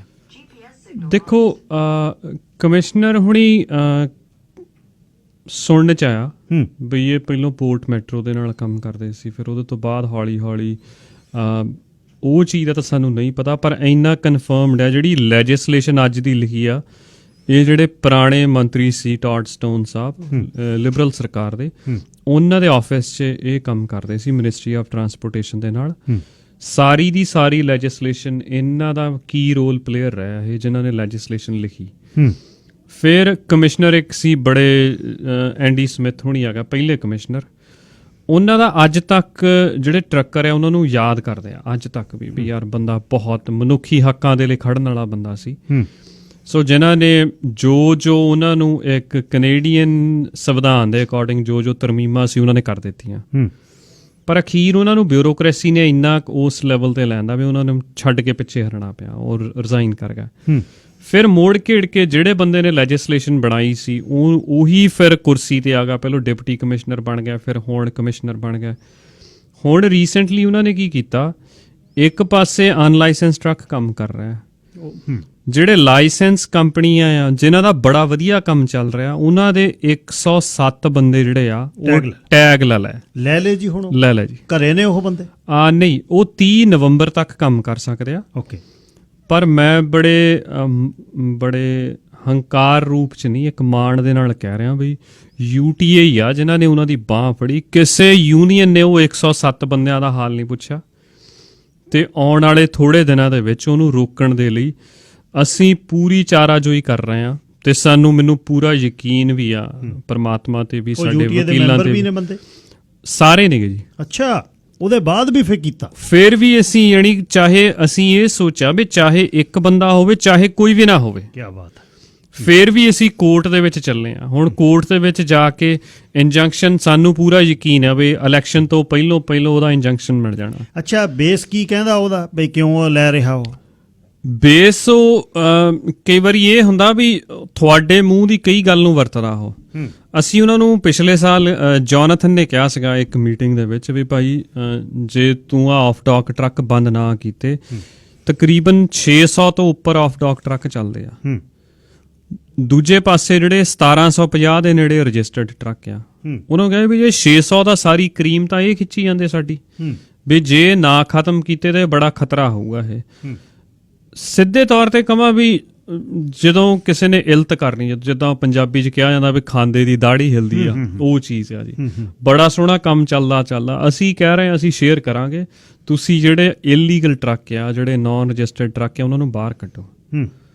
ਈਵਨ ਕੱਲਾ ਅਸੀਂ ਨਹੀਂ ਅੱਜ ਹੁਣ ਕਹਿ ਰਿਹਾ, ਯੂਨੀਫੋਰਕ ਜਿਹੜੀ ਬਹੁਤ ਵੱਡੀ ਯੂਨੀਅਨ ਹੈ ਉਹਨਾਂ ਦੇ ਪ੍ਰੈਜ਼ੀਡੈਂਟ, ਹਾਲਾਂਕਿ ਉਹਨਾਂ ਦੀ ਇੱਕ ਲੋਕਲ ਦੇ ਵਿੱਚ ਵੀ ਉਹ ਚੱਲਦੇ ਆ, ਪਰ ਫਿਰ ਵੀ ਪ੍ਰੈਜ਼ੀਡੈਂਟ ਕਹਿ ਰਿਹਾ ਵੀ ਨਹੀਂ ਜੀ ਵੀ ਇਹ ਬੰਦ ਕਰੋ। ਅੱਛਾ, ਮੈਨੂੰ ਇਹ ਸੁਣਨ ਚ ਆਇਆ ਕਿ ਜਿਹੜੇ ਵਿਰੋਧੀ ਸੀ UTA ਦੇ, ਤੁਹਾਡੇ ਵਿਰੋਧੀ ਸੀ, ਹਾਂਜੀ, ਜਿਹੜੇ ਕਹਿੰਦੇ ਸੀ ਜਿਹੜਾ ਕੋਈ ਸਟ੍ਰਾਈਕ ਤੇ ਇਹਦੇ ਤੇ ਗਿਆ ਮੈਂ ਨੌਕਰੀ ਤੇ ਨਹੀਂ ਰੱਖਣਾ, ਜਦ ਹੁਣ ਇਹ ਟੈਗਸ ਜਾਣ ਲੱਗ ਗਏ ਕਹਿੰਦੇ ਉਹ ਵੀ ਔਖੇ ਹੋ ਗਏ। ਉਹ ਕਹਿੰਦੇ ਵੀ ਤਾਂ ਬਹੁਤ ਵੱਡਾ ਇਸ਼ੂ ਹੋ ਗਿਆ।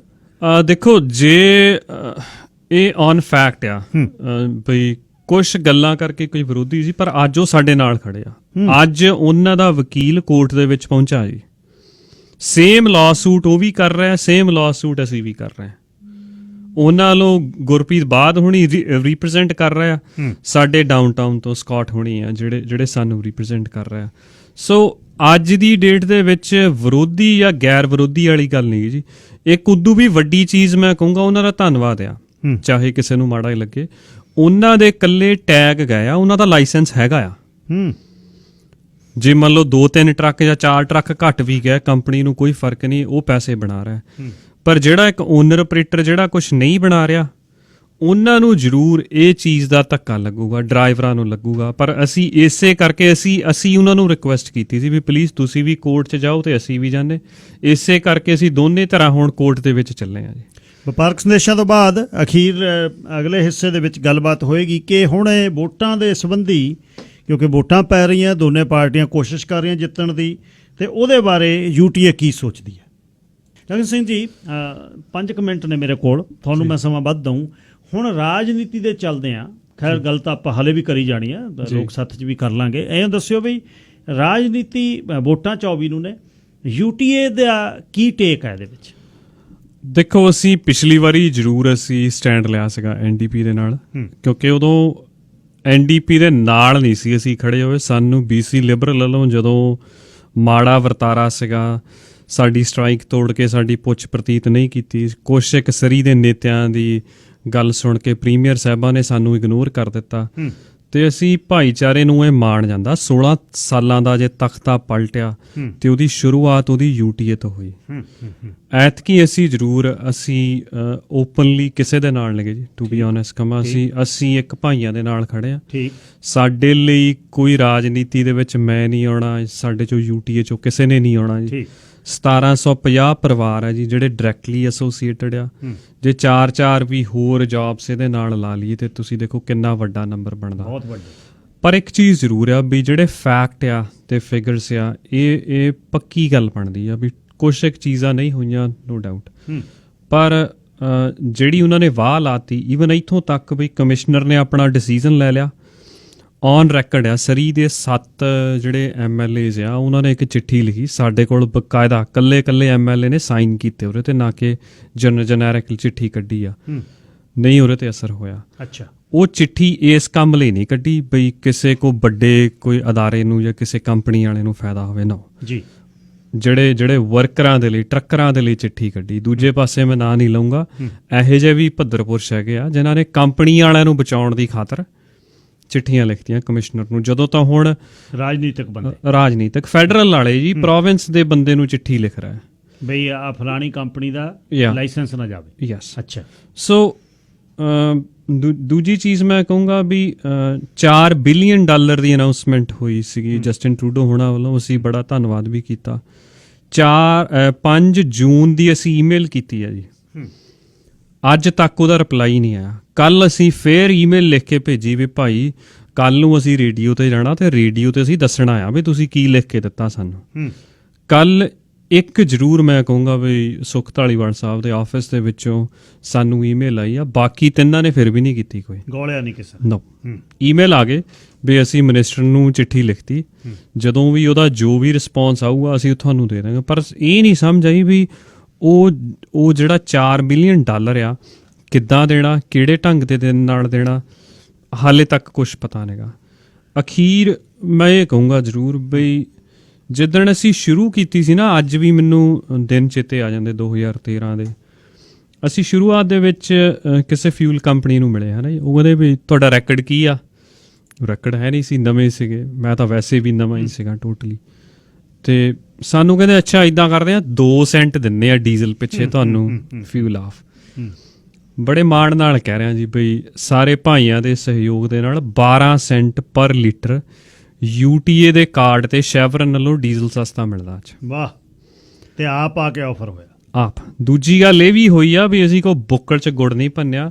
ਉਹਨਾਂ ਨੇ ਇਹ ਵੀ ਕਿਹਾ ਸੀਗਾ ਵੀ ਜੇ ਤੁਸੀਂ ਚਾਹੁੰਦੇ ਆ ਬਈ 2 ਸੈਂਟ ਅਸੀਂ UTA ਨੂੰ ਦੇ ਦਿੰਨੇ, ਤੁਸੀਂ 10 ਦੇ ਦਿਓ। 10 ਤੁਸੀਂ ਲੈ। ਅਸੀਂ ਇਹ ਕਿਹਾ ਵੀ ਨੋ, ਮੈਂਬਰਸ਼ਿਪ ਫੀਸ ਲੈਣੀ ਮਨਜ਼ੂਰ ਆ, ਸਾਹਮਣੇ ਲਵਾਂਗੇ ਤੇ 12 ਸੈਂਟ ਡਿਸਕਾਊਂਟ 12 ਸੈਂਟ ਸਿੱਧੇ ਤੁਹਾਨੂੰ ਜਾਣਗੇ। ਅੱਜ ਤੱਕ ਮੈਨੂੰ ਲੱਗਦਾ ਕੋਈ ਇਹੋ ਜਿਹਾ ਇੰਡੀਪੈਂਡੈਂਟ ਗਰੁੱਪ ਨੇਗਾ ਜਿਹੜਾ ਇਸ ਢੰਗ ਦੇ ਨਾਲ ਕੰਮ ਕਰ ਰਿਹਾ। 31 ਕੰਪਨੀਆਂ 2015 ਚ ਨਿਕਲ ਗਈਆਂ, 400 ਤੋਂ ਉੱਪਰ ਵੀਰ ਜਿਹੜੇ ਚਲੇ ਗਿਆ, ਕਿਸੇ ਯੂਨੀਅਨ ਨੇ ਬਾਹ ਨਹੀਂ ਫੜੀ ਅਜੇ ਤੱਕ। ਅਸੀਂ 2015 ਚ ਵੀ ਲੈ ਕੇ ਆਏ। ਅੱਜ ਵੀ ਤੁਸੀਂ ਇਹ ਦੇਖੋ ਵੀ ਕਈ ਵਾਰੀ ਮੈਂ ਸੱਚ ਕਹਾਂ ਵੀ ਮੈਂ ਵੀ ਬੜਾ ਕਈ ਵਾਰੀ ਅੱਕ ਜਾਈਦਾ, ਪਰ ਜਦੋਂ ਇਹੋ ਜਿਹਾ ਸਮਾਂ ਆਉਂਦਾ ਫਿਰ ਖੁਸ਼ੀ ਹੁੰਦੀ। 8 ਹਫ਼ਤੇ ਹੋ ਗਿਆ ਜੀ, ਹਰ ਐਤਵਾਰ ਸਰੀ ਗੁਰੂ ਨਾਨਕ ਸਿੱਖ ਗੁਰਦੁਆਰੇ ਅਸੀਂ ਹਰ ਐਤਵਾਰ ਇਕੱਠੇ ਹੁੰਦੇ ਆ। ਜਦੋਂ ਪੈਸਿਆਂ ਦਾ ਕਿਹਾ ਵੀ ਕੋਰਟ ਕੇਸ ਕਰਨਾ ਪੈਣਾ, ਜਦੋਂ ਇਕੱਠੇ ਕਰਤੇ ਮੈਂ ਕਿਹਾ ਜੀ ਗਰਾ ਲਾਤਾ। ਕੋਵਿਡ ਦੇ ਦੌਰਾਨ ਮੈਂ ਨਹੀਂ ਸੀ ਆਸ ਕਰਦਾ ਵੀ ਜਿੰਨੇ ਪੈਸੇ ਆ ਗਏ ਸਾਨੂੰ। ਬਿਲਕੁਲ। ਉਹ ਕਹਿੰਦੇ ਨੇ ਵੀ ਸੱਚ ਬੋਲਣ ਵਾਲੇ ਨੂੰ ਯਾਦ ਕਰਕੇ ਨਹੀਂ ਬੋਲਣਾ ਪੈਂਦਾ। ਬਿਲਕੁਲ ਇਹ ਗੱਲ ਹੈ, ਇਹ ਮਾਣ ਹੈ, ਲੁਕਾਈ ਲਈ ਕੰਮ ਕਰਨਾ। ਅੱਜ ਹਰਜੀਤ ਸਿੰਘ ਗਿੱਲ ਸ਼ੋਅ ਦੇ ਪਹਿਲੇ ਗੈਸਟ ਇਨ ਸਟੂਡੀਓ ਤੁਸੀਂ ਹੋਏ ਹੋ, ਤੁਹਾਨੂੰ ਵੀ ਮਾਣ ਹੈ ਤੇ ਮੈਨੂੰ ਵੀ ਇਸ ਗੱਲ ਦਾ ਮਾਣ ਬੜਾ ਜੀ। 2015 ਤੋਂ ਬਾਅਦ ਜਦੋਂ ਈਵਨ ਇੱਥੋਂ ਤੱਕ ਵੀ ਸਾਨੂੰ ਸਮਾਂ ਦੇਖਣਾ ਪਿਆ ਵੀ ਅਗਲੇ ਕਈ ਸਨਮਾਨਯੋਗ ਵੀਰ ਕਹਿੰਦੇ ਵੀ ਭਾਈ ਪੌੜੀ ਨਾ ਚੜੀ ਤੂੰ ਯਾਰ, ਬਹੁਤੀ ਗੱਲ ਫੋਨ ਕਰ ਲਈ। ਸੋ ਅਸੀਂ ਫਿਰ ਵੀ ਚੁੱਪ ਰਹੇਗਾ, ਚਲੋ ਕੋਈ ਗੱਲ ਨਹੀਂ। ਪਰ ਇੱਕ ਚੀਜ਼ ਜ਼ਰੂਰ ਰਹੀ ਵੀ ਤੁਹਾਡਾ ਸਾਥ ਜਿੱਦਾਂ ਕਿੱਦਾਂ ਵੀ ਆਪਾਂ ਸਾਰੇ ਇਕੱਠੇ ਗਰੋ ਹੋਏ, ਬੜੀ ਪਰਮਾਤਮਾ ਦੀ ਮਿਹਰ ਹੋਈ। ਪਰ ਜਿਸ ਲੈਵਲ ਤੇ ਅੱਜ ਆਪਾਂ ਪਹੁੰਚ ਗਏ, ਜ਼ਰੂਰ ਉਹ ਦਾਤਾ ਜ਼ਰੂਰ ਸੁਣਦਾ। ਬਿਲਕੁਲ ਜੀ। ਸ਼ੇਰੇ ਪੰਜਾਬ ਤੇ UTA ਨੂੰ ਬਹੁਤ ਸਮਾਂ ਮਿਲਦਾ ਰਿਹਾ ਤੇ UTA ਨੂੰ ਇਸੇ ਜਗ੍ਹਾ ਤੇ ਫੇਰ ਸਮਾਂ ਮਿਲਦਾ ਰਹੂ, ਕਿਉਂਕਿ ਲੁਕਾਈ ਦੀ ਗੱਲ ਹੈ, ਭਾਈਚਾਰੇ ਦੀ ਗੱਲ ਹੈ। ਧੰਨਵਾਦ, ਬਹੁਤ ਬਹੁਤ ਸ਼ੁਕਰੀਆ ਗਿੱਲ ਸਾਹਿਬ। ਹਾਂ, ਸ਼ੁਭ ਸ਼ਾਮਾਂ। ਤੇ ਕੱਲ ਨੂੰ ਮੁੜਦਾ ਜੀ ਦੁਬਾਰਾ 9 ਵਜੇ ਹਰਜੀਤ ਸਿੰਘ ਗਿੱਲ ਸ਼ੋਅ ਦੇ ਵਿੱਚ। ਆਸ ਹੈ ਤੁਸੀਂ ਪਸੰਦ ਕੀਤਾ ਹੋਊਗਾ ਤੇ ਸਾਰਿਆਂ ਨੇ ਜਿਨ੍ਹਾਂ ਨੇ ਹਿੱਸਾ ਪਾਇਆ ਸਾਰਿਆਂ ਦਾ ਧੰਨਵਾਦ। ਰੱਬ ਰਾਖਾ ਤੇ ਚੜ੍ਹਦੀ ਕਲਾ। 24 ਘੰਟੇ 7 ਦਿਨ ਤੁਹਾਡੀ ਸੇਵਾ 'ਚ ਹਾਜ਼ਰ ਰਹਿੰਦਾ ਸ਼ੇਰੇ ਪੰਜਾਬ। ਜ਼ਿੰਦਾਬਾਦ।